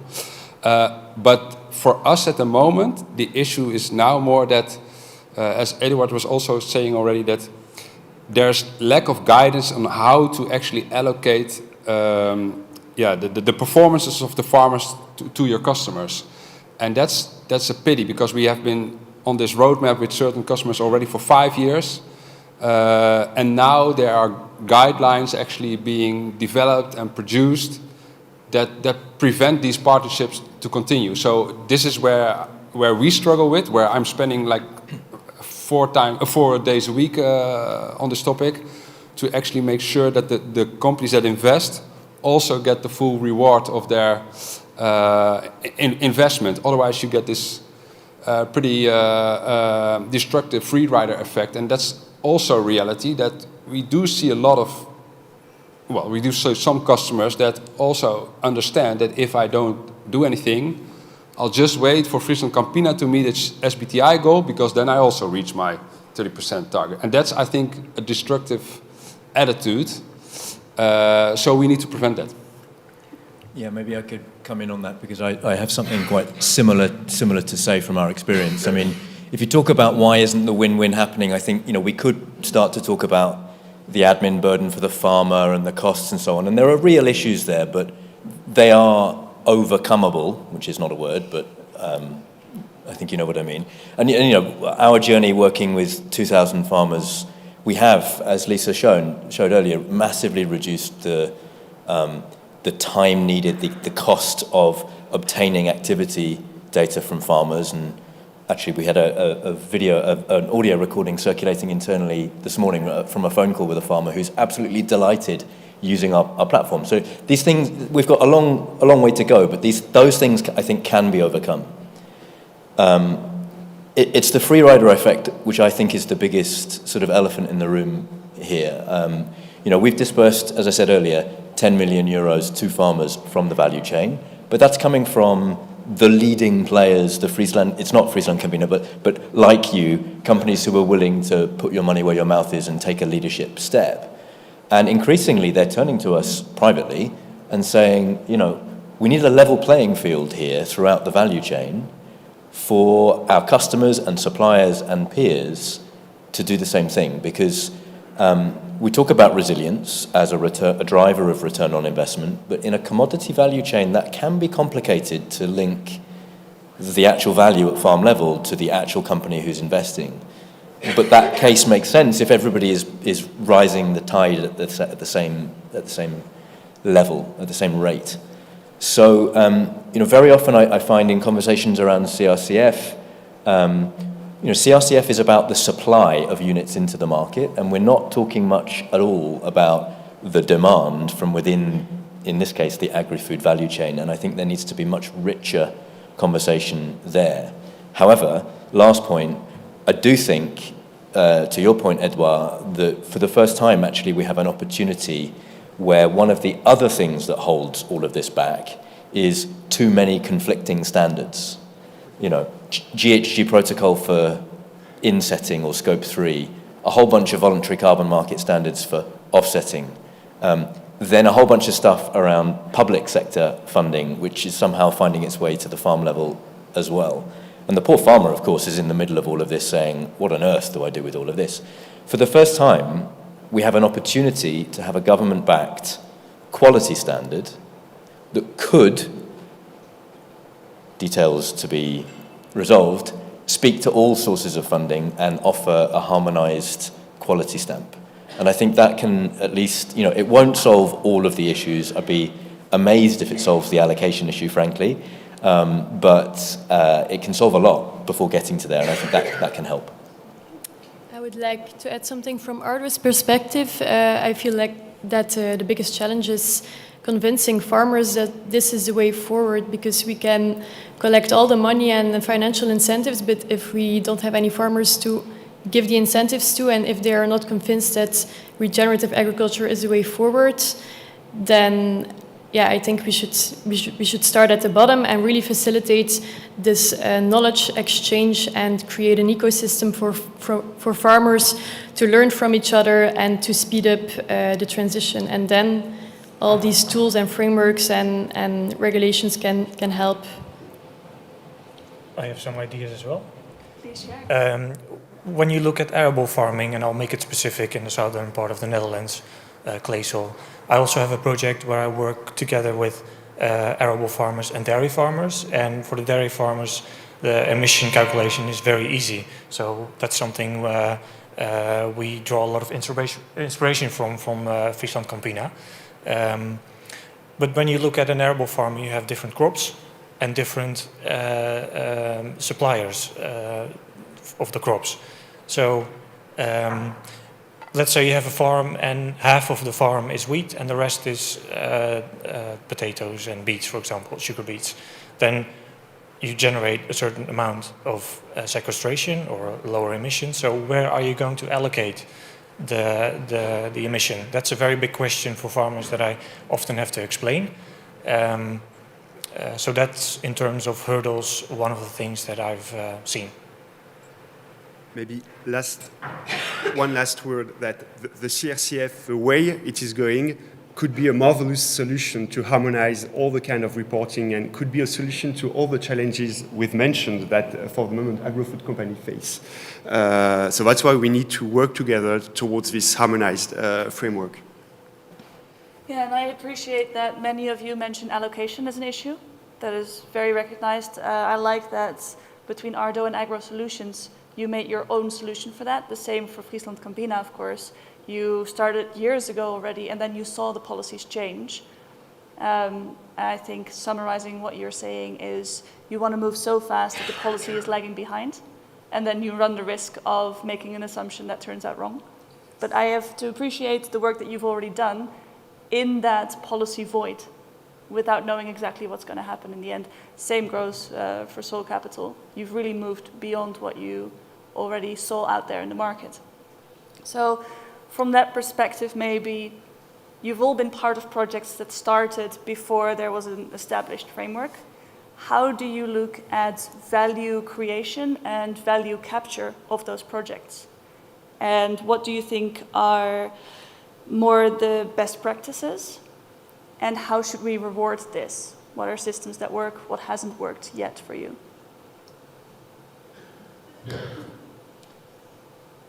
I see some twinkling eyes for Andrew, but maybe you don't want to be first. I'm pausing. See who. Maybe I mean for good practices, I think I won't. I mean, we know what are the good agricultural practices, but maybe to stress one point is that there is a limit with the scope-free approaches, is the lack of physical traceability from the grain to the end users. For the reason that in the agricultural value chain, at some point you collect all the crops from the fields and you mix it in the silos. And it's just physically impossible to provide food grain traceability to all agro-food companies. So at some point, we also need to align CRCF rules with mass balance rules and mass balance approaches harmonized at country and European level to match both financing by value chain and offset finance. Maybe it's one of the biggest conclusions we can have, because for the moment we've been working mainly with agro-food company that has this direct full traceability, also with agro-food that has a mass balance approach, but the vast majority of grains can't be addressed with something else than mass balance. I put the slide on. I saw some sort of tired eyes while I was rushing through my presentation. I skipped this slide. But this is what Eduard is referring to when he says mass balance, which is a way to allocate from different product streams, in the end, a claim. Anyway, wanted to put that visually as well, so it supports what you're saying. Emma, maybe to come back to your value capture versus value creation question, it's a big question and there's lots to say, but maybe kind of coming back to Stephanie's point about bringing the farmers along. You know, all of this makes no sense unless it resonates really clearly with farmers and supports them to change farming practices. It's kind of obvious, but it's kind of helpful to come back to that. And I suppose there's two things that you trigger with the question. Firstly, I don't know if there are any farmers in the room, but we've certainly got people who work with farmers here. I would be very nervous using the phrase value capture to a farmer in this context, because what they're hearing is, I do all the hard work and you get the benefit. You're capturing the value from me. So even just with the language we use, I think we have to be extremely careful, but I think that points to the underlying mindset, which, you know, I'm much more comfortable with the notion of value creation. And I thought your earlier slide about, you know, the contrast between offsetting and insetting is relevant here, because in our conversations with farmers, and for context, this is Belgium, France, UK, Ireland, Poland, there is nervousness about the mechanism of offsetting very often, because of this idea that the value that's been created is then transferred and captured by someone else for reporting. And what if my value chain, my crop buyer or my product buyer, then comes along saying, well, actually, I need to know the carbon footprint of your product if you want to sell to me, and it needs to be getting better and better. And the farmer fears having given away or sold the value outside of the value chain. And I think that can be a real factor in not bringing farmers along if they feel that there's this quite complicated choice to make, very novel concepts, frankly, that alone, in my experience, can be enough to break the engagement with a farmer, once you've talked about the agronomy. So, that brings me back to why this kind of conversation is so valuable, because I think we need to get the mechanisms right for the value chain, creation to work, because that's where the value is shared between the parties rather than exchanged from one to another. Maybe I can elaborate a little bit on the value creation. Going back to potatoes again. There was a year in the Netherlands where there was a lot of drought and the potatoes were short. So the factory could not produce long enough fries, or not enough long fries. So a few weeks ago I had a discussion with a group of farmers at a potato factory, and they said, well, why can't we just sell shorter fries? Why can't anyone be happy with that? And they said, well, that would be nice, but we actually strive to sell the long fries because they're highest in value. So we need to keep striving for that. So if you use another variety, still we would like to have the long fries. So if you can achieve that, then you have a sector which can produce a lot of revenue, which is also able to go back to the farmers and say, you put your effort into this crop and we can give you some of the money back. So maybe that's also an example of value creation and importance in a specific crop. And I'm actually quite curious maybe how, Stephanie, how you look to this concept.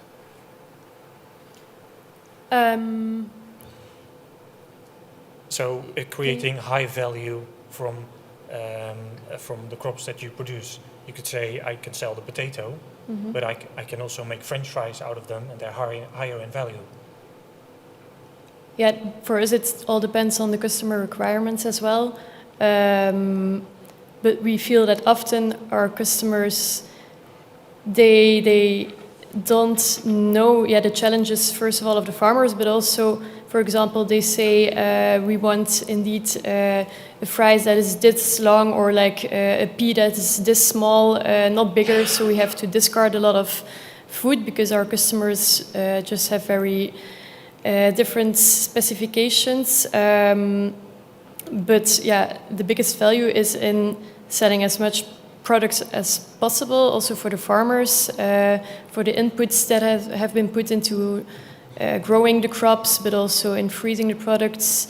So I think there's also a need for a mindset switch from customers and end consumers on the way we consume food. Yeah, we can make a parallel with the wheat sector. We work a lot with hard wheat. They have high expectations on the amount of proteins in the wheat, but to make proteins you need fertilizers, and it's the first source of greenhouse gases emissions. But if you want to reduce the amount of proteins, you need to adapt the value chain so that you can process a grain with a lower amount of protein, and you need to adapt the taste of the consumer. So it's a whole change of society and industry that we need if we want to cultivate differently. Valeria, you already mentioned that CRCF is, let's say, buyer agnostic in essence. Do you see an opportunity for CRCF to also step into the space of value creation and value rewarding, and to be prescriptive there as well? Again, I'm not sure about what you mean by value creation, but for sure, after focusing for the past couple of years on creating the supply of high-quality carbon removals and soil emission reductions, we are definitely stepping into looking at the demand, creating a demand for carbon farming action unit certificates. So in particular, now the date is still to be defined, but whether either on the 20th or 21st of May, we will have an online workshop, hybrid, in-person online workshop on financing carbon farming.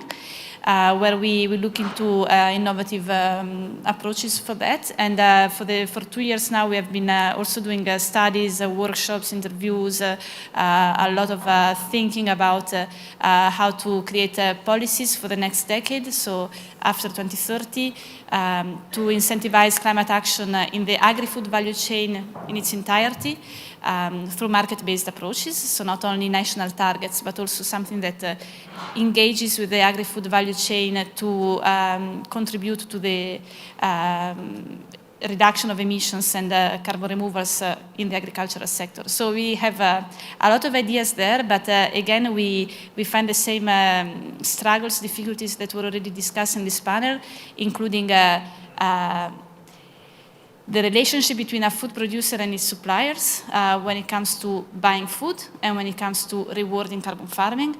Do we need to keep these two relationships always together, or can we break these two channels so that we can simplify all these problems of allocation rules? So to be more clear, if as a food producer you can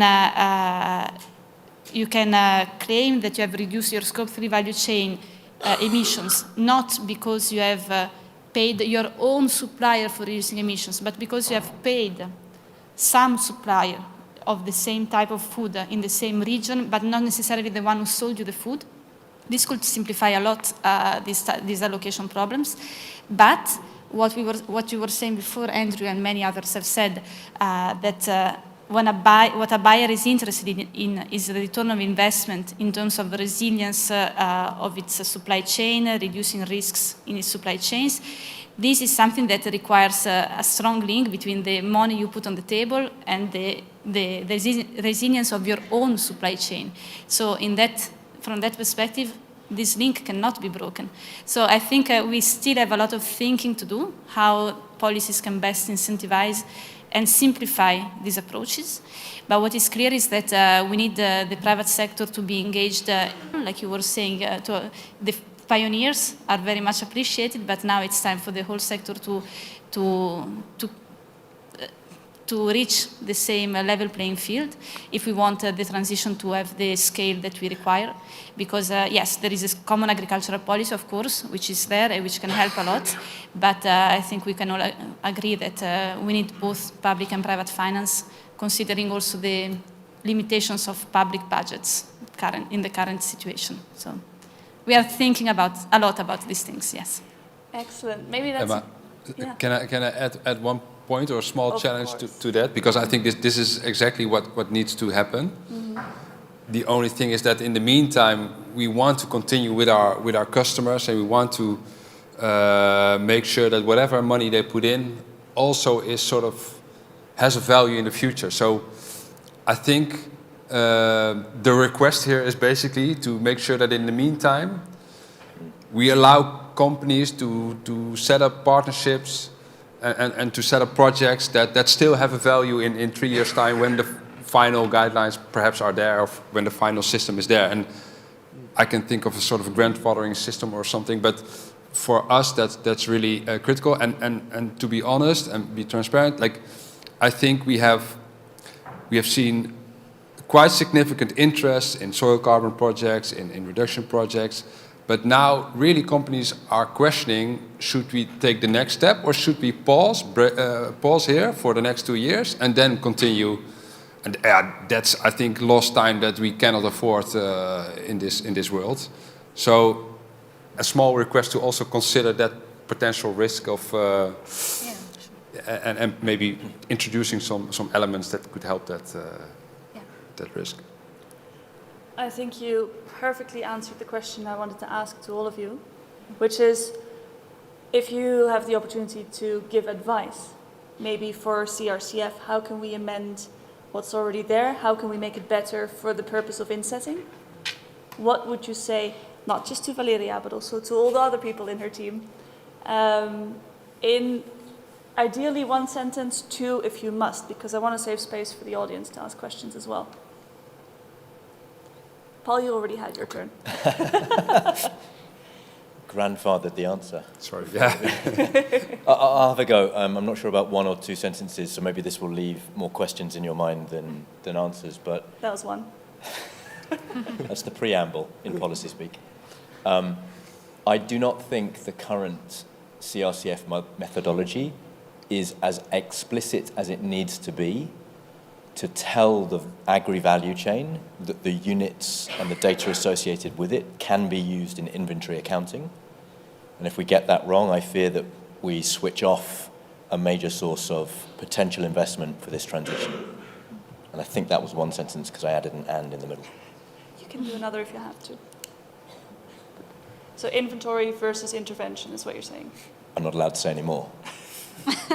But yes, I think your earlier slides about inventory and intervention accounting have a lot to do with what I'm thinking.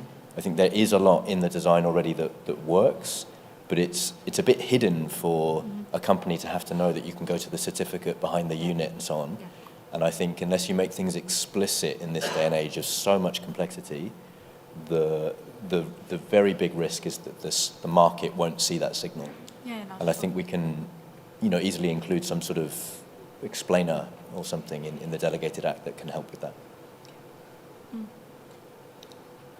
My point would be to consider one-fits-all methodology, so that with one collection of data and one MRV application, the farmer could calculate all its climate benefits and answer all the climate claims, scope 3, offset, insetting, and offset. We're already working into this direction through the Mavic program and other projects. So I'm quite confident. And I would say don't forget about the co-benefits of carbon farming, because it's about more than just carbon. It's also about biodiversity and soil health and all the other topics as well. We should not forget to take a holistic approach. Yeah, I agree with both of you. So maybe repeating you a little bit, Eduardo, with the single input, multiple output is something that a lot of farmers stress. So, and especially the other benefits. It's quite clear, yeah. All right, thanks very much. Do you want to add any last points, Valeria, or do you want to see what other questions come up? No, it's good. All right, it's time to find the mobile microphones. Also, I can't see anything, so I'm counting on someone else to walk around. There was one in the back. There are 2 over there. Emma, yeah, they're here. Oh, it's right there. Oh, thank you, Lisa. Who wants to ask a question? Wave at Sylvia and Lisa. And maybe state your name and also the person you would like the question to answer. Thanks.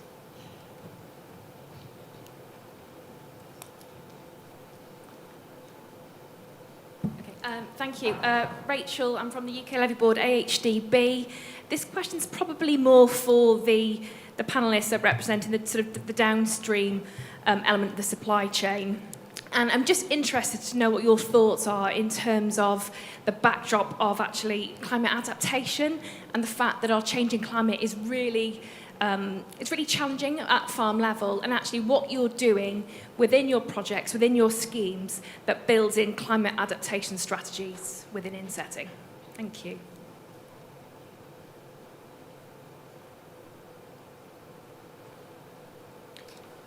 I can maybe respond to it a little bit. I also work in the project Climate Farm Demo. So there we have the opportunity to ask really specific issues, for example, related to climate change. The area where I'm working mostly has suffered a lot with drought. So water supply and infiltration of seawater has become quite an issue. So in that way we can target these specific things while also calculating carbon sequestration at the same time. It is limited, but maybe that's an example. And for me, mitigation and adaptation often go hand in hand, because if you have like a healthy soil that can store a lot of water, it will be more resilient to extreme weather events such as droughts and floods, and this way you're also adapting. Yeah, fully support that. And maybe to add a data perspective, because as agronomists, we've always known that that would be true, and now we're in a position where we can start to analyze the data from our own farmers against climatic shocks or extreme weather events.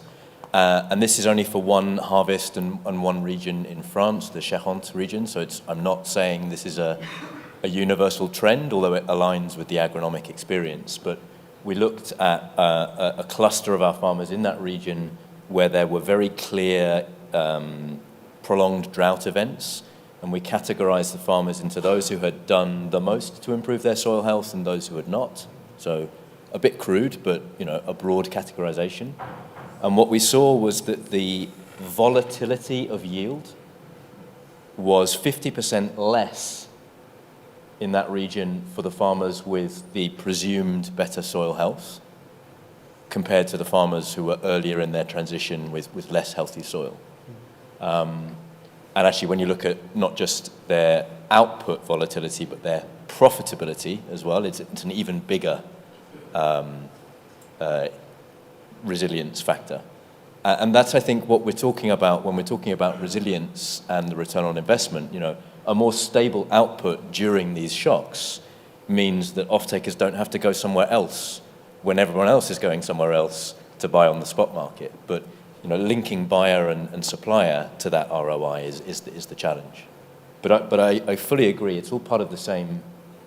It's two sides of the same coin, and maybe our language of carbon farming sometimes distracts from that. Let's take another question. I know that Sylvia has been eager. Hello. The mic's not working, but... Yeah, it is. Now it's Yeah. working. Yeah. I have a question to Valeria, to the panel overall. I think the offset claim, in order to get carbon neutral or net zero through compensation, is linked to a corresponding adjustment, at least by the bigger international protocols of ISO, SBTi. Did I miss something, that this has been already resolved by the European Union to say, okay, we are providing such corresponding adjustment, or how is your position on this? Under Article 6 of the Paris Agreement, there is an obligation of corresponding adjustments when these credits are sold between parties to the Paris Agreement. These are countries, or in the case of ICAO, the aviation sector. So there is no obligation of corresponding adjustment when credits are sold, for instance, by German farmers to a French food company. There is no obligation for the German national inventory to adjust the emissions in the German inventory, because these emissions were reduced on the German territory. So we don't really see this need for corresponding adjustments, if this is what you meant. Your microphone is not working. Yeah. Yes, this is what I meant, but if you read the SBTi and ISO, I don't know if you should be part of ISO, at least from my understanding, the national governments are part of this, then you should be flagging that your position is currently different than the ISO position, because that is not what the ISO protocol are saying if you want to become carbon neutral. You mean the Greenhouse Gas Protocol? No, the ISO 1468. 1468, which is a carbon neutrality protocol in order to reach carbon neutrality, and there, it's stated differently as you're currently saying. And this is for products or companies eventually to become carbon neutral, not for the countries. Between companies, you mean? So I thought your question was about corresponding. When I hear this question about corresponding adjustment, usually people ask about between the company level and the national level. So that was what my answer was referring to. Of course, between two different companies, they cannot both claim the same reduction of emissions. So this is all the problem of double counting we were speaking about. If a farmer has sold carbon reduction, emission reduction or carbon removals as offsets to an airline company or an oil and gas company, then they cannot also, these reductions cannot also be claimed by the food company who buys the food from the farmers. This is, I think, what was already mentioned. There is a problem of double counting, and then it's also a difficult choice for the farmer, like Emma explained in the beginning, who do I give my carbon to? So yeah, in that sense, for sure, I wouldn't call it corresponding adjustment. It's just do not count this twice.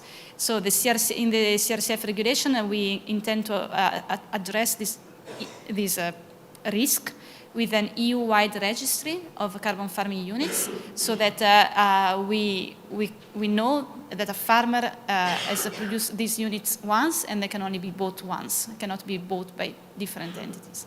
Okay, So but maybe this is more a reply to your initial can the company still make the claim to be carbon neutral through compensation then? If I may, this is all another discussion about green claims that is still ongoing. So the Green Claims Directive is going to have rules about what claims can be made in terms of carbon neutrality, but this is still under discussion between Parliament and Council. But shouldn't this be the start of the discussion, because that's the value which comes in as a financial value for companies in order to give then to credits the money in order to be forwarded to the farmer? I think I wrote this down on my list of things that we really need to look into. We can't solve it today, but thank you so much for flagging it.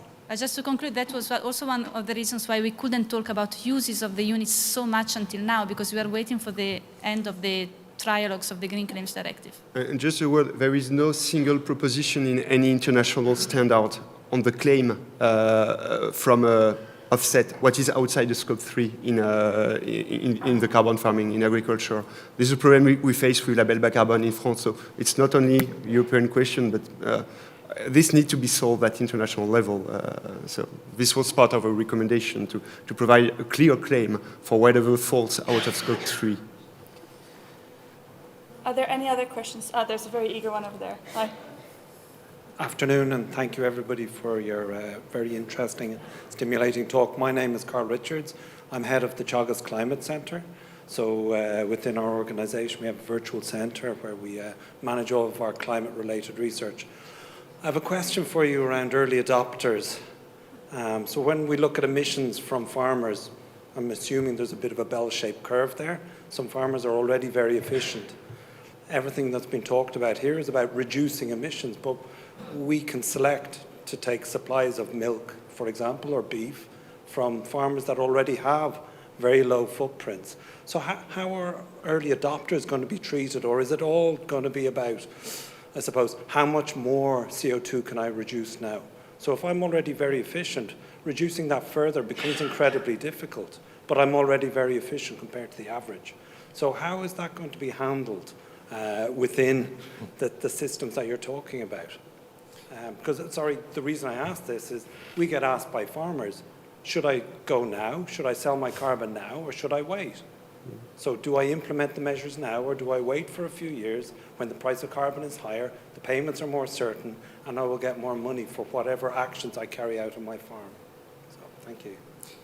I mean, this is a great question, one that I struggle with a lot myself.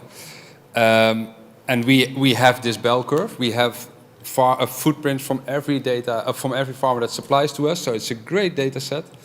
But the honest answer is that today the market does not necessarily want a carbon footprint. They want a carbon footprint in the future. So they want the reduction pathway going forward, because that's basically what they need to address and need to solve. So also the short answer would be too bad, and life is a little bit unfair in this case. We do reward farmers that have low carbon footprints, but for us it's a struggle to actually match those farmers with customers, because customers want, let's say, this future footprint. And maybe it's an omission in SBTI or in whatever standards out there, but you can also argue from the other side, perhaps if a farmer is already low in emissions or is doing removal, it is maybe already in a better financial position anyway. It may be already benefited. So it's a bit of a delicate matter that we haven't solved yet, but to me it feels also a bit like life is a bit unfair sometimes, and maybe you are already in a better financial position, you already reduce your inputs, you already have lower costs, so it's really hard to assess whether it's really unfair. Let's put it that way. I also think it's a very good an important question. You know, whenever you talk to a farmer, it's definitely within the top 5 questions, if not the top 3, because everybody is feeling proud of what they've already done. It's quite logical. And I think if you just take a pure voluntary carbon market logic to answer your question, there is no good answer, because the voluntary carbon market for offsetting needs to see additional action. And so that's where the conversation kind of ends. But that's not good enough. And that's not good enough for several reasons. And one of them is very powerful, which is, who do farmers learn from best? It's no one on this panel, it's other farmers. And so if you deliberately by design, I said you, if we exclude the pioneers, the early adopters, the first movers from a system and disenfranchise them and make them feel excluded, that's gonna be a problem. And I'm sure you kind of see that in your everyday conversations.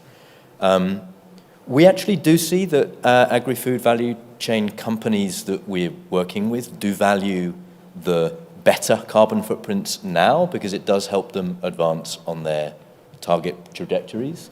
But I'd also like to broaden this from just pure carbon, because to talk about the resilience piece again, you know, the farmers that have already done the hard work and have better soil are the ones who are today experiencing less yield volatility, and that's valuable today. So that's why I do think it's important we continue to work on the early adopter question, and my earlier point about making it really clear in the CRCF methodology that the output from this methodology can be used in the agri-value chain matters for many reasons, but one of them is, I do believe the agri-food value chain is one of the best stakeholders to value those early adopters, when you look at the whole sort of spectrum of other potential funders, not even talking about the public sector, but other private sector funders. So I think all hope should not be lost, is the too long didn't read summary. This is also where the proposition of a CSCF to have a generic baseline can help, because generic baseline can valorize the early adopters. But then you need to find a solution for the ones who can improve a lot. I sometimes feel like we should also value what the farmers, what they already have. So if they already have a high carbon soil level in their soil, then that should also be of value, but I think that's really difficult.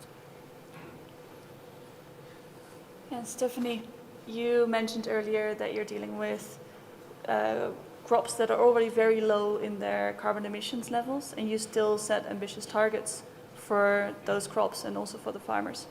How do you translate that also to your farmers who already have achieved very low carbon production results? Yeah, it's not per se the farmers that have achieved low carbon products, but it's more that vegetables as a product, they are low in carbon. But yeah, the main decarbonization levers are of course fertilization. But then we have over 50% of our acreage that are leguminous crops, which naturally fix nitrogen from the air, so we cannot use the fertilization lever there. So yeah, we really have to be inventive. But of course, the biggest decarbonization lever for us is the yields in the fields. If you have a lower yield, you will have a higher carbon intensity per ton of product. So yeah, yields are key. All right. Well, thank you for your questions, and panel, thank you for your answers. I'm sorry, I am already over time, and I know we don't really have a break. So I would like to thank all of you for your input, and if you have more questions, find these panelists afterwards. I would be curious to hear your questions and the answers. There is no time. Let's put our hands together and wrap this up. Thank you.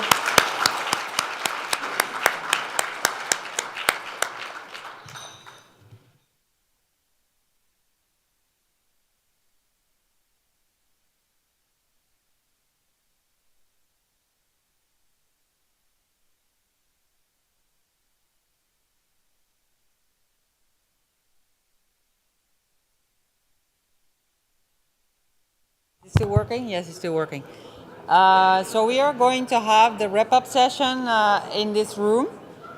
There's no break, but as some of the other groups probably are still working, We can maybe have just a short bio break, and please be back here in a few minutes, okay?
invite you. Hello. Hello. Welcome everybody to the wrap-up session 2. I would like to invite, first of all, our two panelists and commenters to the recommendations that we are going to have. First of all is Hannes Mollenhauer. So please come to the stage. Hannes is a scientist at the Helmholtz Center for Environmental Research, the UFZ, in Leipzig in Germany. He specializes on monitoring and exploration technologies, and his work focuses on digitalization technologies. And in agriculture, such as drought stress prediction tools and long-term environmental monitoring infrastructures in Europe. He also is leading work package in an incredible project that is called How to Monitor Carbon Farming. Our second reviewer, so to say, is Valeria Forlin. I am sorry that you need to come back to the stage again, as she was here just before as well. She is the deputy head of the unit of DG Klima, and her work focuses on the role of the land sector in the fight against climate change, and against climate change from decreasing. So today she focuses on decreasing emissions, to increase carbon sinks in soils and in forests, and to provide still sustainable food and materials for everyday life that as we have it. So Valeria, please also come up. And then we have our 3 selected recommendations. So again, this is not the full scope what we have been doing today at the summit, but just exemplary recommendations of the sessions that we've had today. So first of all, I would like to invite Caroline Ploe. She is working in the Mars Public Affairs team in Brussels, leading Mars advocacy on climate and environmental matters. The Mars company is a family-owned confectionery and pet care company. So thank you, welcome. The second recommendation is coming from Mike Davis. He is the co-founder and CEO of the Social Carbon Foundation, a non-profit organization dedicated to promoting sustainable development through nature-based solutions and holistic standards. And he's also the co-founder of Wilder Earth, a technology company with an all-in-one platform connecting project developers, buyers, and investors. So then, please come to the stage 2. And our last, but not least, recommendation is coming from Axel Ducos, of Ducos. I'm not sure how to pronounce your last name. She's the Chief Growth Officer of Land Life. And Land Life is a nature restoration company based in the Netherlands and operating in Iberia, Australia, and also in the US. Land Life leverages the voluntary carbon market to develop higher integrity reforestation projects, such as using its technology to turn degraded, non-productive land back into thriving ecosystems. So thank you and welcome to the stage.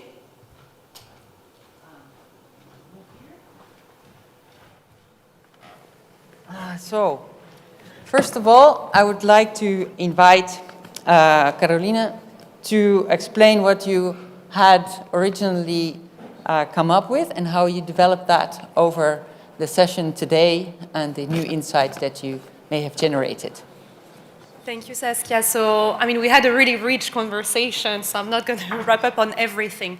But I think what was interesting in this roundtable was that we were from like same value chain, so we're sharing really like this value chain approach, and we reflected on how to accelerate carbon farming within value chain from a funding standpoint, from a financing standpoint. So just from a number standpoint, I think there are different ranges which are given, but a recent report I was reading actually was mentioning a cost between 28 to 35 billion euros needed per year to help, soil restore in Europe, and that's only soils. And actually, we had as well like dairy cooperatives in the panel, so like there are as well other needs, for livestock that might come on top. So obviously, like when we talk about such figures, it is too big to be addressed only for the public sector, and it's too big as well for the private sector, even for companies our size. And so the reflection we were having, like quite quickly as a team was there is a need for blended finance, and especially right now that there is, the CAP revision on the table, that EIB as well has put some funds, and there might be other mechanisms. This reflection on blended finance is needed, and I think where we went one step forward today in the discussion was in clarifying where this blended finance could come. And actually, the reflection was where in particular it could be interesting to have public funding coming in is for the upfront costs that farmers have to support, like soil analysis, advisory costs. And this is especially true for farmers who don't have a direct access to the private sector in the value chain, so maybe smaller farmers or farmers who are more isolated, so especially true for those. And then the second case where we were thinking that blended finance could be really helpful is actually to reward the fact that the value chain is working together. So we just heard, in this previous session, I don't think everyone was there, but there was a good description both from Friesland Campina and Soil Capital that sometimes you don't have all off-takers agreeing, and that creates a challenge.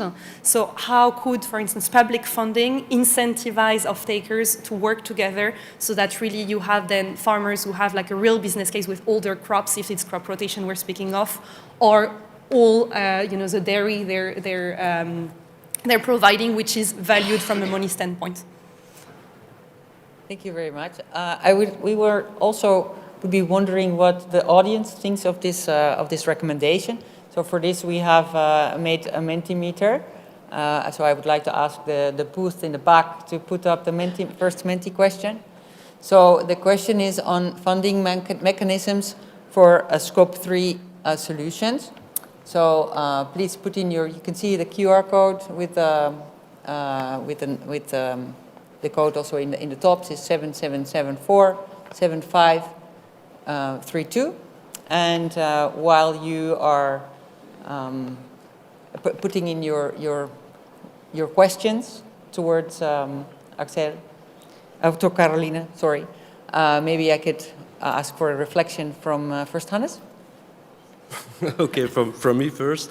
Before I start with my reflection, I wanted to thank you, Saskia, because as you introduced me, I'm more looking at monitoring aspects, not at financial schemes or policy making.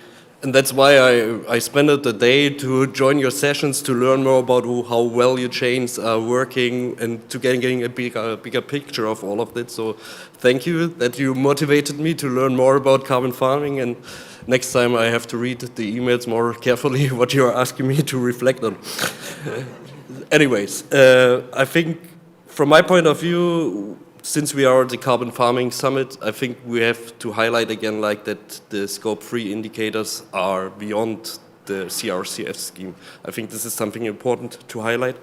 And even though we have the Greenhouse Gas Protocol and the CSDR scheme, there's still the issue of this double counting stuff, or also the attribution where to attribute the reductions.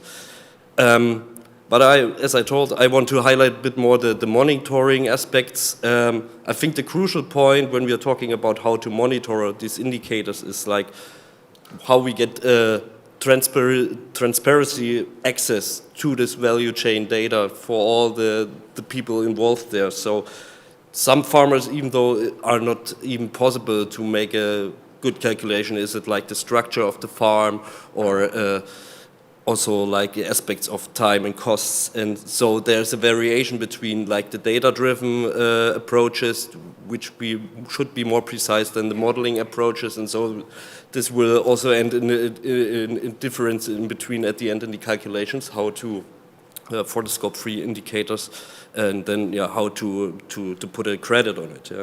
And so I would say the crucial point we have to think about when we are looking on monitoring Scope 3 indicators is automated processes on the one hand, to standardize them, to make them easier, and also to getting more transparency in the whole value chain. And the other thing is also to enable the farmers and so on. So we need also more ergonomic tools to put on the data, analyze the data, understand the data. I think this is for me the most important points. Yes, if I have to react to the recommendations that Caroline reported from her session, I think I agree completely. This is something we have been discussing already internally.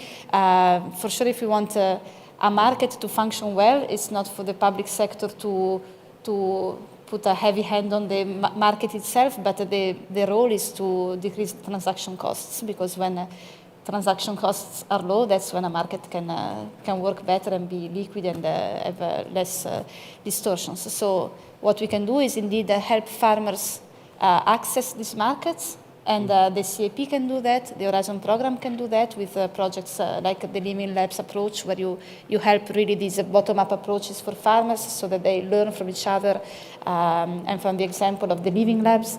So yeah, advisory services can be already financed under the CAP.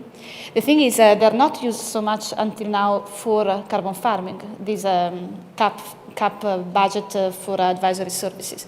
So I think, there is still a lot of potential to improve, to focus public investment in carbon farming. As I was saying in the session below, before this one, we are looking into carbon farming financing from a public-private perspective, and we are organizing a workshop on it in May. So yeah, all these ideas are welcome, and we can continue the discussion there. Okay, would you like to give another reflection to what they have commented on your recommendation? No, I think maybe for you, Valeria, like in this reflection, are you making a distinction between, and the session before was speaking between insetting and offsetting. Mm-hmm. So do you see, because again, the recommendation here was also to reward value chain, and so insetting over maybe, offsetting. Is that something as well you're considering as part of this reflection? Like, I think for the moment we need to remain open to all possible sources of finance. There are arguments for keeping the efforts and the finance for the efforts within the value chain. There are also arguments for leaving it open for other actors to contribute to the transition of the farming sector, because we need as much investment as we get. So no, on this we don't have a strong view for prioritizing one over the other. I think we need to stay open to different types of finance. And maybe I think the reason I'm raising the question as well is because it was very interesting today in the conversation and in the question we got from the audience, where many people were saying, actually, is it the right thing to focus on greenhouse gases when there is a chance to focus on resilience or a more holistic approach? And the conclusion we come up with is that this resilience approach exists more within a value chain, because you have obviously like more balanced interests than purely focusing on carbon. So just to give you like the context in which as well like this conversation. Yes, but the two things are so interlinked: mitigation and adaptation. They often come from the same type of practice that are both good for mitigation and adaptation, and even in a purely offsetting context in which it's a company that has nothing to do with food supply chains that buys the offsets, resilience will always have an impact. For instance, when you look at liability and permanence risks, so the risks of carbon reversal, which needs to be taken into account when you quantify the net benefit of an activity, you need to put some carbon removals aside in a buffer to account for the risk of carbon release. But if you can show that your practice is particularly resilient to risks related to climate change and droughts, then you need to put fewer carbon removals in this buffer. So even if you, as a buyer of an offset, you don't care about resilience, in the way the units are calculated, the resilience is already embedded in the mitigation practice and in the way this mitigation practice is accounted. So I think resilience always goes in hand with mitigation, whether you care about it or not. Okay, thank you. Yeah, it somehow seemed to be a technical problem with the Menti. So I would like to ask for some questions from the audience. Daniel here is hopefully having a microphone. Oh, they're here. Sorry for that.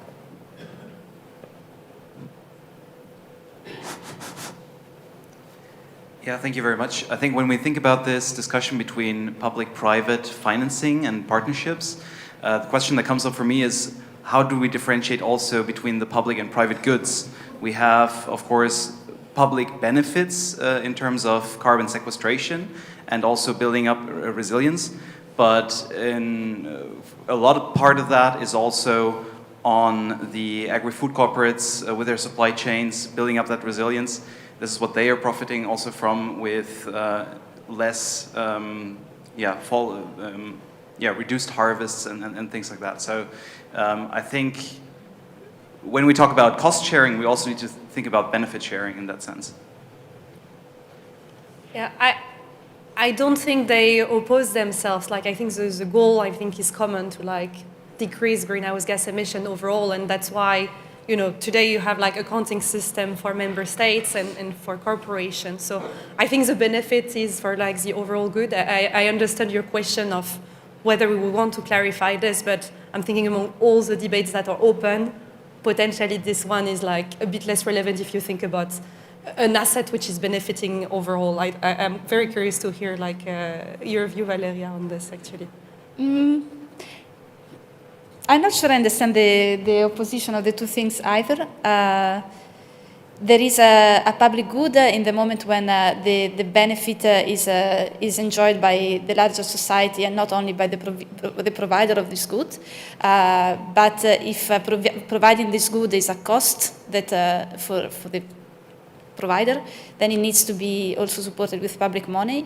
The question is that the public money is limited, and I think already if public money could be used to, as you were suggesting, cutting the transaction costs, it's already very good.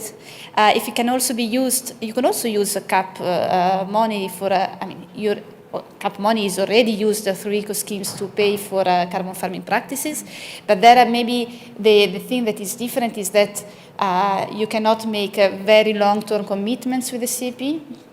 You cannot, it's more difficult actually to pay for the ton of CO2, so there are some design aspects in the CAP, being a public policy, that are not the same as what a private company can do in terms of type of payments. So that is the difference maybe, but not so much what is a public good and what is a private good. I think they are a bit too entangled together to separate in an abstract way. So yeah, I'm not sure I understood very well the question. Okay, thank you. We now move on to Mike. So please go ahead and explain what the recommendation was that you originally proposed and what kind of reflections that you had during your session. Yeah, so maybe I'll touch on the session and then context what we discussed and then touch on the recommendation. So our session was around how do we use technology and AI to support the growth of efficient, high-integrity carbon farming markets. And so we had a really rich conversation across the panel, but also the broader community and audience that joined. And obviously it's such a huge topic, there's a number of areas we covered. So one was around using technology to enhance monitoring, reporting and verification. So using remote sensing to monitor above ground biomass, but also how you can use it to be tracking land use and sustainable practices. We also looked at how technology can be used to digitize methodologies for the monitoring, reporting and verification, but also around certification. So how can you speed up the project life cycle so they can start claiming their impacts in a far more fast-tracked manner, rather than historically in the carbon market can take several months, if not longer, to do so. We also touched on data validation and how we can use technology to streamline that and improve it, but also automate a number of verification in terms of the outcomes and claims made by those projects, and also supporting the transparent reporting, again using remote sensing to give that clear kind of visualization of the impact on the ground rather than this conceptual impact through pure data. I think the key themes that we took away from that is technology is very much a tool. It is not the silver bullet. We have a huge amount of data, but really we need to make sure that that data is not only accessible, but also simplified and can be adjusted for different stakeholders.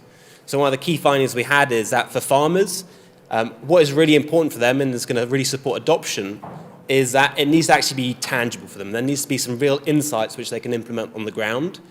Data for the sake of data isn't going to change it, and it's not going to result in any tangible or scalable applications. We also highlighted the holistic piece, which was mentioned a little bit earlier, in that really if we're looking at carbon farming, carbon is one important metric, but we need to be going beyond that, looking at the social impact, biodiversity, for example. And that involves its own unique technology, but also different ways of doing that monitoring. So there needs to be a blended approach as to how you're doing that. And also technology itself has the opportunity to really empower the monitoring by landowners themselves and farmers, so they can design bespoke solutions which are going to directly benefit their land rather than just a top level approach. So very much building on what was mentioned earlier, using it to really support the ground up strategies. In terms of recommendations, the primary one we found for policymakers, landowners and project developers is that we really need to support and participate in digital platforms that improve transparency and also access to these markets, but also ensure fair pricing for the landowners and reduce reliance on intermediaries. In terms of what that actually means, though, it means using integrated technology systems to streamline certification, to reduce monitoring, reporting and verification costs, but also empower those farmers and local communities to create those bespoke initiatives to deliver value for their land. And that's what's going to be critical to get that critical mass. There needs to be that true key value proposition for them to really want to be adopting this at scale. Thank you very much. Well, I think that this one is a little bit better for you, Arne. But I wanted to start also from a more value chain side of view, because I wanted to cite two people. I was in a session today where Mike also was in the panel, and one person was Mark. He is a farmer, and he is part of the former livelihood project. And Mark said regenerative agriculture is not binary. So that means like you won't become overnight the master of all the practices, and you can solve all the problems which is coming when you transform your farm. And the other statement was from Eric. He's the CEO of Livelihood. Yep. And he said a high complex system doesn't mean that it's have a high integrity.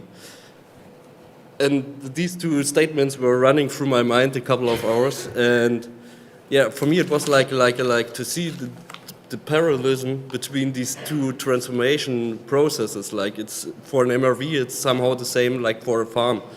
You have to start somehow simple because we have targets we want to reach. You cannot come up with a high complex system which nobody is able to work with. So start simple, validate your processes, validate your scenarios, and if you see more issues or more features do you need, add them. Yeah, this could be like just a monitoring part. This could be also like a documentation part. So multi-purpose tools. For instance, there are regulations where the farmers have to do documents for, but they can also need it like for the credits to report and so on. I think this is for me the take-home message. Like start simple, know what you want to do, make the process clear, validate it, and then see what is the next step and what is needed from digitalization or tools, digital tools, yes. So, yeah, does that correspond to what the audience is telling us? They want transparency, speed, cost reduction. And happy farmers. And happy farmers, yeah, well, we all want that. They probably should be in the middle. But yeah, does that resonate then with the recommendation that you would give on top of this recommendation? Or is it, yeah? Yeah, I think it's, with everything, it's context specific and really focusing on what is the key outcomes that project is doing and also what are the key variables that project's going to be tracking. So if it is a regenerative agriculture project, it's going to be very different from an agroforestry scheme to a peatland restoration activity. So making sure it's bottom up, but you're using that technology where suitable. And so I think there's that need for that flexibility, but we're going to be increasingly seeing the use of AI and remote sensing to really streamline those processes. And at present, what we're seeing is ground truthing is really important. But as we keep training our models and improving them over time, it's going to lower that cost even further and ultimately support that scalability. Do you feel that that there is too many different models on the market, and whether or not that might cause an issue in the future? I think the most important thing is the robustness of the outcomes. So ultimately, us as a standard, when we're certifying projects, there will be analysis as to uncertainty, analysis as to whether the sampling approach and so forth are acceptable, the model and so forth. And ultimately, the proof is in the pudding. If it's not a good model, there's going to be a higher uncertainty, and the project is going to be able to claim less because they're going to have to account for that uncertainty. So what you'll probably see is over time, there might be a wide range of models right now, but there'll be a consolidation because some will be clearly seen to be superior to others. But it's great to have as many models as possible because we learn, we figure out what works and what doesn't, and we can take an iterative approach to evolve accordingly. Okay. Valeria, what's your policy perspective on that? No, this is one of my favorite topics. Also, Insetting is one of my favorite topics. But just as I was mentioning in the previous session, this really resonates with the idea of this single benchmarking system for sustainability, a mouthful, but this was one of the main recommendations from the strategic dialogue. So this group of agri-food stakeholders that made recommendations to the Commission last year.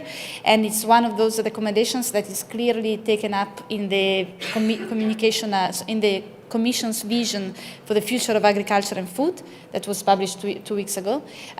So the mission of this benchmarking system is really clear. Farmers need to provide data only once, and this same data should just be the same that are then used by food companies, by CAP authorities, by national inventories, and so on. But what I like in your perspective is that you're saying we are going towards an abundance of data. We come from now a scarcity of data, but we have more and more data, maybe even too much. I mean, too much in the sense that it can be difficult, complex to manage.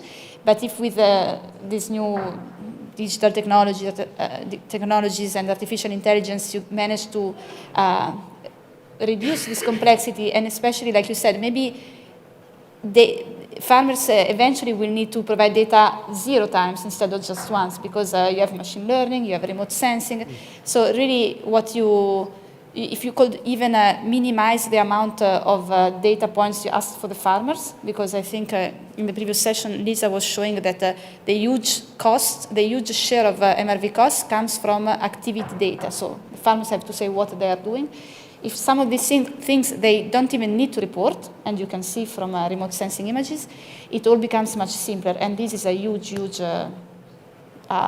boost, enhancer of this type of approaches. Because if I was a farmer, I would be really hesitant to enter a program that requires me too many data, of course. So thanks. I couldn't attend, but thanks for the recommendation. Very good, thank you. Is there a question from the audience? To Mike? Yes?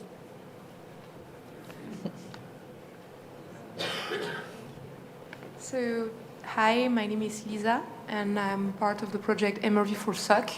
I think it's so I used to work in a company working for tree planting, and I was investigating technologies that could be used for the company to help monitoring forests.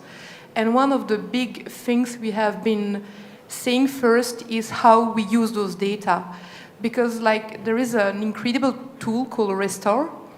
And the question was, could we use it to monitor impact? Of course not, but it's a great tool to provide data and contextual studies that are available in the world and give you an insight on what's the context of your project. But then the question is, how do you use those data? Because those data are previous study, and you have to look to the metadata, because the context, they are previous study, they have assumption. And so if you want to talk to clients, to farmers, they have to be aware that spatial resolution is big, and that there is a lot of things you have to take into account. And it's not only about we have data, but how you use them and what are the limits. When you want to monitor trees, you cannot use 10 meters to detect a tree. You need higher spatial resolution like drones or Maxar. So just how do you include that to develop technology? How do you support companies, farmers to analyze their data, interpret them properly with limitations? And thank you. Yeah, so as a standard, we basically set guardrails that projects need to be aligning with to meet our certification requirements. And we keep it fairly open so that projects can select what's most suitable for them. And often what we see is a phased approach, whereby if we're looking at afforestation, reforestation, they might start off when they've planted the initial saplings and doing quite a manual intensive monitoring approach. But as they start reaching maturity and as a result they're picked up more of our remote sensing, it gives them that option to transition over. But again, it's very context specific. If you've got a really large scale project, you're going to need technology which supports that scalability. Whereas if you're keeping it very intimate, there's options to not use this technology because there's broader impacts. So I mentioned in our session, we're aware of a project in Timor-Leste whereby they are doing afforestation, reforestation. The average income in the area is around 80 cents. And what they're doing is they're not using really high tech in terms of monitoring the above ground biomass through satellite imagery. They're paying someone in the community to go tree by tree and take a picture and do the measurement. Now, from a scalability standpoint, it's not great, but it delivers all these broader impacts, which is completely aligned with the outcomes they want to achieve as a project. So I think it's completely project specific, but having that phased approach when we're looking at using this technology is typically the approach taken, because at present, using drone technology, for example, which can get really high resolution, has its costs. Yeah. My question is not how you use the technology, but more how you help companies, industry, and farmers to interpret the data. Because when companies have data, they could, if they don't have the knowledge, misinterpret the data and say, oh, I use a restore, and then I see I have the project stored that amount of carbon. But no, the study shows that the carbon storage potential is there, but it doesn't mean that's what your project does. It's just a meta study that shows. You see what I mean? It's more how do you accompany, because there is a problem of misinterpretation, I think, that could be possible. Yeah, so I suppose as a standard, we're setting the rules that it's clear as to what is required in terms of the analysis of that data and making those claims, and that's going to be independently validated by third-party auditors. In terms of that corporate claim, it's going to be a slightly different situation, and that's a space we're not really touching on, so maybe some of the panelists can provide that insight for that.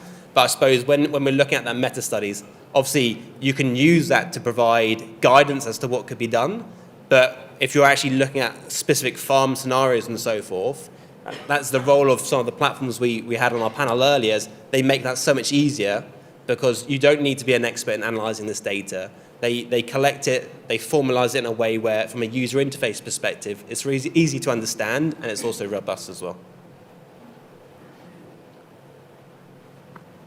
Thank you very much for this explanation. And I think there's one question / sneaky recommendation that I'd like to add.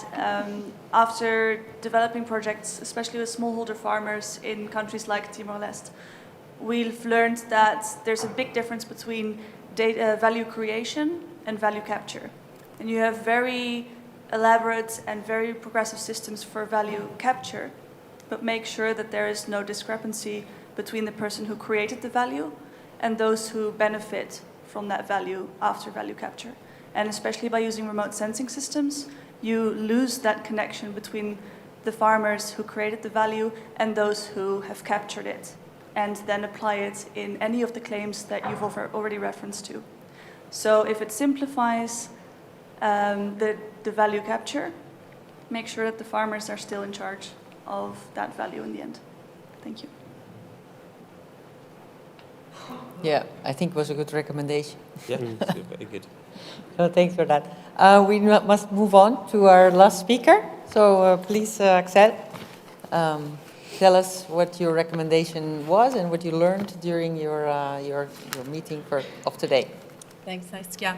And we've heard a bit in each session the importance of holistic, and our session was all about being holistic, right? And how we all know how biodiversity, soil diversity is so important, but how do we, what can we do to bring both more funding to that part to support it, but also to generate revenues when people are creating gains around biodiversity. So the session was really interesting. We had 3 practitioners. It was really a practitioner's hands-on session with 2 case studies coming from the agricultural setting and myself sharing an example from the forestry setting. And we had also a great discussion with the audience. It was a very engaged session. What we saw, there was a lot of commonality on the fact that everybody agrees and recognizes that biodiversity and all the co-benefits that come are hugely important beyond carbon, that we need both. I think you said it's both sides, and we need them both. And that this can be created both, of course, within the value chain, but that those benefits can also come from outside the value chain, that we need to find this good balance between land that is used for productive uses, whether for food, for wood, but also for just natural restoration and natural elements and parts in this big landscape mosaic. The second thing is that we saw, because we shared our case studies and we saw we were all trying to find a way on how to do this, is that today the carbon market itself doesn't really fully value, recognize, and provide the full means to support those biodiversity practices.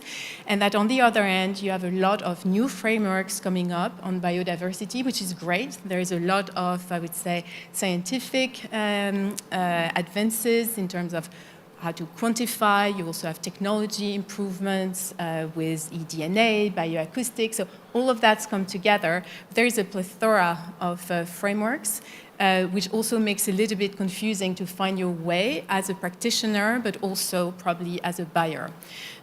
We do see that buyers seem to be, so corporates, let's say, seem to increasingly be recognizing the importance of biodiversity and those co-benefits, not just in and out of itself, but also because they're increasingly aware of the resilient risk that they run for their own supply chain and their own permanence as a business. So all of that was very clear, but the question was really, how do we bring all of this together? Now, there are also encouraging signs, right? In the CRCF, we can see that there is a number of mentions around first doing no harm, which is great, but also wanting to encourage further those co-benefits. I think there were maybe sometimes some terminology, right? These practices are right now qualified as non-permanent, which maybe was felt a little bit as a negative way of mentioning them, when they also bring all those co-benefits, right? And they uniquely bring those. So the recommendation was, everyone was clear that we need to bring those two together, and I think that was where in the discussion it became very clear that we should not be having, some carbon credit going its own way and then some biodiversity credit going its own way. First of all, the biodiversity market is very nascent. It's very small to date. I think it's just a couple million euros. So if we wait for it to grow sufficiently, we're probably going to wait several years, and we collectively felt we did not have time for this. So really here the recommendation was how to much more anchor biodiversity and recognize biodiversity within the CRCF framework in a way that you could, and then there were some different discussions on whether it would be fully integrated or whether there would be kind of the carbon component and the biodiversity component that would be bundled together, which seemed to be probably a good approach of doing it. A number of things, of course, for it to scale, it needs to be something that is operationally feasible. There is, I guess, as much complexity as you want in biodiversity, but how do we make it operationally feasible? Yet, how do we also maintain an ecological integrity? Because it is very linked to different bioregions and different practices. So it would need to be something that is quite scalable, but also reflects and gives some flexibility in terms of the context you're doing this in. The agricultural context is probably quite different from the forestry context, and it could be different within forestry between timber versus pure reforestation from a restoration perspective. So I think all those were the key points we wanted to bring, of really kind of anchoring and embedding it in a way that it's not just carbon, but we really get out of, and that was a term that was used several times in our session, of the tunnel vision we have, right? It's really carbon. It's great, but we need to recognize and value all the other elements that come with it. This is also one of my favorite topics. It's really hard because how can you choose? You just have to choose one out of 6 sessions, and all the other sessions were also so interesting. So next time, Saskia, we meet for 3 weeks instead of 3 days. You're going to be dead. So actually, also yesterday I was in a session about sustainability, but happy that there was another one. All things that we indeed are looking into, as you may have noticed, also the term nature credits is coming more and more to the forefront of discussions. Well, at least until a few weeks ago, now it's maybe not the priority of the political discussions these days, but certainly in at least 3 occasions, the President of the Commission has talked about nature credits in the past months. And so this is a mission statement. We are not yet at the stage of having an operational proposal about it, but talking with our colleagues in DG Environment, they are very much looking into it.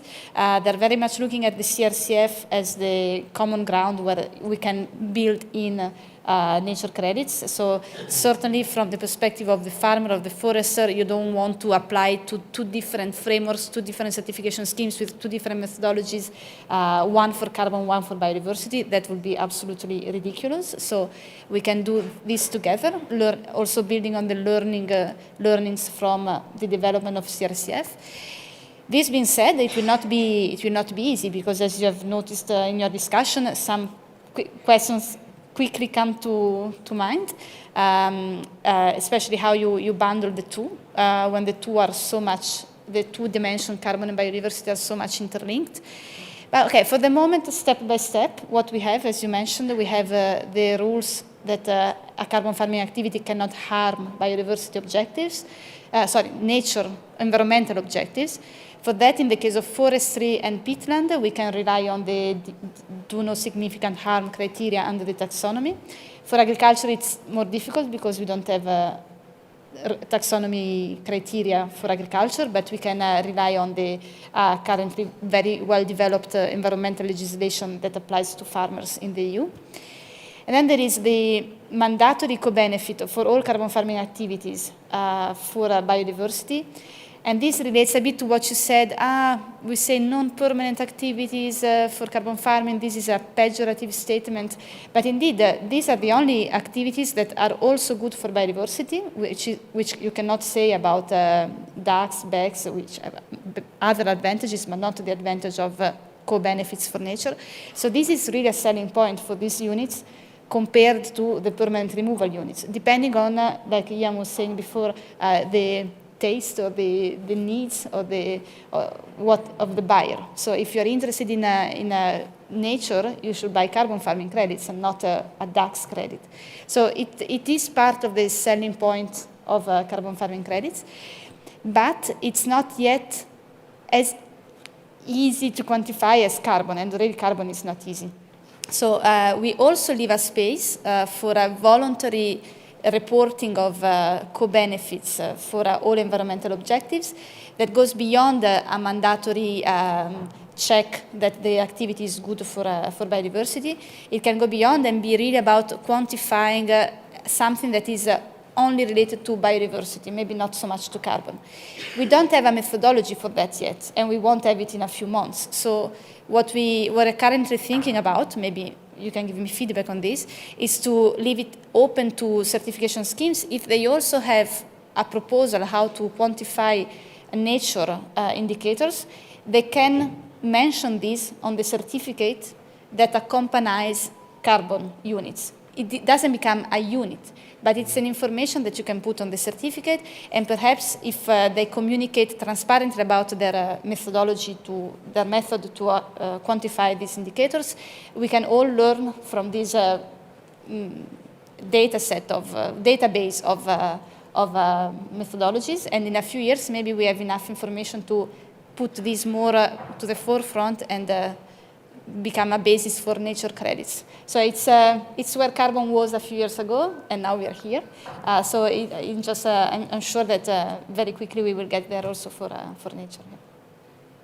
Yeah, before you react, I would like to hear what Hannes has to say about this, how to potentially find solutions towards the problem that Valeria just raised about actually quantifying nature. First of all, I wanted also like to agree what Valeria says. I think one of the issues I see right now is like we have metrics to quantify biodiversity, but there is no like general measure like tons of CO2 to make it like a really harmonized scheme between the practices to measure it. And another thing I wanted to also to highlight is you said like there will be in future maybe the nature credits will be included in the CRCF, and I'm a little bit wondering about, is there maybe a competition starting between credits when we have like carbon credits and we have like nature credits? Because I mean, like when we're looking at on agricultural practices, there are some practices which are very positive for carbon sequestration, but maybe not so good for biodiversity gain, for instance. Yeah, and then they cannot be certified. Yeah. Then if they harm biodiversity, they cannot be eligible for certification. Okay. So no competition there. Okay, that's what I was wondering. And my last point I had, it was a little bit a refer to the question about the knowledge. I have just a little story. My girlfriend is working for the National Monitoring Center for Biodiversity in Germany, and it's founded like several years ago. And she was also like included in the development of the strategy how to measure or monitor biodiversity on the national level. And they had like a focus group, internal and external experts. And the problem they came up with is like not having the technologies to monitor biodiversity, to bring the knowledge, because I don't remember it well. I think it was about a special group of nematodes, and there were like 3 people in Germany who have knowledge about this group of nematodes, and it's totally clear that these 3 people are not enough to share the knowledge for a national-wide monitoring scheme. Yeah, and I think that's maybe the same also for the credits in future, to find the right people to share the knowledge, that there is like a common ground about quantifying biodiversity effects. Can I maybe just quickly respond? Thank you I think you bring a good point, like, of course, they should never be in competition. And I think, Valeria, thank you for clarifying this. This is not at all the goal. The goal is really to, give some premium to improve, to some extent, the pricing, the monetization that you can have with carbon credits of high integrity that also deliver on nature, right? And maybe more and more with even more appreciation for those, so that there can be funding coming into that part also of the activities, and that the practitioners, be they farmers, be they foresters, who work with these practices also, have additional revenue coming to them to support them on developing biodiversity practices and nature positive practices, because they also need to be funded and supported. So the goal is really absolutely never to be in competition, but really to enhance the carbon element of it by recognizing all the other benefits that those good practices bring. Okay, then we have time for one final question from the room before we all go for the poster session with drink. Just have to shut up everybody because of that. Now we're clearly between. No questions? Then I would like to thank you very much for your contributions here.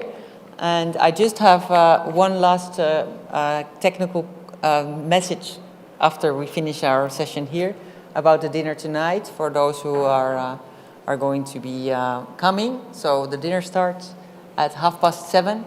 It's a buffet dinner, And it is at this location, which is the site is called the church. So you we can all just go together, walk there, or if you want to go to your hotel first, then it's about a 12-minute walk from here. So I hope to see you all, everybody that has a ticket, to see you there. If you don't have one, I am very sorry, we are sold out. So thank you very much.